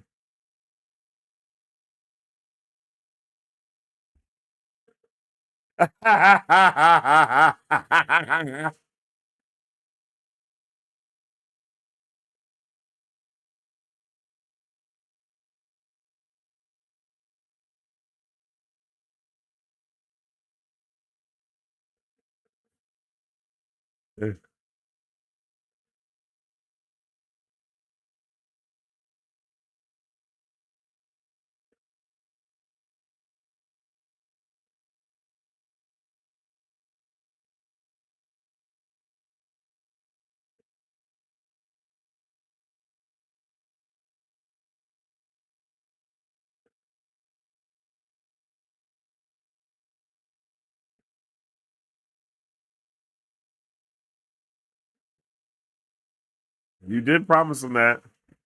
Holy, look at those.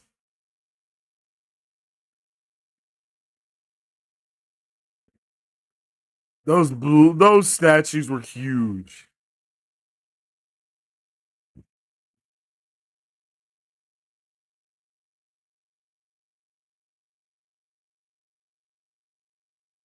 Oh, they're fighting.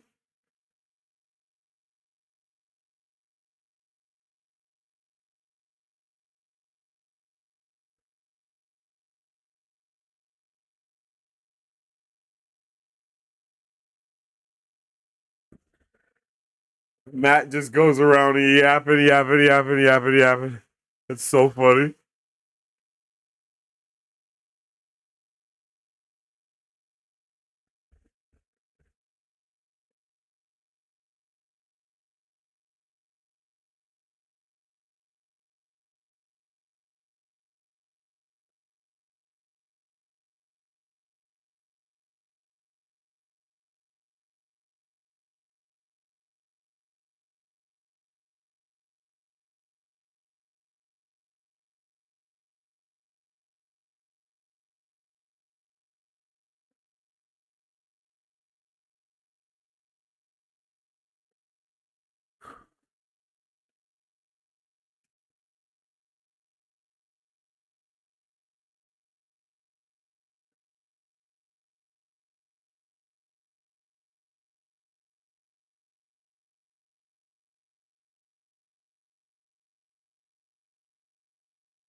Son of Beach.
Hey, bro, that's real shit. Why are we acting like shit is fine? Like, we ain't seen Charlotte come through and destroy the city before, G. Like, what?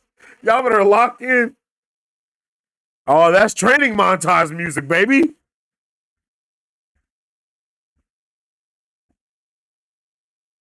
Oh, shit.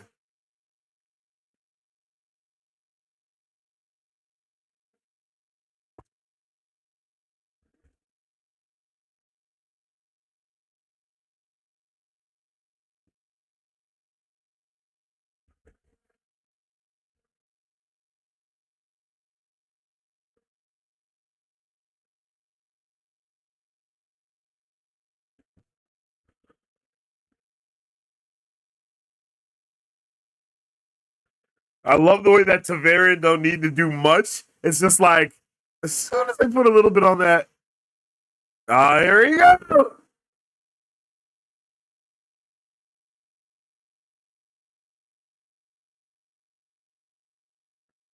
Oh, we don't have these douchemongers like end up training him or something.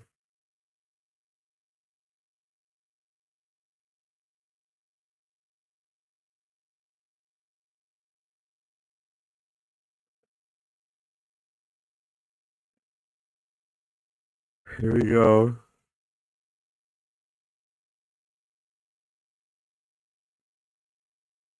Quarterstaff.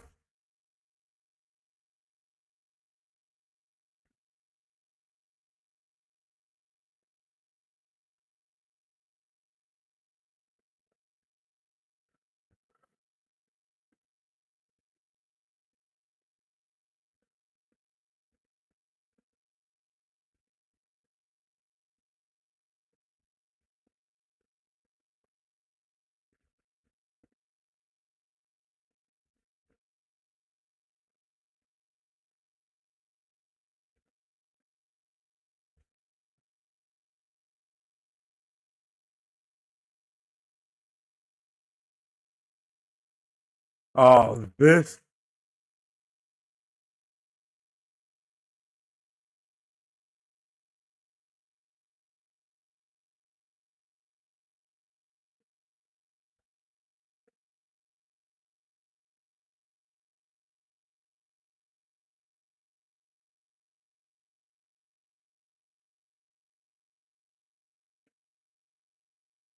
Oh, it's all in private. It's okay. It's all right. He said, take a bloody day off, mate.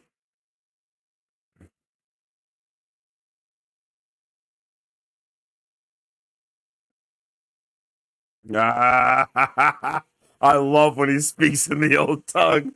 Hey, yo, I want to know what that actor like. Yo, I want to know if the actor can really talk like full blown old tongue.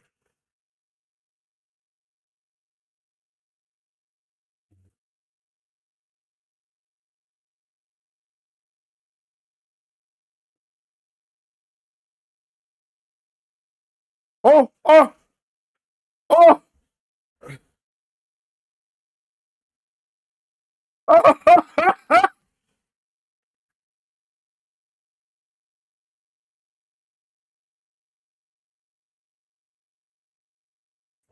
Ooh, oh, oh, oh.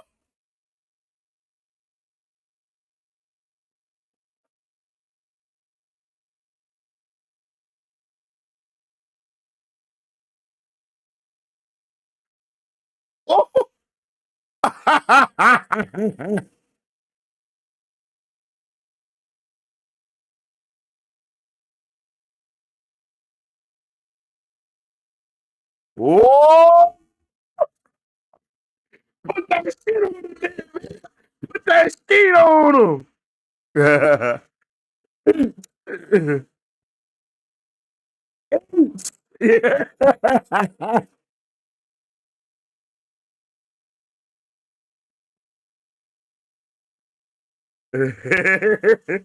Yes, blacksmithing. I've been waiting.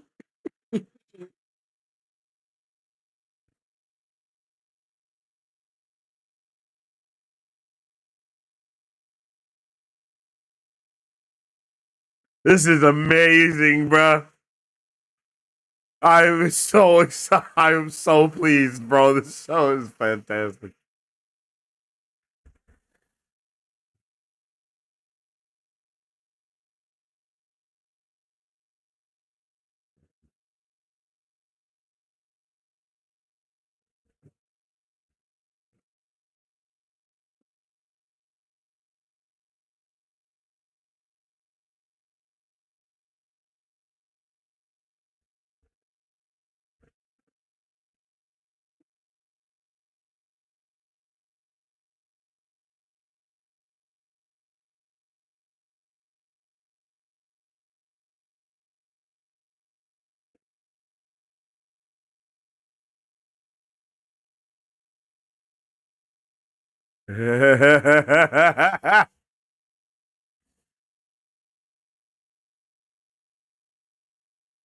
Okay.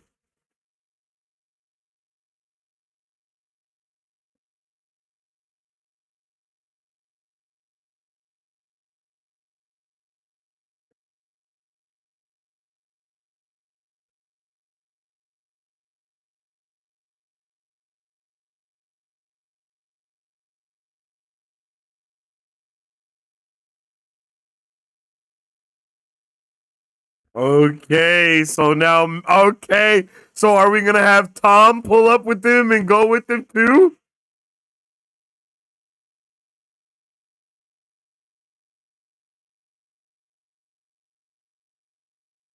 Is that okay? I was about to say, is that Tam or is it Min? Tom or is it Min?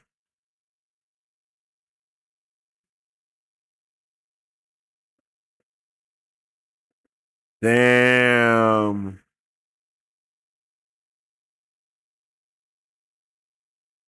Oh.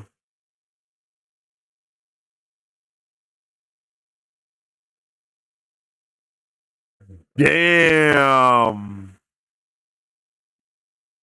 Why are they making us care so much about Leandra and Blood? This is crazy.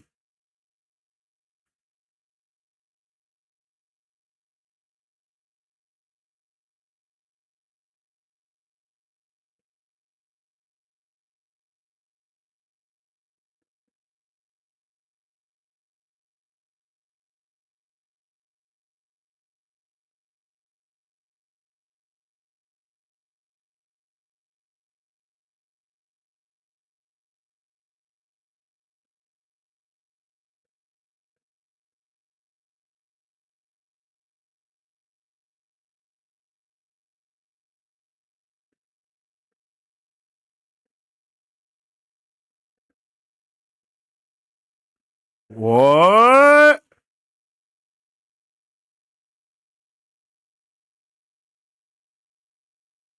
Maybe it's only for men.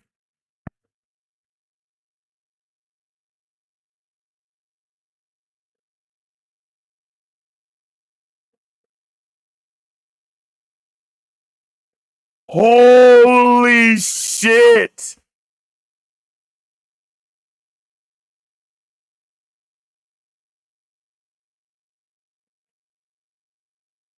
It's goddamn Mogadin.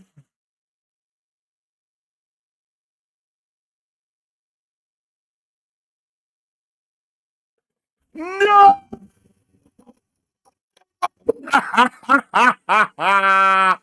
I did not want that to end. I'm not gonna lie. That was so good. What a great ending to a great start for this show. Wow. Wow. What? Those were some banger first 3 episodes, man. Holy shit. That was so cool. What a start. I I love everything that we just I love every single thing that we just saw. I'm not gonna lie. That all was incredible, yo. From start to finish, they have improved on every aspect of the show tremendously, and it has me so excited for where we go for the future of this show. That was a solid 3 hours and like 7 minutes of just beautiful content back to back to back. And wow, I am super pleased with what everything that we got. I don't know what happens in the like I kind of do know what happens in the rest of this season because literally everything about this season is book 3 and book 4, I believe. Like like they are using so much of book 3 in different ways. It's insane. It, yeah, this is crazy. I love it, yo. I love it though. I'm having a really good time with it. I can't wait to see how they continue to blend all of the things that I do know with the things that I don't. I'm really excited to. I think that we're heading to a setting soon, and that's another thing that I'm really hyped about possibly seeing. I'm ready for it, bro. I am so ready. This was a phenomenal premiere. 3-episode premiere. Phenomenal all across the board. Let me know how you guys feel about it in the comment section down below. Don't forget to drop all your thoughts, theories, and questions about The Wheel of Time Season 3. The Wheel of Time Season 3 premiere, because that was just, yeah. That was it for sure. I really, really like that. I really, really like that. And like, I loved that, actually. Not just even just liked. I love what we just got to see. I'm so pumped to see more of like Fail and all. I'm pumped.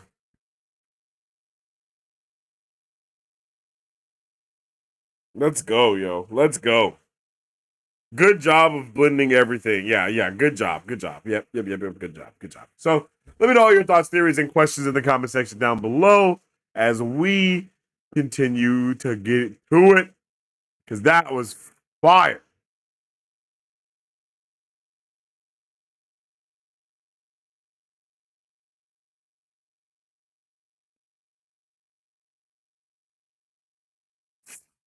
Wow.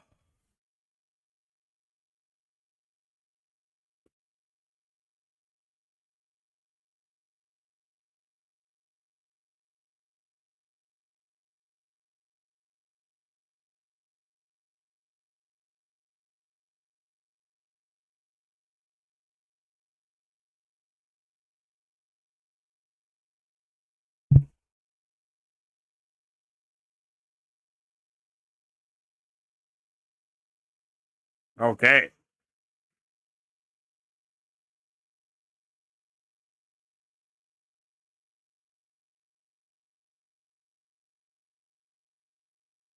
All right.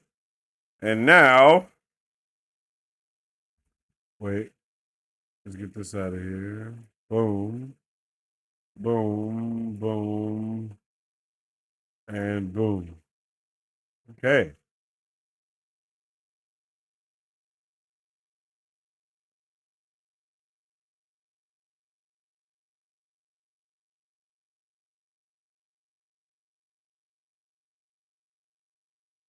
We just got done watching the season 3 premiere of Wheel of Time, and oh my goodness, was this a banger! I had no idea what we were going to be in for, but damn, did they set the bar off right off the rip. Like, they did a wonderful job of just throwing us straight into the fray with this show. After just finishing reading the 3rd book of Wheel of Time, it's like I did not know that it was going to just be, again, just throwing us straight into everything that there was about this show. But they're throwing us in there, hitting the ground running, and kind of getting a lot of the things out of the way that they need to get out of the way quick, fast, and in a hurry. I'm okay with that too, right? Like, it's not in a hurry in a bad way. It's in a hurry in a good way. It's like, hey, we are setting the bar, we are setting the tone, and we are letting it be known that this is crazy. I was so not prepared for them to be going full blown,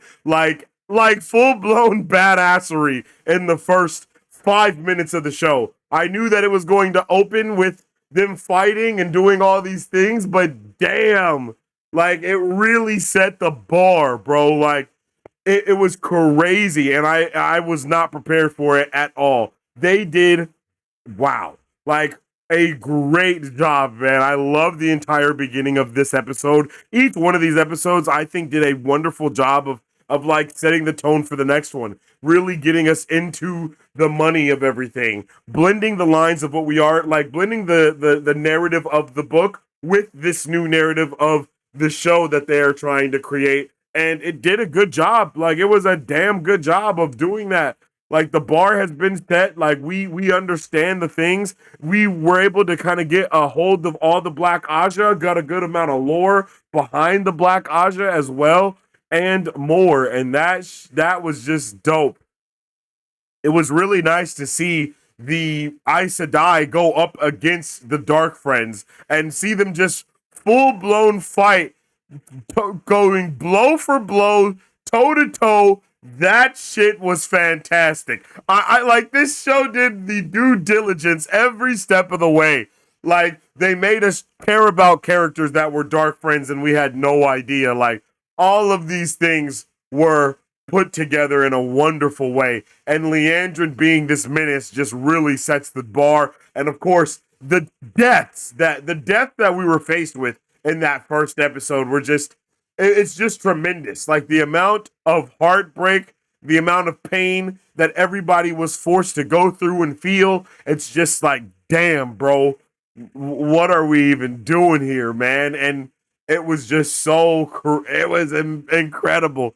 It was also amazing to see right off the back that they had tremendously increased the budget for every part of this show possible. The cinematography, the magic system that they do, everything just has so much built into it. Even seeing the way that they are, like all the weaves that are happening, they're just beautiful.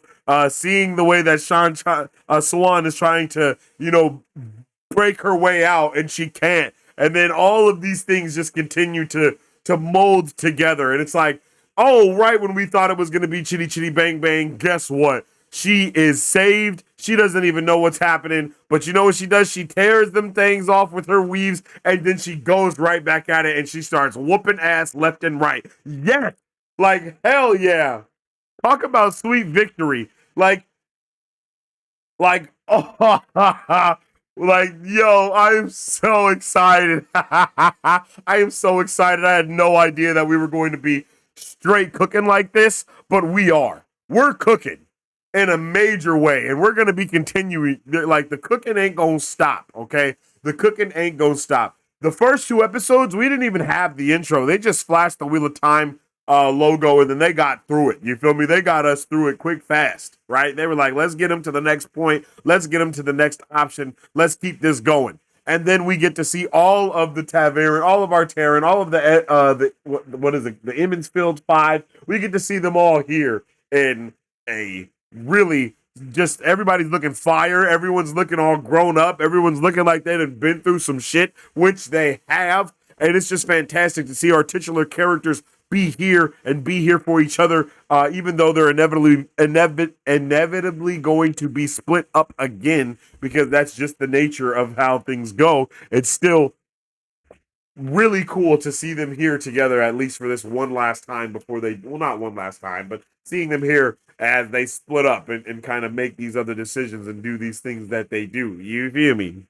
So, like, Perrin's looking awesome. Rand's looking awesome. Everyone is looking great. The way that they were able to weave those first two episodes, the first two seasons of the Wheel of Time into what they did with the books and like kind of grab a little bit of everything from a little bit of everywhere and kind of just zoom, condense and consolidate those things together as well.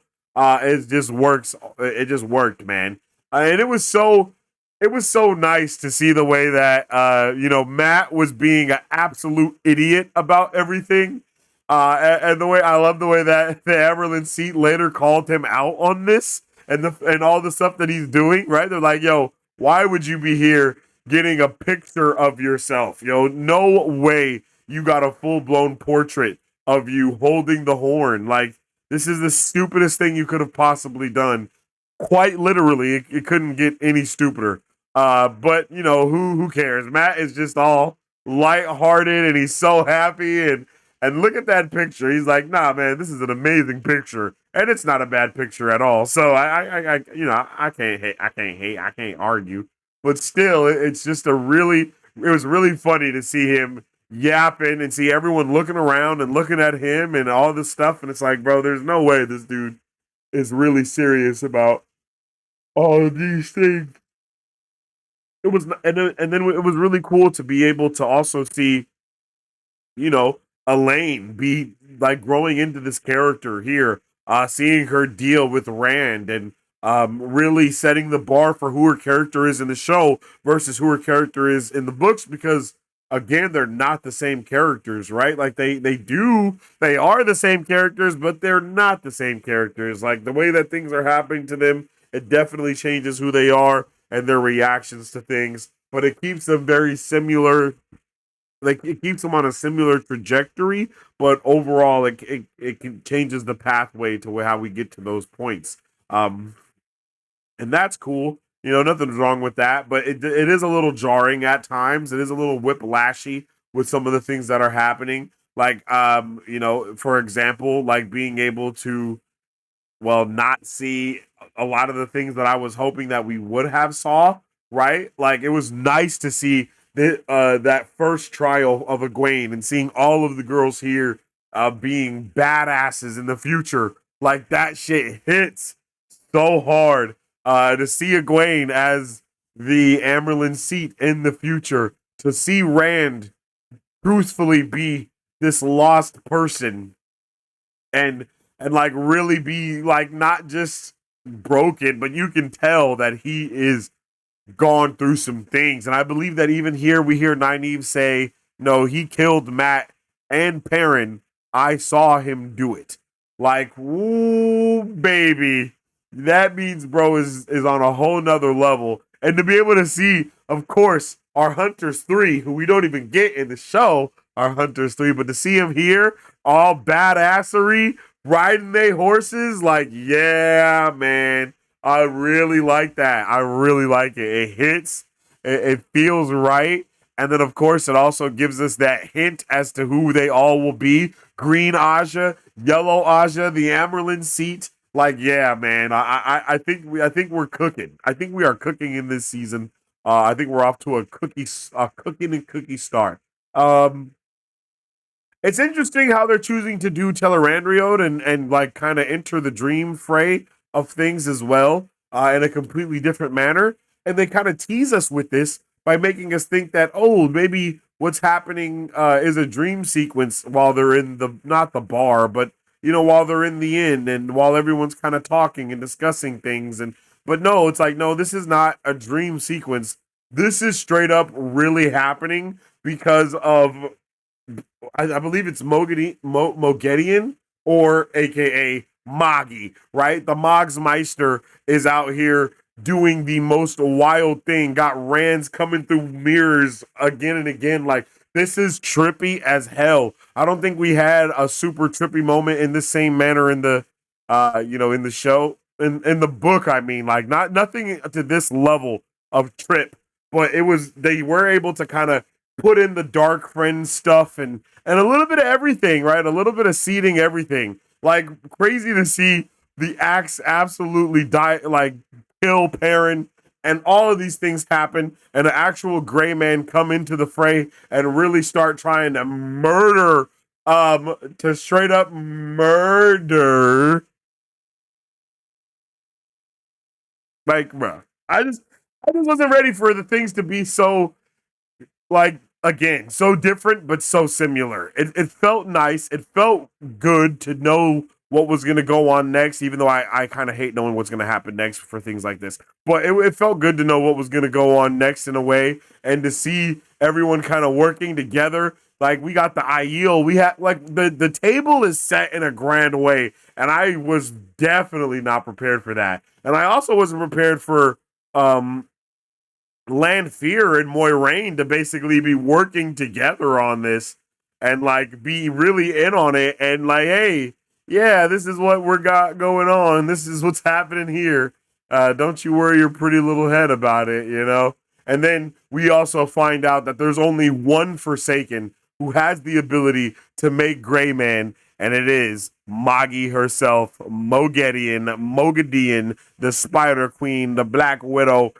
It's just awesome the way that we were able to see these little things be shown on screen that we didn't get to see within the book. Like they showed a lot of shit on screen that was off screen within the book, but they also skipped over some stuff that we would have got to see. Period. So as she makes the Gray Man, we can basically see this dude like losing his spiritual essence. It literally being like ripped from him, and you can see it kind of being torn from his body, and at the same time he is still staying. So it's like there's something that is being torn from him, and I don't know where that goes. I don't know where that goes. I don't know what happens to that, but it's gone. It's gone, and that is how a gray man is born.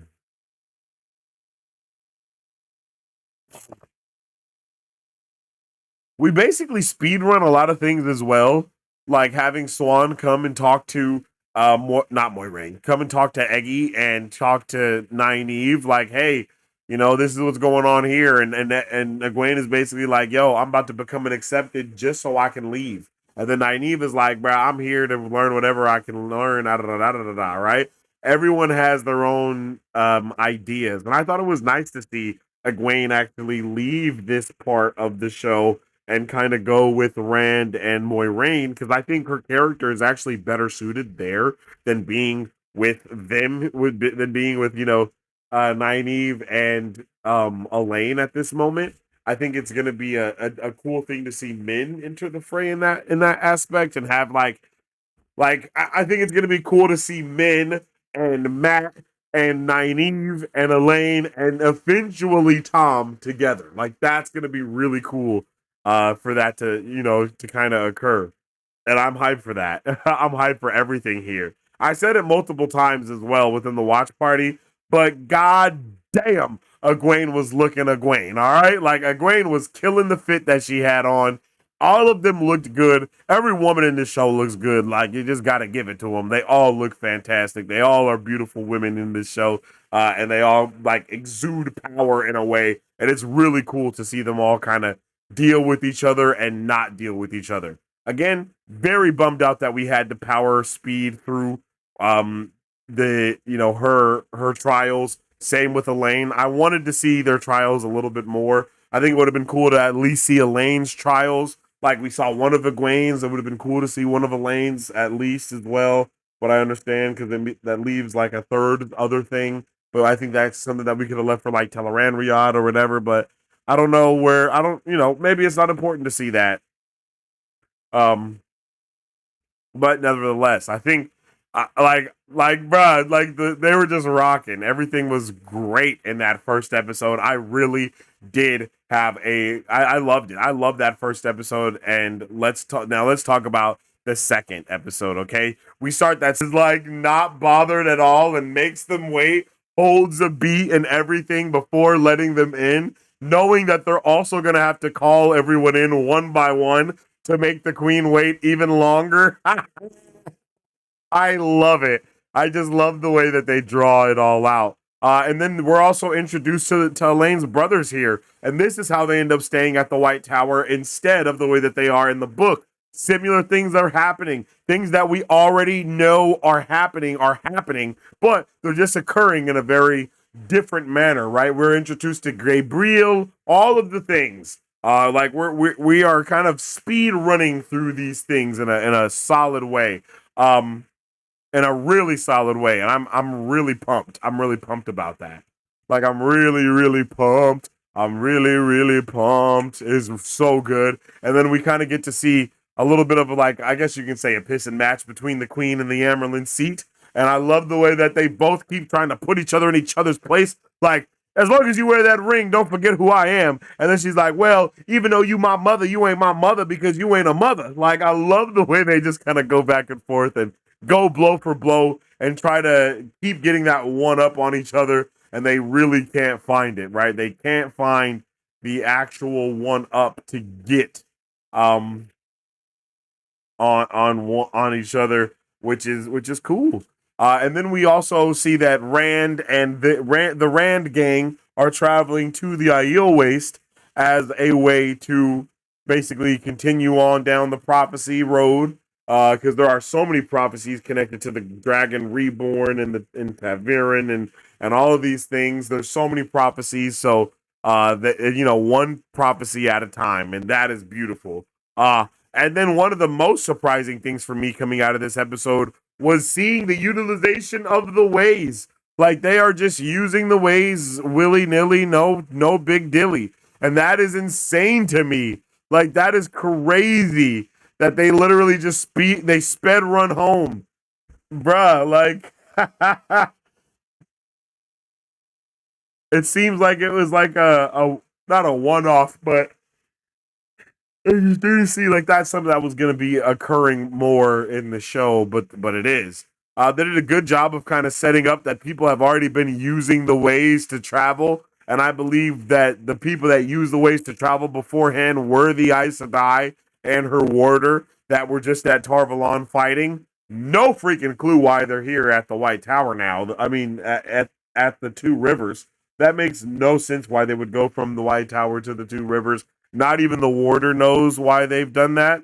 But during this time, we also get a reminder that Loyal is going through his longing of the steading, also giving us that one step closer of having a full-blown steading reveal happen in this season, probably, which I would love to see more Ogiers and love to get a little bit more contextualization on their vibe across, just completely.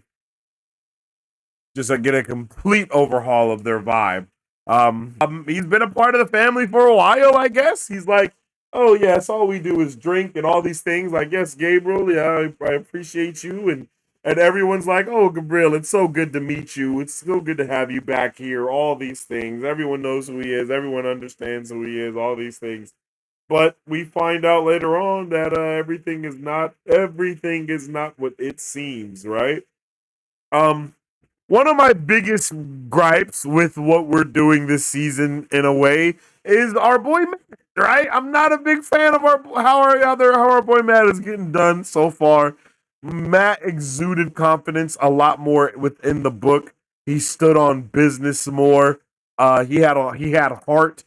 He was ready to embrace a role without really knowing what that role was, and they kind of teased that in this season, but I don't know, man. I don't know. I feel like we're kind of getting. I don't know. I don't know. I guess we just got to hold on and see what they do with the rest of the season. But Matt's character currently just doesn't feel. I don't know. I don't. It's not what I. I don't. It's not what I wanted. Honestly, I thought we were gonna be over that.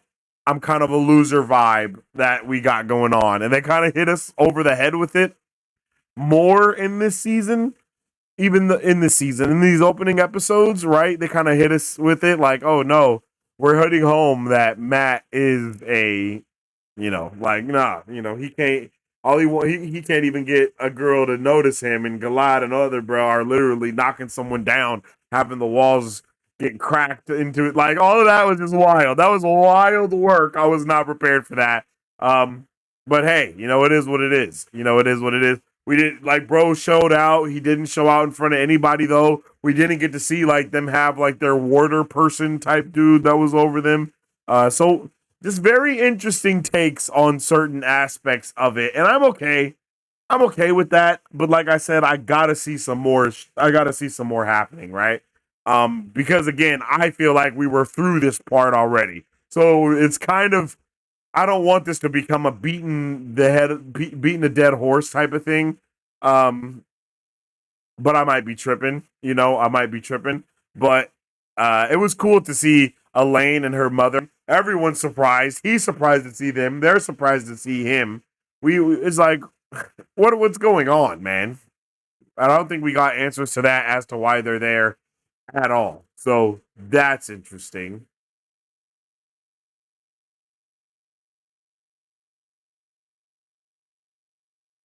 We also get the Hunters 3 established, but instead it's unfortunately the Hunters 2 because, no Moiraine is there. No Moiraine. Why do I keep saying Moiraine? I'm getting Moiraine and Egwene mixed up.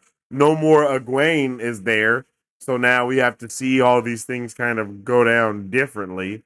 So they become the Hunters. Kind of get the same rules, get the same things going on, but not within like, oh, hey, go to your classes and all that stuff still. And well, like, yes, they still have to do that, but it's just not as heavily emphasized on with all that other stuff. And I don't think we even get to see any of those interactions within the with even in the White Tower because they're already leaving by the end of the next episode, which is kind of crazy to me. What's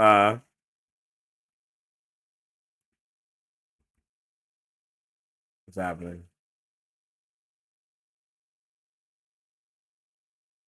If you guys know anything, you know that another thing that I've been calling for with reading the book and something that I think they handled really well in the book was for our good old girl Eggie. I wanted her to feel what she's been through. I wanted her to feel, like, hey, I am struggling with what's going on. This is not just over because I killed my captor. These things are still bothering me. They're haunting me, and they will haunt me for some days to come.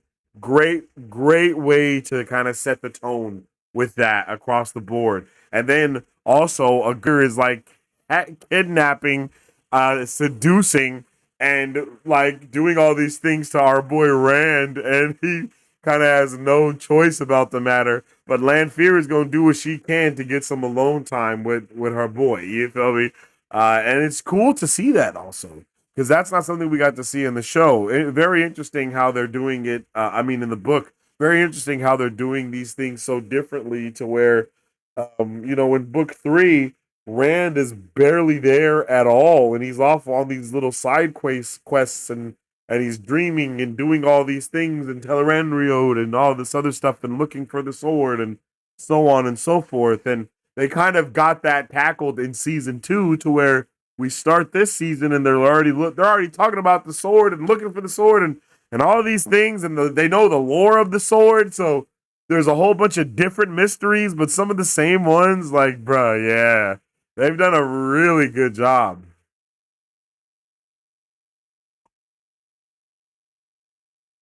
And then this is where we also see that Lanfear is evil because as she is here trying to seduce Rand, and I really didn't. I thought it would be over the attitudes and the fits and stuff in a way, just because of how he ended on the last season. Like, bro was literally he was king shit, and it's sad to see he's not king shit anymore. But I guess you can't be king shit forever. Maybe he's just the king of shit. But nonetheless, as I said, I'll have to hold out my 100% reservations to see what they do with his character over the duration of the season from here on out. But I liked everyone else's character in these first 3 episodes. I like seeing Matt kind of stand up for himself in the end of that third episode too. And I understand that they had to kind of make an arc out of it. They couldn't just have him like go through these magic. They couldn't just have it be magic time and then him, level up.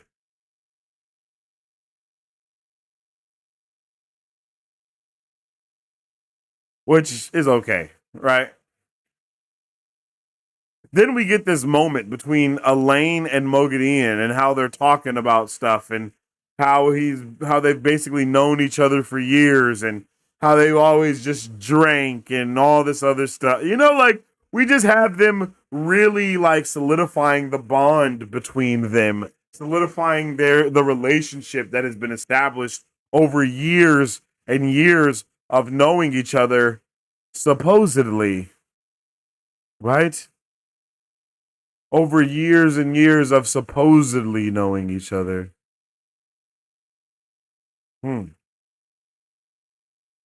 But after that, we go to Swan, the Emerald Sea, rightfully fair, he kind of is.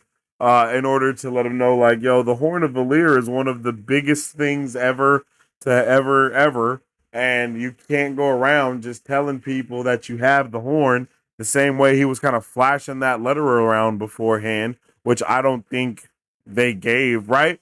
Like, again, no letter here either, so, who knows what's going on. They're just sending messengers when Matt was the one that took the letter, like, I think they're doing a good job of changing shit up, but I don't know if it's enough to change it up to be like, oh, I don't know what's going to happen at all from the things that I've read in the other book to this book. I think I can make a good infer. I think I was right about every single thing that I inferred already from the trailer, because of being able to connect it to the book, right? Like, obviously there are some things that are different, but we're introduced to the Aiel very early on, which I think is really mother. Basically, Elaine standing on business and being like, "Mama, I ain't going nowhere with you. It's not happening. I ain't going anywhere at all. Sorry. Do not pass go. Do not collect $200 because we got some other things to do here."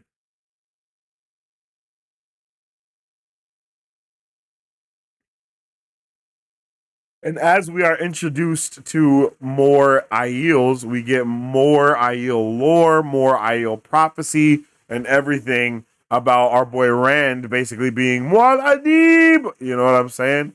He's the one, he's the chosen one, and he is to protect the promised land by bringing it into it in a way, which is a very interesting thing. I like the way that they've been able to do that.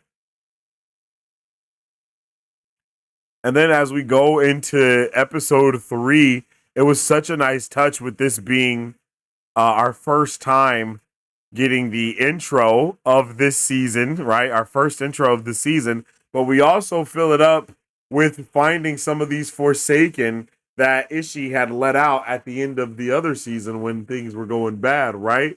He let out damn near all the Forsaken. And here we see 3 of them meet, with one of them being none other than Gabriel, which I was not prepared for. Like, I thought Gabriel was a dark friend the whole time. I never thought that he was a goddamn Forsaken. And the way that they portal in and out, it just looks so good. And look, it's like this. To them, it looks like they portal, right? That's what it looks like for them because they are Forsaken. But to all of us, to everyone else as layman's, it looks like their bodies like kind of just disappear. I think those are the same thing, right? When they get like snapped and when they walk through the portal, it's the same type of vibe. And look at that. Like, look at the way they're getting everything together, establishing the hatred between each other, to putting in those barriers that they've already had before within the last lives that they've lived and with all the other things that they've done. Just a solid job of a solid job of establishing the hierarchy of these characters and a little bit of everything.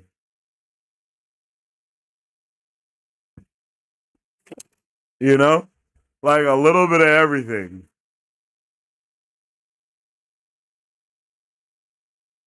And I'm hyped. Like, the beginning got me hyped for what's to come. Everybody talking they shit, everybody kind of setting up these little things. And then we have Nynaeve. And then we have Nynaeve and Elaine, like, kind of not torturing, but asking the Red Aja for information about what they did, or the Black Aja information about what they did on the day of the break-in. And they just kind of keep getting the runaround. Everyone is messing with them, finessing them. I love the way she just kind of goes to being super serious. And everyone was like, oh, they kind of gave each other a oh my God, surprise look. And they just kind of just drop the act, literally. She's like, come on, just drop the act. It's over. And then they drop the act and they all just start yapping. And quite literally yapping because they say nothing with importance. But they just kind of just go and yap and tell them a whole bunch of nothing. But they do a smart thing and is like, okay, since they told us a whole bunch of nothing, let's take that whole bunch of nothing and find what they didn't say, you know? Where is the something between the nothing? We also get this hint at Elida being sick of some kind because she has this shaking going on and she calls for someone to help her get dressed. Who that someone ends up being is men coming in and helping her out with what she got going and what she going through. Right?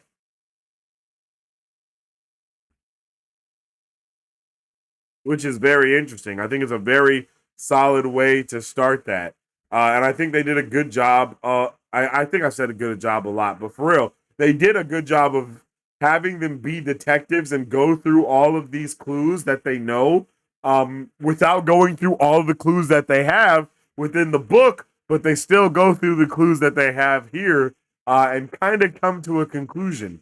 We find this new emblem, logo, signia thing that ties Leandrin to this room where her son was, and also connecting it to where she needs to go now in the future to honor the other half of her son's burial. Like, yeah, jolly good show and a damn good time. You know, like a jolly good show and a damn good time. And then Elida is obviously fighting for straws going in, talking about, yo, if you pick an enemy with me now, you're gonna regret it forever because I'm gonna remember it forever, you know? And she does. I think she does hold grudges. Look at her. She looks like somebody that's gonna hold a grudge. She's gonna be mad. And I love that. She tries to go running back to her Red Aja peeps, but they ain't rocking with her because she's been gone for so long. A very similar hierarchy or a very similar thing that happened with Moiraine when she came back, right? They was like, girl, you ain't even a Blue Aja because you don't even be here like that. Girl, you wasn't with us shooting in the gym? And I respect that. You know, I respect that. She wasn't there. And then she come back trying to bribe everybody with all these goods and needs and things and such that nobody's such and needed and things, you know?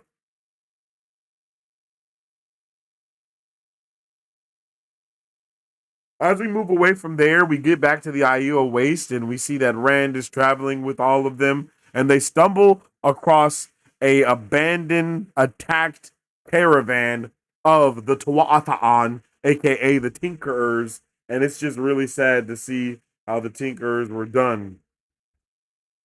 We don't know who did this to them exactly, but we get a couple of hints as to what could happen here for sure. And it's just sad to see all of the divide that there is even within the Aiel, who are these cultural people that hold themselves to these standards of being locked in, you know, in a way. It's kind of crazy to see them not be locked in with their people because of these other religious things that have occurred, these other religious events, these historical events that have occurred and drawn a wedge between them, not just as characters, but also as people and all these other things, right? So, you know, as we continue to see Rand and we see all of these characters care about stuff, right? Egwene's immediately like, yo, we have to bury the dead because she respects the Tuathaan from what they see. And then we immediately cut to Perrin burying his ring at his family's cherry tree blossom grave site, which I think is a beautiful, beautiful, beautiful hint of world building. Like, oh, my family, when they die, they hold a tree in their hand in order to grow into this orchard with the remains of their body and stuff. Like, that's crazy cool. I really, really like that, like, a lot. And I wasn't prepared. I was definitely not prepared for that.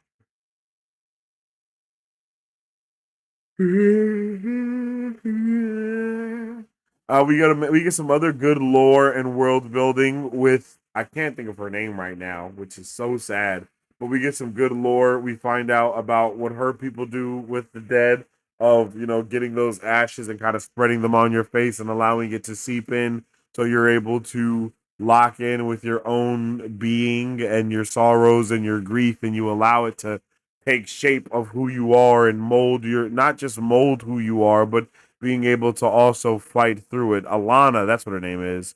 Um, being able to also fight through it. So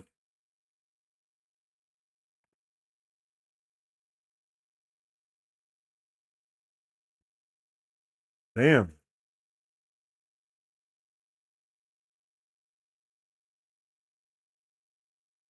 Your boy is sleepy.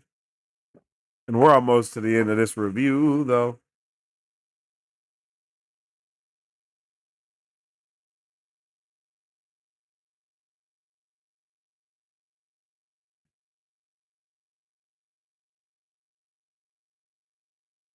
We find out that the White Cloaks have been basically coming back to the two rivers in order to find out more about Matt and find out about all of them.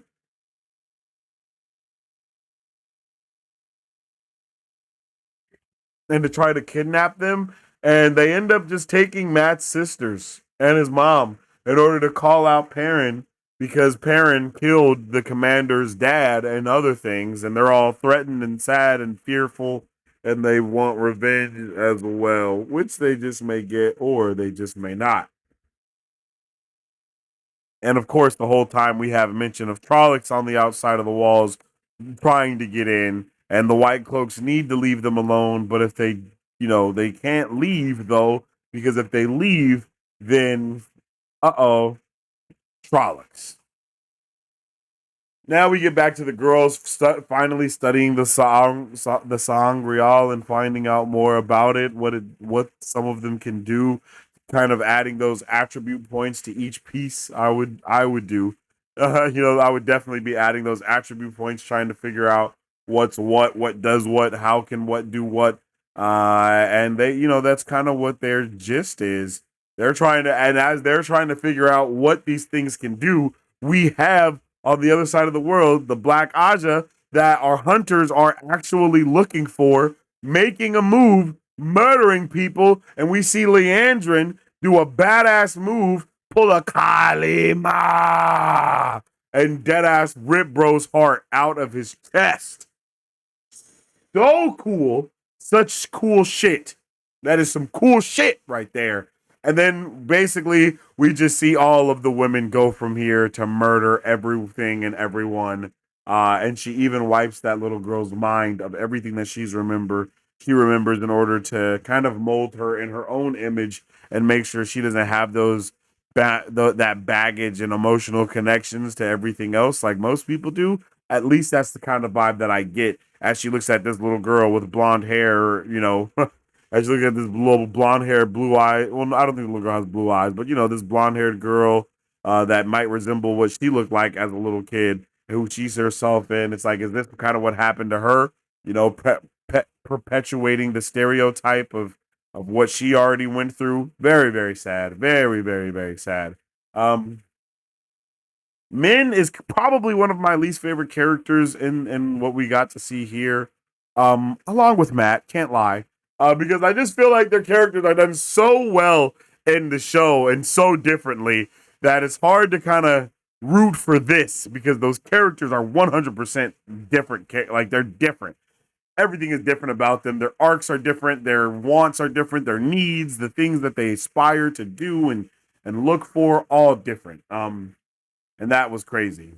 It was also crazy that I guess Rand pulled Celine, aka Lanfear, into Tel'aran'rhiod because he's so freaking powerful. Like, whoa. Damn. Like, wow, that's so powerful.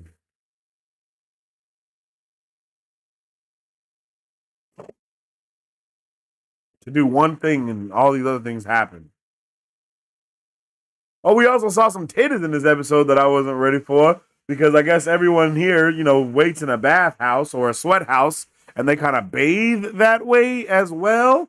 And we see that they're all furious with not furious, but so holding their boundaries against each other because they are obviously undermining each other's culture and thinking that their culture is the only one and the best one and all these other things and or whatever the case may be. And I like it, yo. I like the way that we got to see them all together here and kind of fighting it and seeing Moiraine and Lan trying to fight the sweat and act like it's all good and it doesn't really bother them.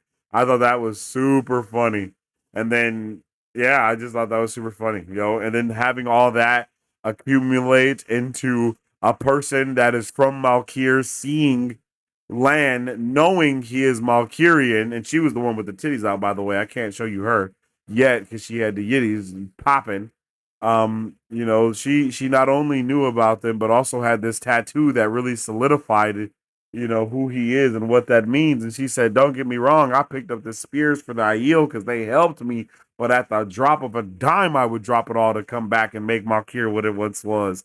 And I'm like, damn, yo, he really got some ride or dies, really honing in and zeroing in on that fact. And it was just also really dope to see Perrin stick up and be this hero and see everyone looking up to him and seeing him take charge. And it just feel natural more than anything. To have it feel natural is really what got me excited. Because it's like, oh, they're on this level of storytelling. She's about to be crazy.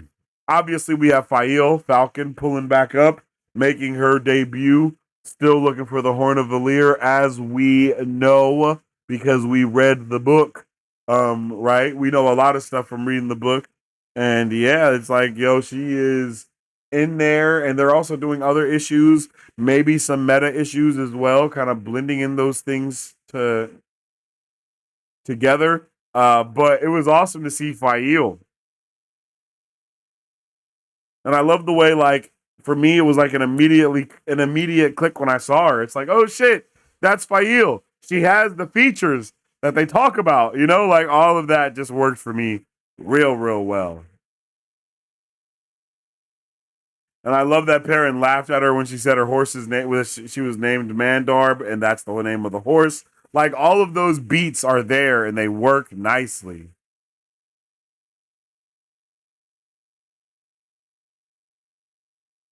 They work really nicely.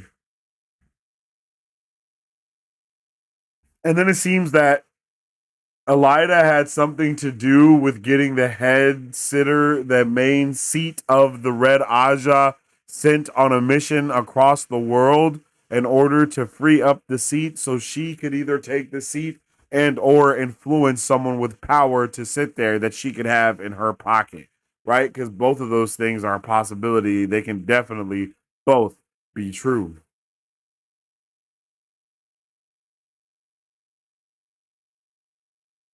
And then one of the highlights of this episode is we get to see Matt doing his Matt thing. Right? We get to see Matt go against the brothers, put them in their place, even if it only was in front of Nynaeve. It still happened, right? And it was so cool to see him kind of lock in and almost like breathe breathe the inner warrior out and have him just start whooping ass because he inherently knows how to whoop ass because not only is he Taviran, but he is also of the Manetheren, and those Manetheren are badass. The choreography of this fight scene, though, the way that the brothers used each other for leverage to do certain things, it all worked very well, very, very well, and very, very nicely. So they're doing certain things to not make us hate characters, doing things to make us hate other characters, changing up the story, flipping it around on its head, and it makes me so excited for what's to come, but also extremely confused as to what's actually going to be the next chapter within the Wheel of Time. But whatever that chapter is, whatever it may be, whatever is going to occur, whatever is going to happen, I'm ready. I hope you guys are ready too, because goddamn, we are really in the meat and potatoes of everything. And then, as And then we end up learning that one of the Sangreal that they have stolen. One of the Sangreal that they have stolen is the one that is similar to what the Shanchan do with with the collar and the thing, and that is you get someone to be able to do your bidding, your will, and all this stuff, and for them, they're doing the male collar and having that be what they can use against him. But I think that they're forgetting that they'll need a male channeler to do that because you're gonna need a male channeler to get the male channeler. So that's kind of a catch-22. But they might be able to use like one of the Forsaken in that manner or something. But I don't know. A lot of thoughts, a lot of theories, and even questions. So, let me know how you guys are feeling about that in the comment section down below. I am so pumped for everything that's going to be coming for the rest of this season. It's been so good up until this point, and I think it will continue to be incredibly fantastic. If I just do say so myself, I think we're going to continue to kill it. I think it's going to continue to just get better and better and better. And Moghedien is obviously being a menace, and I think she's kind of playing a little bit of every side. But so are the Aes Sedai, right? The Aes Sedai are also playing every side. So it's like, what the hell is going on? Who's doing what and how? And what the hell can we do to stop it?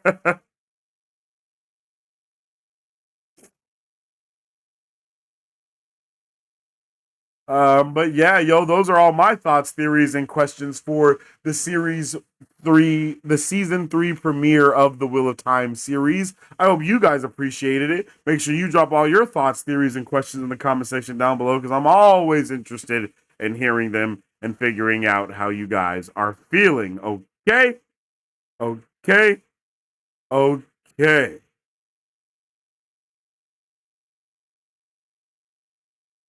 Chat, that was banger. I am so tired. We literally 4 episodes, 3 episodes. We just binged back to back to back. 3 hours of content, 3 hours of content, another hour of reviewing. Like, damn, that was awesome. That was awesome. Really good time, yo. Definitely appreciate all of you for tuning in. I'm exhausted. I gotta hit the hay. It's 4 o'clock in the morning. My kids will be up soon for school. So we're going to go ahead and get some sleepy time, sleepies.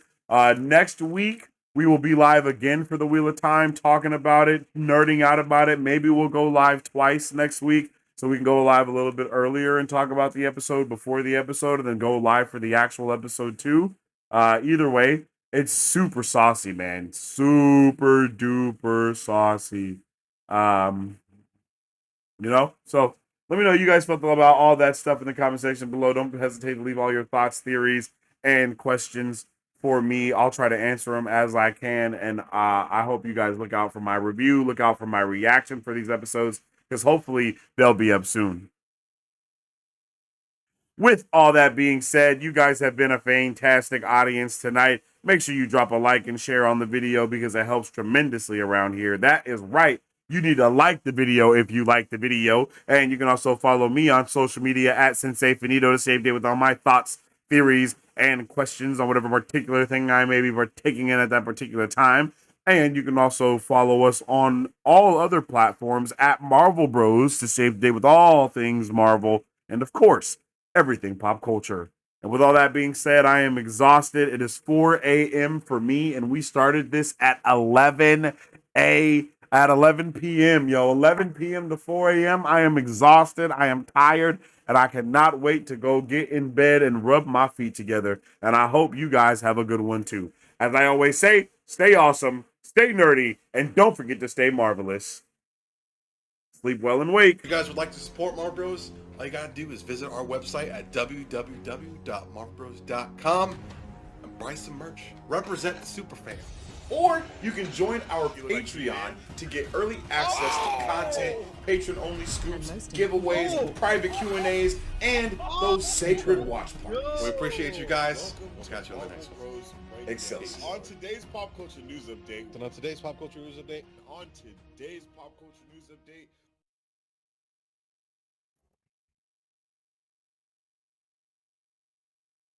Upload.